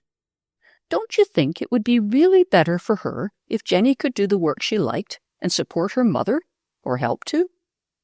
"It would be a great deal better, Ben. She worries herself sick over her work and never gets ahead any. And Jenny worries too because she hates it. But what are we going to do about it?" I meditated hard, as if I'd never thought of it before. "If we could persuade Mrs. Gale to stop," I said. "She won't. Says she must keep a home for Jenny." "Yes, well, if Jenny had a real good chance, a job that would pay her well. Even then, her mother's tied up with the business. I don't see how she could stop." I looked up at him and smiled. "See here, Dr. Bronson," I said. "Which would you rather do? Honest. Eat at Mrs. Gale's table or at ours?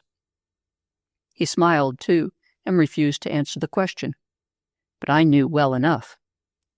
"May I tell you a secret," I said, "that you'll never tell?" "That's what doctors are for," he answered, "to keep secrets. I've had so many that I've forgotten them by the 100. Then I told him, ingeniously, what I was sure he knew already, that I was doing all this for Mother's sake, and that I wanted her to have it all sound and safe, even if Father came back. "Don't you think she would be better off with boarders, even if he did come?" I asked. His face hardened the minute I mentioned Father.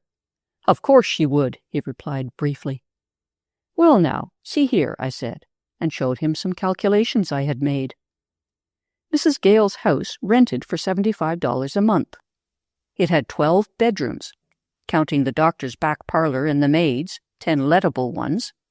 Of course, she kept one for herself and Jenny, and never had her 9 full at once. Also, a lot of people went off without paying. 10 boarders, I showed him, averaging $10 a week, is $5,200 a year. That's the biggest possible income. The rent is $900. The fuel and light, say $200. One girl for waitress and chambermaid, about $300. That's $1,400. Then, if I pay $4 a week apiece for food, of course I wasn't going to, but I didn't mean to tell him everything, it's $2,080. Plus $1,400, that's $3,480. Take that from $5,200, and it leaves $1,720. You see, that leaves a margin of $1,720. Take out $150 for fuel, etc., and it's $1,570. And if I lost equal to one boarder all the time, there'd still be over $1,000. He studied it carefully. "There's something wrong here, Ben. There must be. This is too good to be true. You've left out something." "Of course I have," I agreed. "I've left out the cook, and the manager, and the furniture. Now, Allison can cook for 20 or 30, she says so. You see, she has no other work. And dear Mother could run 2 houses as well as 1. You'd all eat over there, of course, and the whole furnishing, put it at $500, would only be $150 a year at 10%. I'd soon buy it. Really, Dr. Bronson, it can be done." "I noticed that you keep your house full," he admitted. "Yes, and we haven't any losses because they all pay in advance. It's just as cheap for them." "I believe she could do it, Ben," he said, "with you behind her. You're a pretty smart little girl. I've always said so." And he gave me a friendly little shake. "So what is your proposition, little Miss Manager?" "Why, I'm kind of ashamed to make it," I told him, "but it's this. You see, Jenny tells me how things are, and I've planned it this way. Mrs. Gale has signed the lease, of course, up to next May, and she's owing for all that coal. She's only paid for 3 tons, and there's 4 left. And I suppose she'd want something for the goodwill of the business." He smiled at that. He knew as well as I did, better, really, how little goodwill there was left in Mrs. Gale's business. "If you'd stay right on at the same rate," I said rather sheepishly. I knew he was paying about $900 a year for his 2 big rooms and board. $17 a week, I think it was. "And if you felt you could trust us enough to advance it for—" he smiled reassuringly as I hesitated, "for 6 months, then I'd have something to pay off Mrs. Gale." "Why, my dear child, I'd pay it for a year," said he cordially, "and trust you for 20 more in case anything happened to your undertaking. Tell me when you're ready, and I'll give you a check or cash, as you prefer." "Jenny's job is the first thing," I suggested rather gloomily. "That won't be hard, I think. Jenny Gale is a pretty smart girl," he continued. "We'll find her something." I did not tell him that I still had Mother to persuade, but I felt sure that would not take long. She was fond of Jenny, and so was Mrs. Windsor, and they sympathized with her efforts to get a position. Mrs. Windsor helped a lot. I believe she really found the place at last.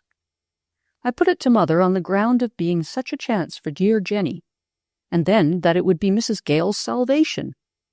Dr. Bronson says it's worry and nothing else that ails her. He says if she could have a rest and no care, she'd be a well woman. When Mother hesitated over the risk, I went over the figures with her, still keeping that $4 estimate on food, and showed her that possible $1,570 or even $1,070 clear profit. And, to finish, I began to say how all our boarders loved the food here and loved her, and how Dr. Bronson would prefer our table, that he fairly suffered at Mrs. Gale's, and she was just about converted. We had a talk with Allison, all three together. I had already spoken to her about it, and she was more than willing. It meant more money for her, too, and she delighted in her enlarged scale of cooking. Mrs. Gale was the hardest to move. She complained about her debts. I assured her we would take them all. She spoke of the furniture, fairly dwelt upon it, till I asked her what she thought it was really worth, and she said, after figuring on it a long while, perhaps $1,200. You see, she had had very little of her own at first, and had had to buy from time to time. She got her things second-hand and at auction sales. It was a poor lot and old.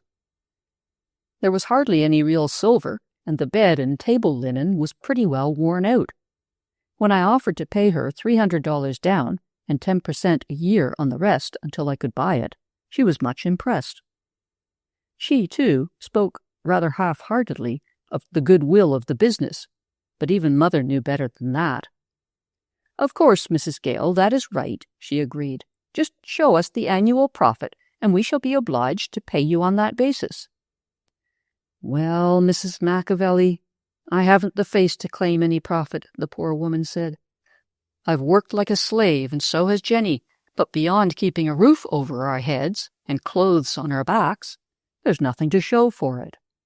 You've done better, I know, but then you own your house. That makes a big difference, a very big difference. I don't advise you to take my house," she went on. "In conscience, I can't advise you to. It's a hard house to heat and to keep clean."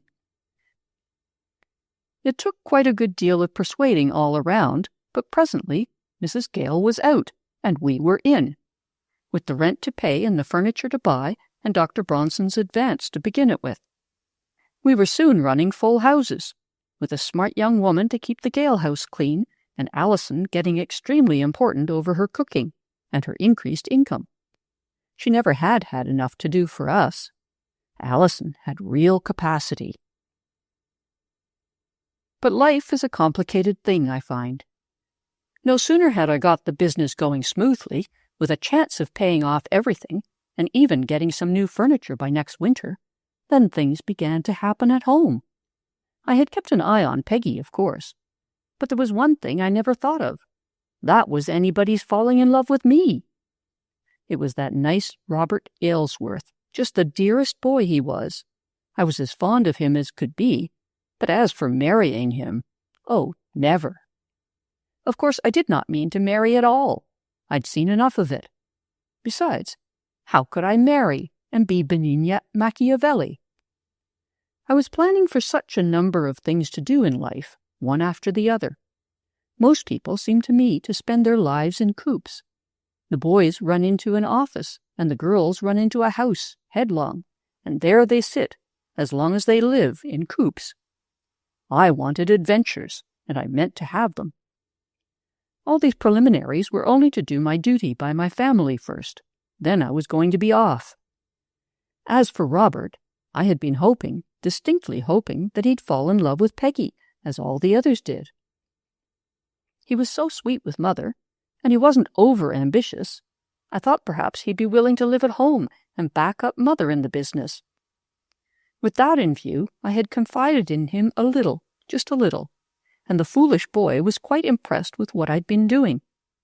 I told him it wasn't anything, that housekeeping was the thing any woman ought to be good at. "Maybe they ought to be, but they are not," said Robert, and he proceeded to follow me about and invite me to things till I had to notice it. It was quite exciting, in a way. Though I did not mean to marry, I had no objection to being asked. And then I found there was a certain satisfaction in having somebody always considering one's wishes and doing nice little things for one. As soon as spring opened, and I began to work in my enlarged garden, Why, there was Robert, being so practically helpful that I couldn't refuse him. A man is a very useful thing, after all, when he's willing. I had always thought of them chiefly as obstacles, my experience being rather limited. Also, I found that with this nice boy always about, talking of his ideals and hopes and things— he didn't propose, you see. He couldn't because he was only a student, but he wanted to. I began to feel a sort of change in my own mind. It was a funny, quicksandy sort of feeling. Here I was, just starting out in life, shall be 21 before very long now. It seems a lifetime since I began this record. Well, it is my lifetime, practically. Then right at the beginning, just as I was ready to break loose and go, here was this nice boy offering me a coupe. The worst of it was that coupes began to look almost attractive. "This won't do," said I. "This will not do. Women have been known to lose their heads in a case like this. Sit down and have it out with yourself, Benigna Machiavelli, before it is too late. Do you want to marry Robert Aylesworth, or do you not?" Then I answered myself sharp and clear, "I do not." And yet there was something that wasn't satisfied, something that worried me. It felt so uncertain. "Can't I handle a thing like this?" I demanded. "Am I, with all the determination of years of planning, to be changed by the first nice boy who shows he is attracted to me?" I took a whole evening to myself in my attic room and plenty of paper and faced the thing carefully. I had no long life of experience to look back on for suggestion, and no person I cared to ask about it. Besides, if I did, they'd probably think it was a good thing. There was nothing against Robert. I knew Mother would be delighted. No, I had to think it out. And then, if I had no experience of my own, I had all the world's, in books.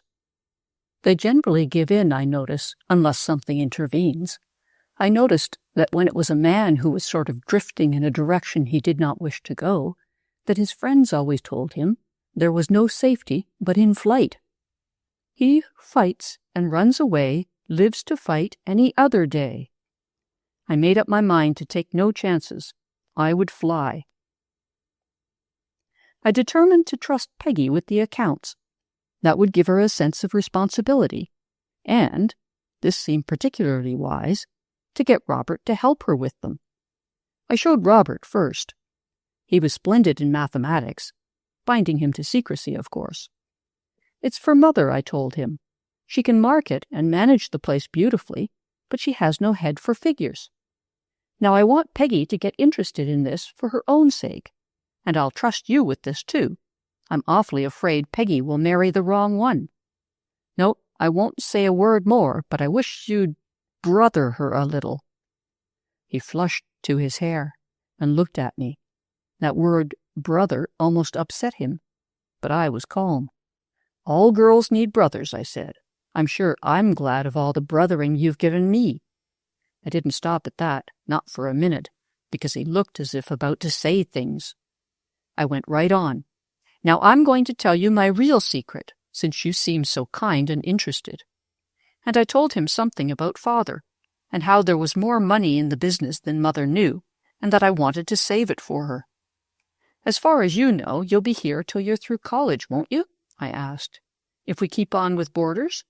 "Indeed I will," he agreed eagerly. "And oh, I do hope you'll keep on."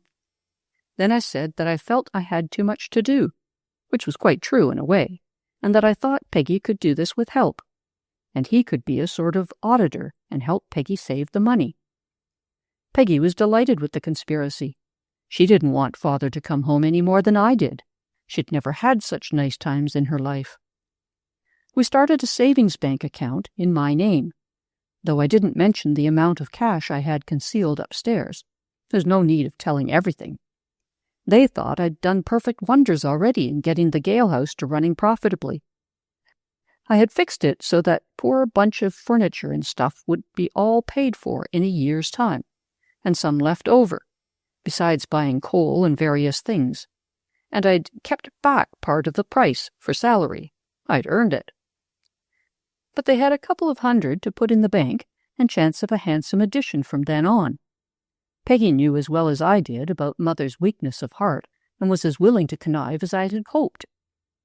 Let her have some profit, of course, and let it grow a little, but see that she spends it, won't you, Peggy? Peggy said she would. She had a bigger salary, too, now, and that pleased her, but she wasn't a good saver. I told them that it would be cheaper to let Allison do the marketing, if they could persuade Mother. Give her $2.50 a week per each. If she wants more, she'll say so. Robert sat with us several evenings while I helped her get used to it. I told him that I felt so safe about my sister when he was with her. Wouldn't it be a shame, I said, if a nice pretty girl like that was to go and marry anybody who would make her unhappy? Of course it may not be so, but you'll be doing me a kindness, truly, if you will be as nice to Peggy as you can. It wasn't any hardship to be nice to Peggy, and then Robert was nice to everybody. Then I told Peggy that I knew she didn't care a bit for Robert, but I had reason to believe that he had a disappointment, and that he was an orphan anyway, and had no sister, and I thought all that she and Mother did for him was really a great comfort to the boy. Perhaps he's having too much sister now, she said. Peggy is not a fool, nowhere near it. But I looked blank and went on talking. Having got that all going nicely, I had a heart-to-heart talk with Mrs. Windsor. She always did me good. I found that she was quite happy there and meant to stay. I'd thought she would, and I felt safe about Mother while she was there. There's only one thing that worries me, I said. If Father comes back, I'm afraid he'll make Mother give it all up, and then she'll just settle down and be the frail invalid she was before. Mother needs people. She needs friends, and young folks around, and something going on. You'd back her up, wouldn't you, Mrs. Windsor? Your mother owns this house, I understand. Yes, and she's signed the lease for the other one. And your father, so far, has not been very successful in business. No, not ever. Just a spurt now and then we'd get in debt and be so poor for ever so long. Your mother has a perfect right to carry on this work if she chooses. I shall certainly do all I can to strengthen her determination if necessary. Then I told Mother I thought I needed a vacation, and would she mind if I went to see Grandpa for a while? She was very willing. She had worried over my working so hard for so long. Grandpa was willing too, and I went off at once, with a suitcase and a little handbag, and hidden away in a little oilskin bag that hung around my neck, $500. Grandpa would do as a sort of springboard. Chapter 11. As I look over my notes for that year, whole books of them, I realize that any true autobiography is too long. Why, you live every day, and things happen, real interesting things. Also, there are so many people. I keep a record of them, you see, and people who are more amusing and surprising all the time. Of course, if you just stay at home, as most girls do, all the people you know are family and schoolmates and church people, and afterwards the ones you meet socially. But that never satisfied me. I had all those classified quite early, and all the rest of the world was left to get acquainted with. I had determined on a wander year, maybe more. I wanted to see life, as it says in the books.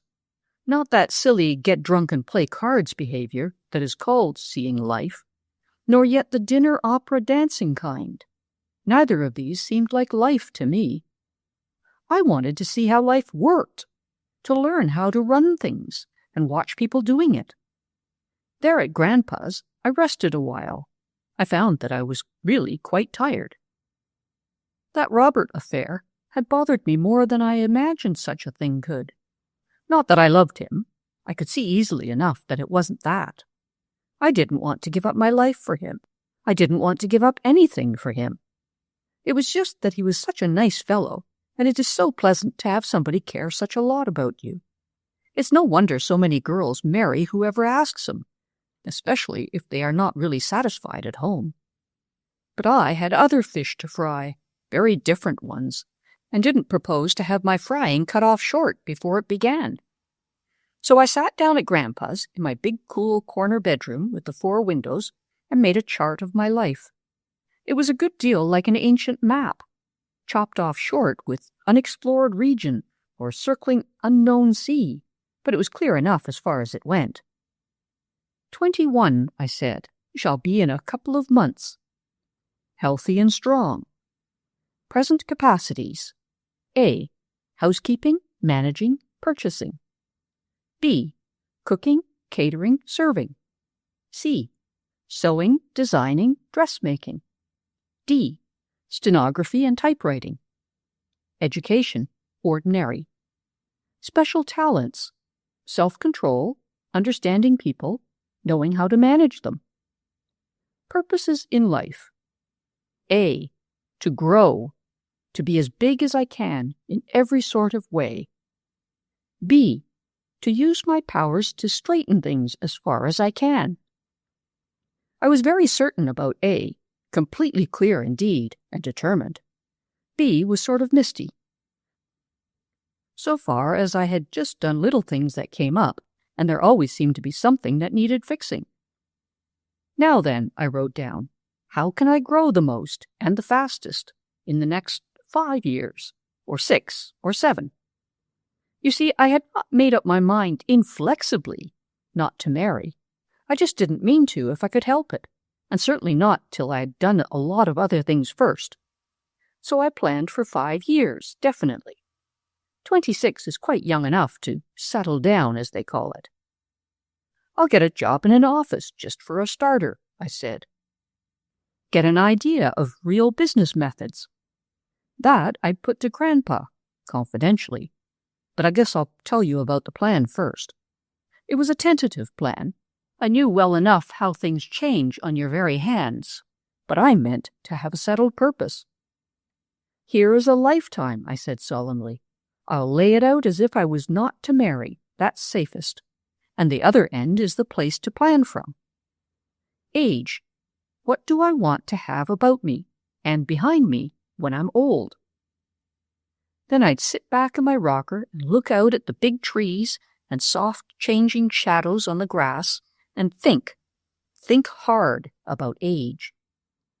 There were plenty of old people to think about. I knew a lot of them, mostly as grandmas and grandpas. Health was the main thing. To keep well always so as to be pink and straight and cheerful at 70. That was certainly common sense. I remembered Mrs. Windsor's mother, who came to see her at our house once, and that minister from Nebraska who preached in Dr. Cutting's church one summer, and the big surgeon from Germany that Dr. Bronson had to visit him once. Splendid old people, not crabbed or feeble or foolish. Then besides health, any old person has to have some money. If they haven't, they're just poor relations and are put upon. Of course, the old men generally do, but the old women generally don't. A grandpa is a person to be considered on account of what he may give you, before or after. But a grandma is only to be considered according to whether you love her or not, apparently. I shall have my own money, and enough of it, I determined, married or single. And I shall have a home of my own, not just somebody else's home that I keep house in. And I thought of another old person I knew, a relative of Jenny Gale's, on her father's side, who had a beautiful place in the country, and people loved to visit her. She had crowds of jolly young folks, and various kinds of people. She never was lonesome, that I could see, though an old maid. Health, money, home, what next? Friends. Now that is the most important of all, almost. Friends are the richest kind of riches. I've noticed old folks mourn because of the dropping off of their friends, their old friends. One would think that friends were strictly limited to one crop, like brothers and sisters. I mean to plant mine in succession, like green peas and sweet corn, so I'll always have ripe ones. Why, that relation of Jenny's was simply worshipped by some of those young things, boys as well as girls, and she always had middle-aged ones, too. Health, money, home, friends. How about family? That I wouldn't plan for, If it came, it would come. I was planning for life without it, so as to be on the safe side. There's a certain definite proportion of unmarried women. Funny that girls never plan accordingly. What next? What kind of an old woman did I want to be? Here was where that big A, to grow, came in.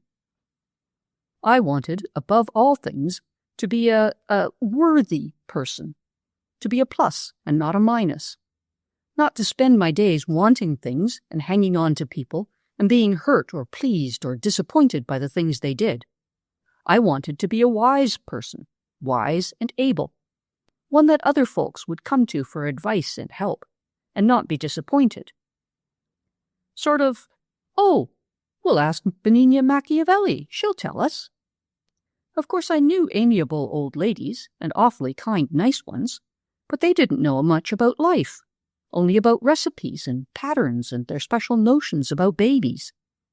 Now my idea was to enlarge my circle of experience as widely as possible, and to keep on enlarging it. So I meditated very deeply on how much could be put into that 5 years, and more, if I had more free to use in the same way. Languages. I'd always been good at languages, such as we had in school. I had a background of Latin, and the beginnings of German and French. One thing I determined on was to spend several summers abroad and learn different languages on the spot. This was extremely interesting to lay out. French, I said. Paris, of course. Not as a tourist. They'd talk English to me. Just be there. Be left on my own resources. Get bored in a nice, refined French family, and get work in a French shop, a business office. Yes, that will be best. Try more than one. Can go over as companion or nursemaid. Better get nursemaid's training. Need a lot of personal recommendations. That's one thing, sure. Get 'em. Can come back the same way. Can always take a vacation when I need it. See to it that I have some money with me always. Then I'd hug my little $500, the nucleus of all my further fortunes. Danger? That was another point to consider. If I was going out like this, all about the earth at random, and especially if I had money with me, there would always be an element of danger. It was tremendously exciting to plan for that. One thing I determined on, to have disguises. I must learn to make up my face. It would be good to take a little while on the stage, perhaps, behind the scenes, and learn a bit about that. And I put down, lady's maid experience, situation with actress. I got up at this point, I remember, and looked at myself in the glass. Now, as I've said before, I was not beautiful, nor distinguished looking. I suppose a discriminating describer, like those novelists, could have seen a lot in my face, but most people didn't seem to. Still, I was young and fresh, and not wholly unattractive. There was Robert to show that. Then I had a perfectly lovely idea. I'll fix up to look older, I said, a lot older. There are plenty of old ladies planning to look young. I'll learn how to look 30 or 40. Oh, what fun! Then it'll be so jolly to pop out as a girl when I want to. And I determined on that actress lady's maid arrangement as really useful. I'll have a whole series of names, I said. I'll have a lot of costumes. I'll learn enough trades to get work anywhere. I'll go anywhere I please on earth. It was tremendously exciting. When I got my tentative plan well drawn out, it was like an old-fashioned game I saw when I was little, where there was a kind of winding maze with the house of happiness in the middle. You spun a teetotum, I think, a hexagonal one, numbered, and moved counters to that number. My plan was much clearer and better. There was a great circle, and then inner ones, and in the middle that splendid old age I was planning for. In the inner circles, there were not many things to do, because naturally you don't expect old people to do as much as young ones. And then, also naturally, I couldn't specify very much that far ahead. But in the outer ones, I got a census list of occupations and marked in red all the ones I'd really like to try. There were a lot. Then I put the difficult and highly skilled ones well in toward the middle. Things I'd like to do when I was 30, when I was 40, when I was 50. It was tremendously exciting to put things down on the 50 line. There was college president, position in city government, owner of a system of hotels, head of a great school, manufacturer with model factories, things like that. And from each of those, lines ran back to the wider rings where I had arranged the successive smaller undertakings by which I proposed to lead up to the big ones. The outside ring was where I stood now, planning for my next job. I could see at the outset that every one of them would help with the others. Then I said, wait a minute, which of these lines is going to bring me in touch with people on top? Big people, aristocrats. I want to know all kinds. It wasn't done in a minute, this chart. I stayed a month at Grandpa's, resting and thinking. This aristocracy idea was not easy to handle at first, but I went at it from the top end, as I usually do. Wanted, easy familiarity with people of the best manners. I fixed on the English aristocracy, at least to begin on, and laid out this line of advance. Last step, trusted and friendly companion with elderly and perhaps eccentric English lady who has fine house parties. Back of that, high recommendation from lesser English person. Back of that, introduction by American friend with very high recommendation. From there it was easy backward. 2 careful summers abroad ought to make a good linguist and courier. 4 ocean trips as nurse or companion ought to command very favorable acquaintance and esteem. I just hugged myself as I thought of those voyages. It was easy to see that I must do the lowest grade things first, pile up such experiences quickly, and under other names, and go on to the larger ones. I should have to cut loose from home altogether, that was clear. I could go to a distant city, have a settled address, and write such letters as I chose, meanwhile doing things. Very well. I had a nice talk with Grandpa, earnest and innocent as you please. I told how happy Mother was, that she had a real talent for large management, and that I felt sure it would make another woman of her, even if Father came back. I told him that I had enjoyed getting it started ever so much, but that I realized my limitations and wanted very much to learn more. Don't you think a girl ought to have some real knowledge of business? I asked him.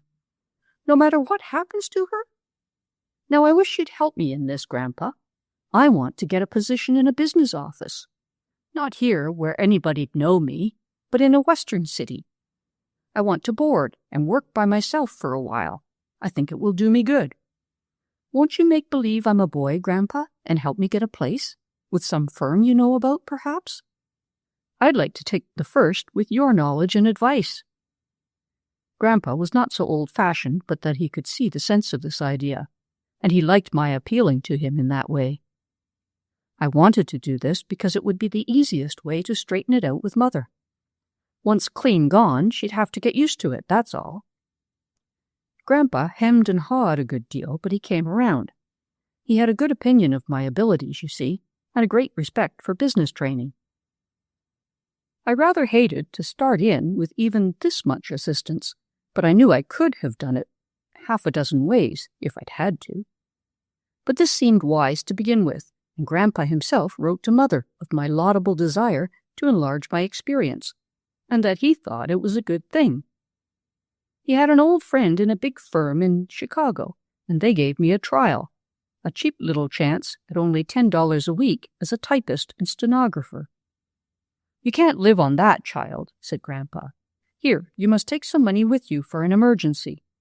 And be sure you keep me posted as to how you get on. He made me take $50.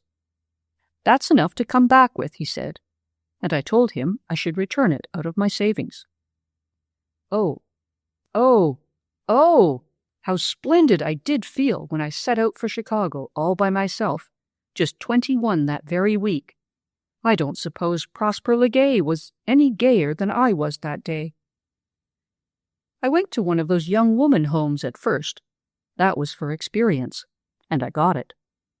While sampling, I went to one after another, all I could get into in Chicago, and learned and learned and learned. One notebook is about those homes. I got acquainted with girls there, lots of them, and that was specially useful.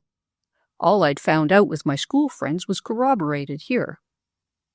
It is so easy to make friends that I perfectly marvel at the stupidity of those who don't. Sympathy, kindness, patience, interest, and service if possible, but even without service the others do it.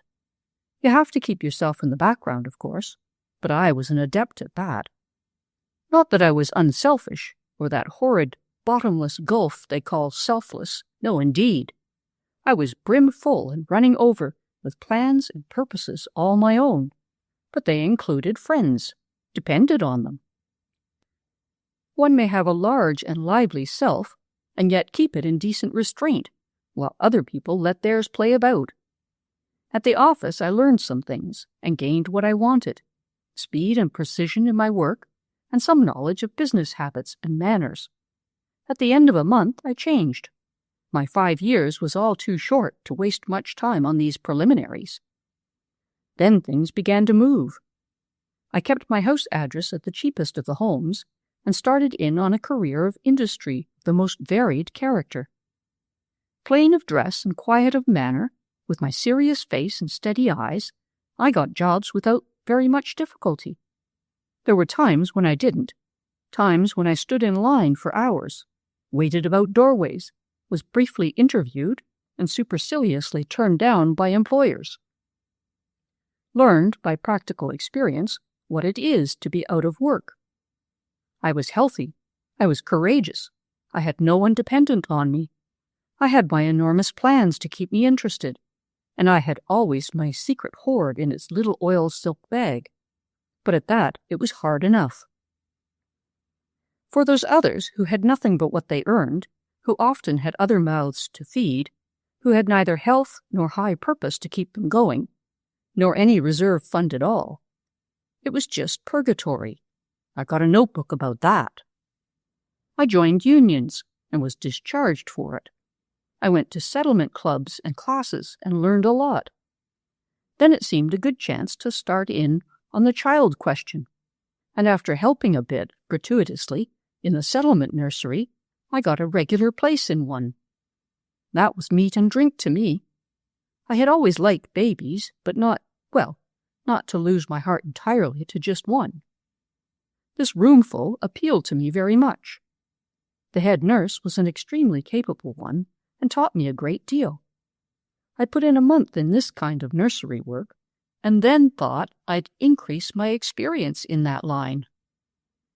By the good offices of the settlement people, I got a sort of assistant nursemaid place in a rich family, and had all I wanted of that in a fortnight. But I made the acquaintance of a very good lady's maid there, who became cheerfully confidential and told me about her various places, mistresses, and duties. I answered advertisements and got a maid's place at low wages, stating that I had worked in other lines before, and then I began to learn new things very fast. Why do not people realize that you cannot know life if you stay always on one level? Why, the average woman knows only her own kind of people. She may travel around the world and never learn as much as she would in traveling up and down a bit in her own city. I had been associating with office girls, shop girls, factory girls, and nurse girls. Now, I did not associate, in the ordinary sense, with rich ladies, but I had to learn about them. I couldn't help it.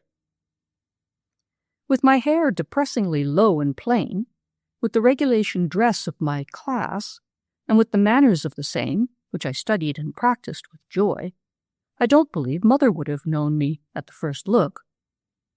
As to makeup, I began to find out about that, even as a lady's maid, and was ready to try for the position with an actress. I wrote nice letters home. The address changed now and then, and I told chatty stories of my various boarding houses and people I met. Also, I wrote much of their affairs, only Mother would sometimes protest. "You don't tell us enough about yourself, Benigna. Are you still in the same place, or have you changed again? I do wish you would come back." Grandpa was much annoyed that I should change about, but I wrote him nice letters too. "You see, dear grandfather," I'd tell him, just as fully and courteously as if it was necessary, "I am not doing this because I have to, but to gain knowledge of life, first-hand experience. It is hard for a woman to get this. After marriage, I should have no chance for such attempts. Now is my time to learn," and things like that. I wrote so serenely about the condition I saw about me and the needs of the girls who worked that they got a sort of impression all the time that I was like a settlement worker, living arbitrarily in certain condition and studying them. Well, I was, in a way, but I was practicing just the same. Long before that first year was up, I had some practical inside knowledge of 9 trades and a week-to-week trial of a dozen more. I had been a waitress in a cheap restaurant, a chambermaid in a hotel, a salesgirl, a cap maker, a necktie maker, a skirt worker, a box maker, a typist and stenographer, and a nurse, besides a lot of mere investigating experiments. Next was the job with the actress. This took a little time, but I worked it. I helped a tired property woman for nothing. Was willing to lend a hand while I waited to see this one or that one. Put a little advertisement in the paper, well worded. Wages moderate, it said at the end, and got a place presently. This was a new kind of life altogether. I had prepared myself as if for imprisonment at hard labor. My theory is that a large part of the complaints people make are due to a lack of preparation. They complain of what they surely ought to have expected, which is foolish. I made up my mind to loss of sleep, to a bad-tempered, tired-out, excitable, capricious mistress, and to dear knows what of possible risks among the unprincipled and adventurous. And I found out right then and there what I half knew before, that people are just people, wherever you find them. As for improper advances, I met more of that risk as a lady's maid in the first families than I did from the profession. And my mistress was a sweet, weary little woman, supporting a large family of relatives who disapproved of her and carrying a broken heart well hidden. She was a good actress, too, knew her work well, and from her and the others I was thrown with, I picked up all I wanted to know. I had no stage ambitions. The acting I meant to do was in a far larger theater and among more exciting scenes. The same old simple tactics of self-restraint and interest in other people, with an unofficious helpfulness, made friends as always, and I started another notebook on this field of study. I didn't tell the folks at home about this job at all. They had not had definite news of my form of employment since I was in the settlement creche. They did not know that I was nursemaid as Mary Harrison and lady's maid as Ella Mead. It was good practice to change names. Takes a lot of active memorizing. I tried it in these simple, easy positions where you are called by name all the time. It might come handy later on. And it was not lying either. It is perfectly legal to change your name as often as you want to. Anybody can. I simply took that name for the time being because I wanted it. The theater time was immensely interesting. My actress lady got quite attached to me, said I rested her. I suppose an unemotional, restrained temperament is a rest to the other kind.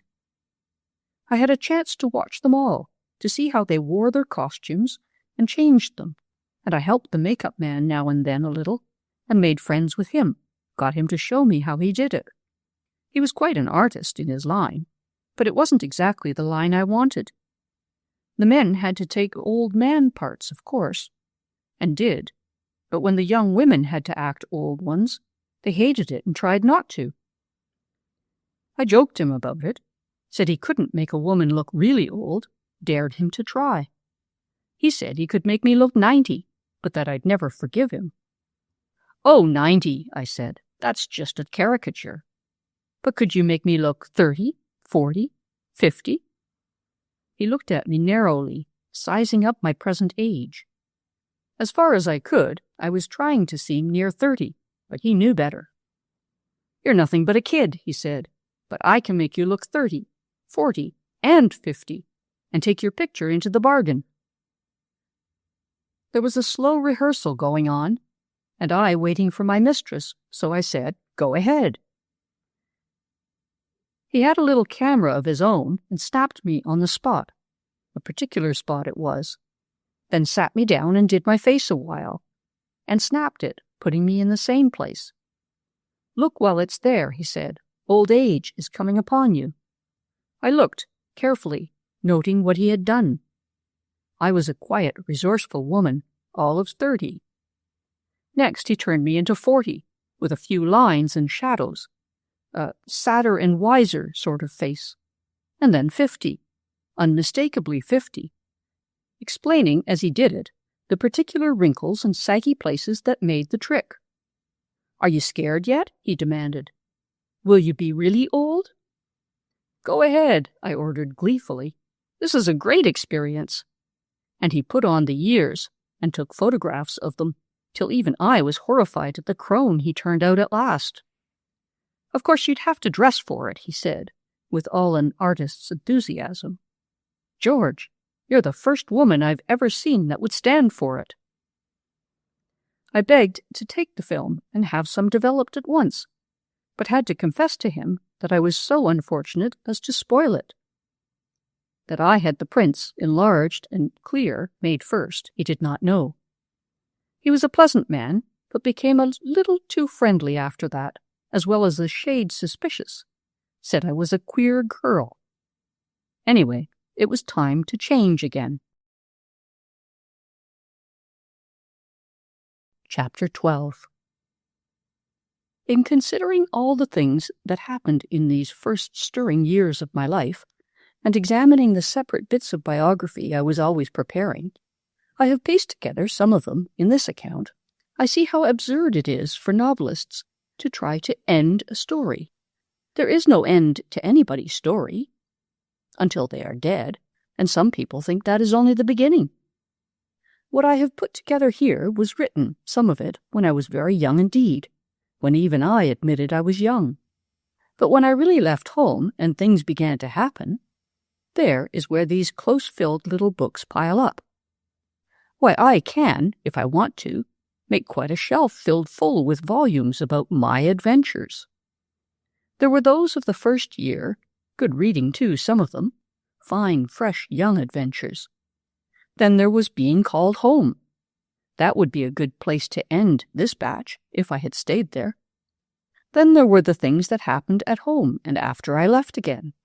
And that Christmas, I guess that'll do. Because that, if it was not an end, was at least a new beginning. A beginning with a most radical change in it. Things had not stood still at home on account of my absence. It did me good, though not in a gratifying way, to see how well they got on without me. I had put so much effort and earnest thought into getting matters arranged for Mother and Peggy and all, that I was awfully afraid at first that the clock would stop if I was not looking. But it did not. I suppose if the things you plant are suitable to the soil and the weather, they will grow, whether or no. That border business suited Mother even better than I hoped it would. It was not only that she liked it, but that it strengthened her. I'd really never thought of that side of it much. I was so used to dear Mother's being downtrodden and discouraged. After all, it wasn't so much Father as an outside force that kept Mother down. It was mostly her ideas of duty. She thought she had to submit and obey and all that. She was bound by her own notions. There's a lot of philosophy there, I can see it. And then there was habit.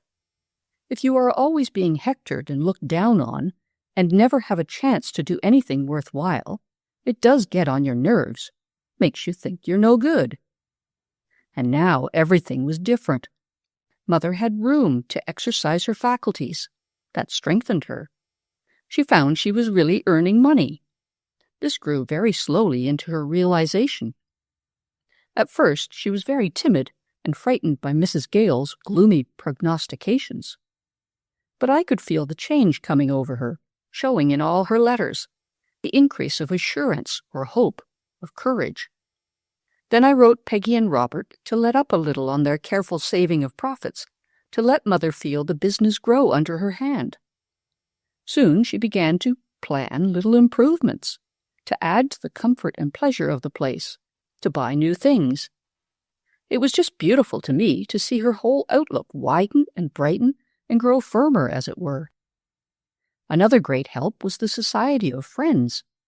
Dear Mother was very sociable always, but little enough society we ever had when Father was at home. He was especially disagreeable to the kind of people she liked best. Quite naturally, I suppose.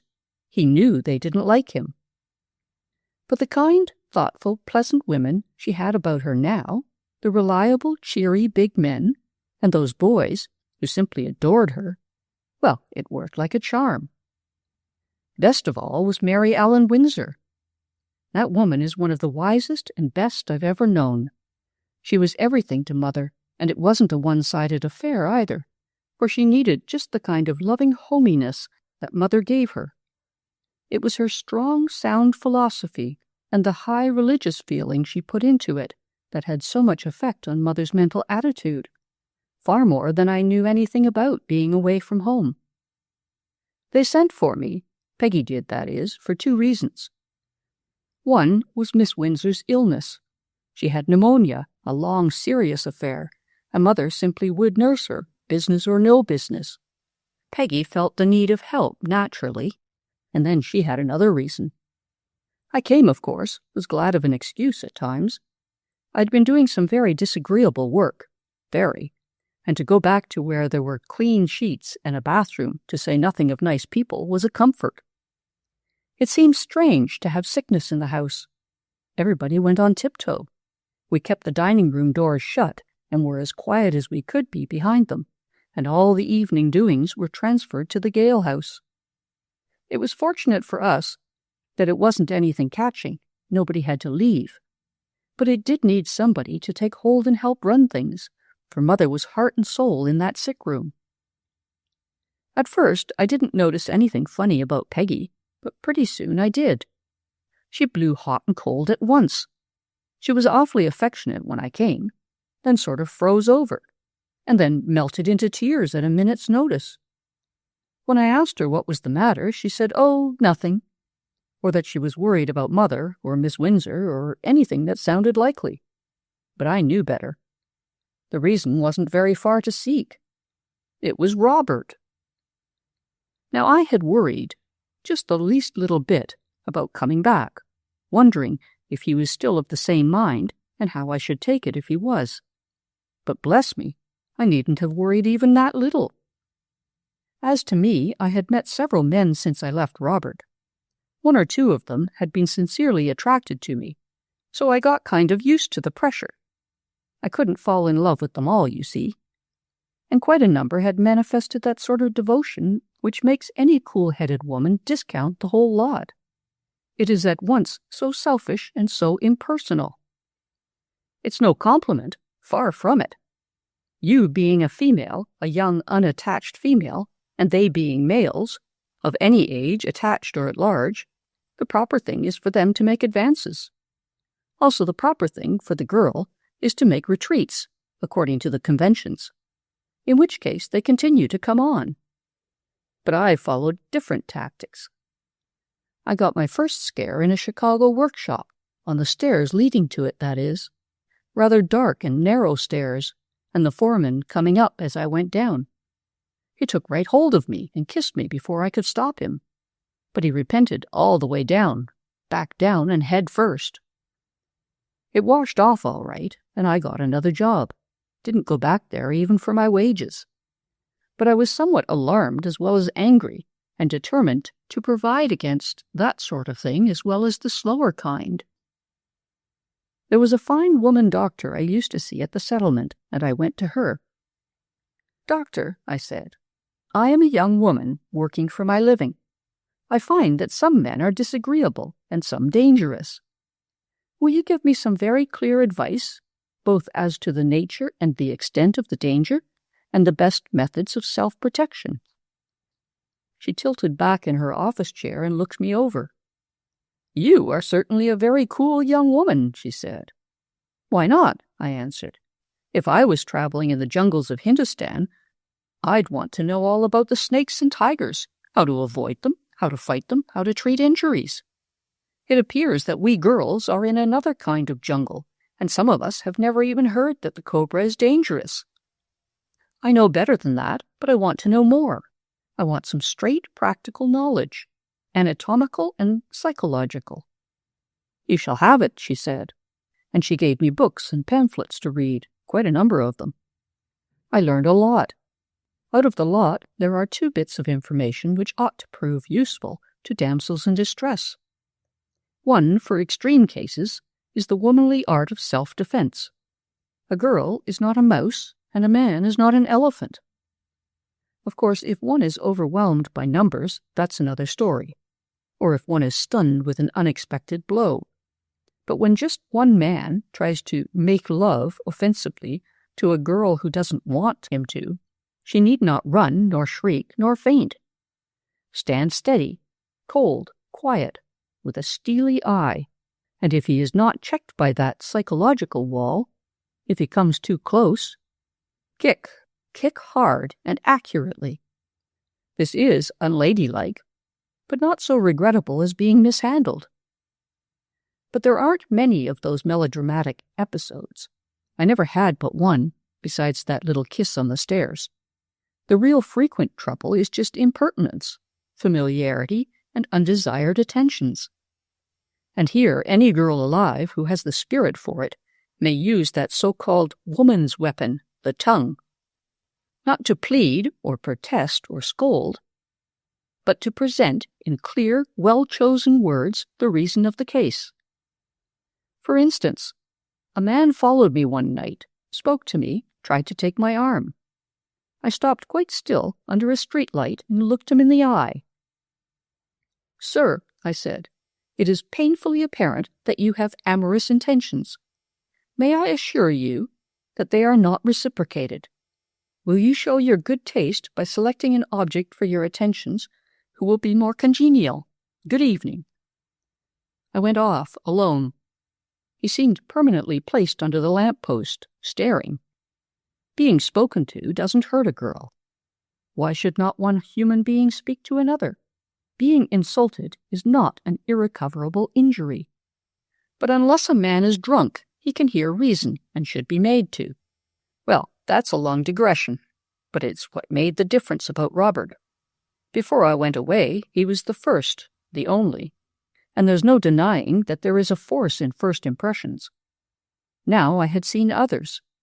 I had seen all kinds of men, young, old, and middle-aged, and that any one of them was in love with me was not so startling a fact. Dear Robert, he was just as nice a boy as ever. Nicer, in fact, older and wiser and cleverer. And I was just as fond of him as ever, if not more so. I am yet. He is my brother-in-law. That is, of course, what I had hoped would happen, but I was pleased to find how honestly glad I was. Poor little Peggy, she was deeply in love with him. I doubt if she would have been so overwhelmed if it hadn't been for her struggling with it on my account, bless her heart. You see, that foolish boy told her he loved me, and she suspected that I had gone away on that account. I don't know how she reasoned it out, but that was her idea. And she had tried to comfort him and be a sister to him and keep the place warm for me to come back to, as it were. Then he fell in love with her and was ashamed to own it, and she with him and was ashamed to own it. And there they were. It was high time I came home. One night with Peggy, one good talk with Robert. Why, you blessed children, I said, looking very old and wise. You dear, heroic, conscientious, noble-hearted geese. Just listen to reason, both of you. I do not love Robert. Hear me swear. Robert does not love me. He needn't swear. He doesn't have to. He's head over heels in love with you, pretty Peggy, and you know it.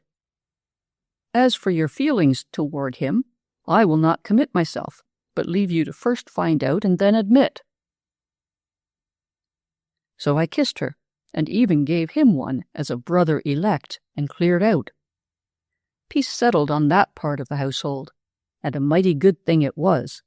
He's been the nicest kind of a husband, and really a good son to Mother. Also a good brother to me, but then I have several. Well, when that was straightened out, we just kept things running smoothly and sat around, waiting for Miss Windsor to get well. She did. It took time, but she did. And she and Mother just grew together. There are some women to whom a congenial friendship seems to open a wider range of happiness than even love. That is, the ordinary average kind of love. Dear Mother broadened and strengthened and grew in Mary Allen Windsor's companionship, more than she realized herself, more than any of us realized until the test came. You see, they read together books Mother never would have heard of any other way, and talked, discussed things, helped other people to read and discuss. And Miss Windsor seemed so contented and happy with Mother, it was beautiful. We learned after a while that the man she had loved had died. That is why she was single. And she said that she had never expected to be as happy as she was with us. There we all were, peaceful and contented. Peggy and Robert getting ready to be married some day, and everybody preparing for Christmas. We were all sitting about in the pleasant parlor one evening, the family I mean, including Miss Windsor. As it happened, the rest of the boarders were all off somewhere, or in their rooms, or over in the other house, so it was just us. Mother had had new curtains put up, lovely ones, and hangings by the folding doors to match. She had bought 1 or 2 pictures that she really liked. Not works of art, just pictures. Colored prints they were, at $5 apiece, and some photogravures for less. And flowers. The place fairly sang with them. Peggy, with Robert of course, played softly at the piano, in the shady end of the room. Mother and Miss Windsor and I sat around the big table, each with her favorite magazine. There was an open fire, another of Mother's luxuries, and the more it blew and snowed outside, the happier we felt. Then all at once there was a great scuffling and stamping on the steps. The front door opened, letting a fine cold blast swing our curtains and making the fire flash up, and in walked Father. There was another man still stamping in the hall, but that didn't count. Father! He had come back! We all started up and stood staring. Mother had her hand to her heart and couldn't seem to speak. Miss Windsor took her other hand and said softly, "Steady, dear." She saw who it was, of course. "'Tis a fine welcome you are giving me," he said presently, for we were all literally too much astonished to speak. Then Peggy ran forward and gave him a kiss, and I did, somewhat more slowly, and then Mother. But it was different. I watched her. She had stood there a moment, holding on to her friend's hand, then pulled herself together and came to him. Sweet, cordial, and oh, so beautiful. Somehow I had never realized how beautiful Mother was till that night. She was plumper than in her timid, worried days, straighter so that she looked taller, and her head held like a queen's. She was richly dressed, too, something that I never remembered as a child. Gray and rose and silver it was that night, and what with the firelight and the excitement, her face was like a glowing rose. "You are welcome home, Andrew," she said. "We were startled, not expecting you, but you are welcome." She kissed him sweetly enough and turned to the others. "This is Robert Aylesworth that I wrote you of, our son that is to be, and this is my friend, my sister, Mary Windsor." Father was stiffly polite. "Aye," he said, "I heard of this son and came to look him over. And I have heard of you too, madam." He bowed to her. "I have brought another new relation home with me. Come in, laddie." And there came in from the hall, blushing with shyness, yet bravely cordial, a tall, lean, high-coloured young Scotchman. "Kiss your cousins, my lad," cried Father, slapping him on the back. "Make him welcome, girls. 'Tis your own blood kin, home Machiavelli of the Holmburn." Of course we knew there were cousins, Scotch cousins, whole rows and ranks of them, but we had never thought to see one in the flesh. He was good to look on, too, and Mother greeted him like the dear she was. We got out a jolly little supper for them and sat about talking for a while. Miss Windsor went to her room, and Robert to his. The young cousin was shown another. We girls were sent to bed, and there was no one in the big bright parlor by the red fire but Mother and Father. I couldn't stand it. I'm a good creeper, and I crept downstairs again, the back stairs, and in through the kitchen and dining room to the closed parlor door. A table knife wedged them open softly, and the fine new hangings were a further shield. I wasn't going to have my life work upset, maybe, and not know about it. Father was looking well, older, a bit grayer, and thin. His Scotch diet was not so rich as ours, maybe, and perhaps his prolonged stay in other people's homes had made him somewhat more appreciative of this one. Also, I fancy he was a trifle awed by the new something about Mother. Not only her air of prosperity and beauty, but a different mental attitude. She was no longer merely something of his, she was her own. But he gathered himself together and began to lay down the law.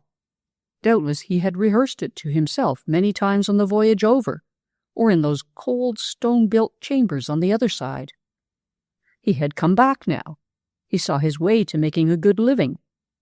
Father always saw his way, but seldom got to it. And all this boarding-house experiment must stop at once. Did he like Robert? Mother asked. Oh, aye, the lad was well enough. Girls must marry. They would soon be left to themselves and need the less money to live on. But he was here now, in his own home, and all this boarding-house business must stop. I knew it. It was just what I had been afraid of. Oh, how did he get back? Then Mother spoke. I could see the pink curve of her cheek, and her fine, shapely hand lying quietly on the arm of her chair. Andrew, she said, I am glad that you bring the matter up at once, so that we have a clear understanding to begin with. I enjoy keeping boarders. I find it a successful and fairly lucrative business, and I intend to keep on with it.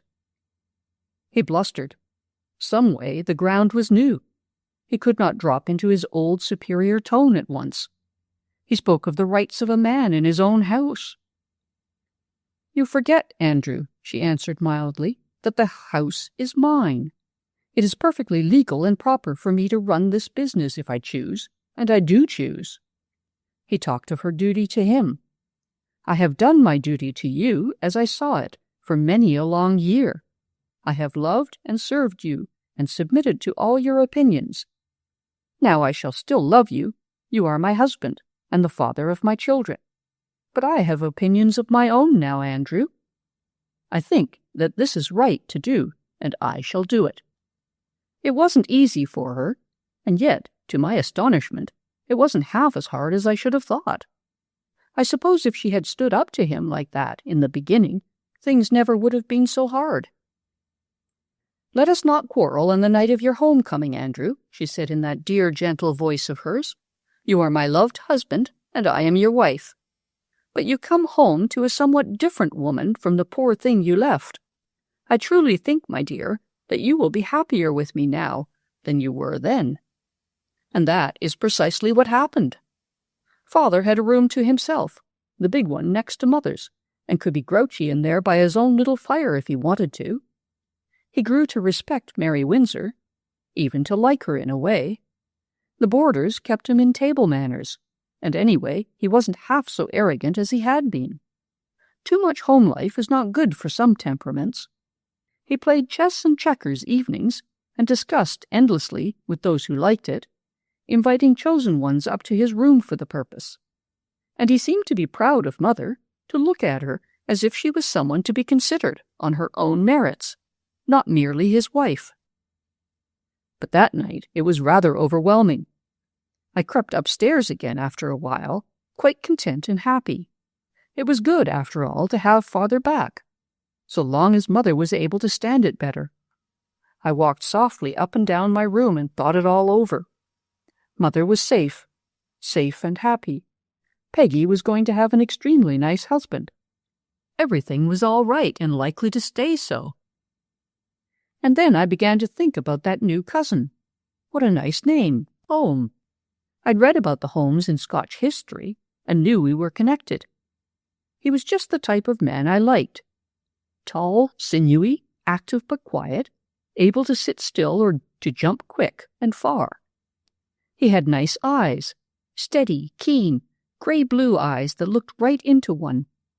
Good, thick, sturdy hair, red-brown. Vigorous, fine hair. Home Machiavelli. All at once I stopped still in my tracks and stood seized by an idea. Machiavelli. His name was Machiavelli, too. And I had thought I never could. End of Benigna Machiavelli by Charlotte Perkins Gilman.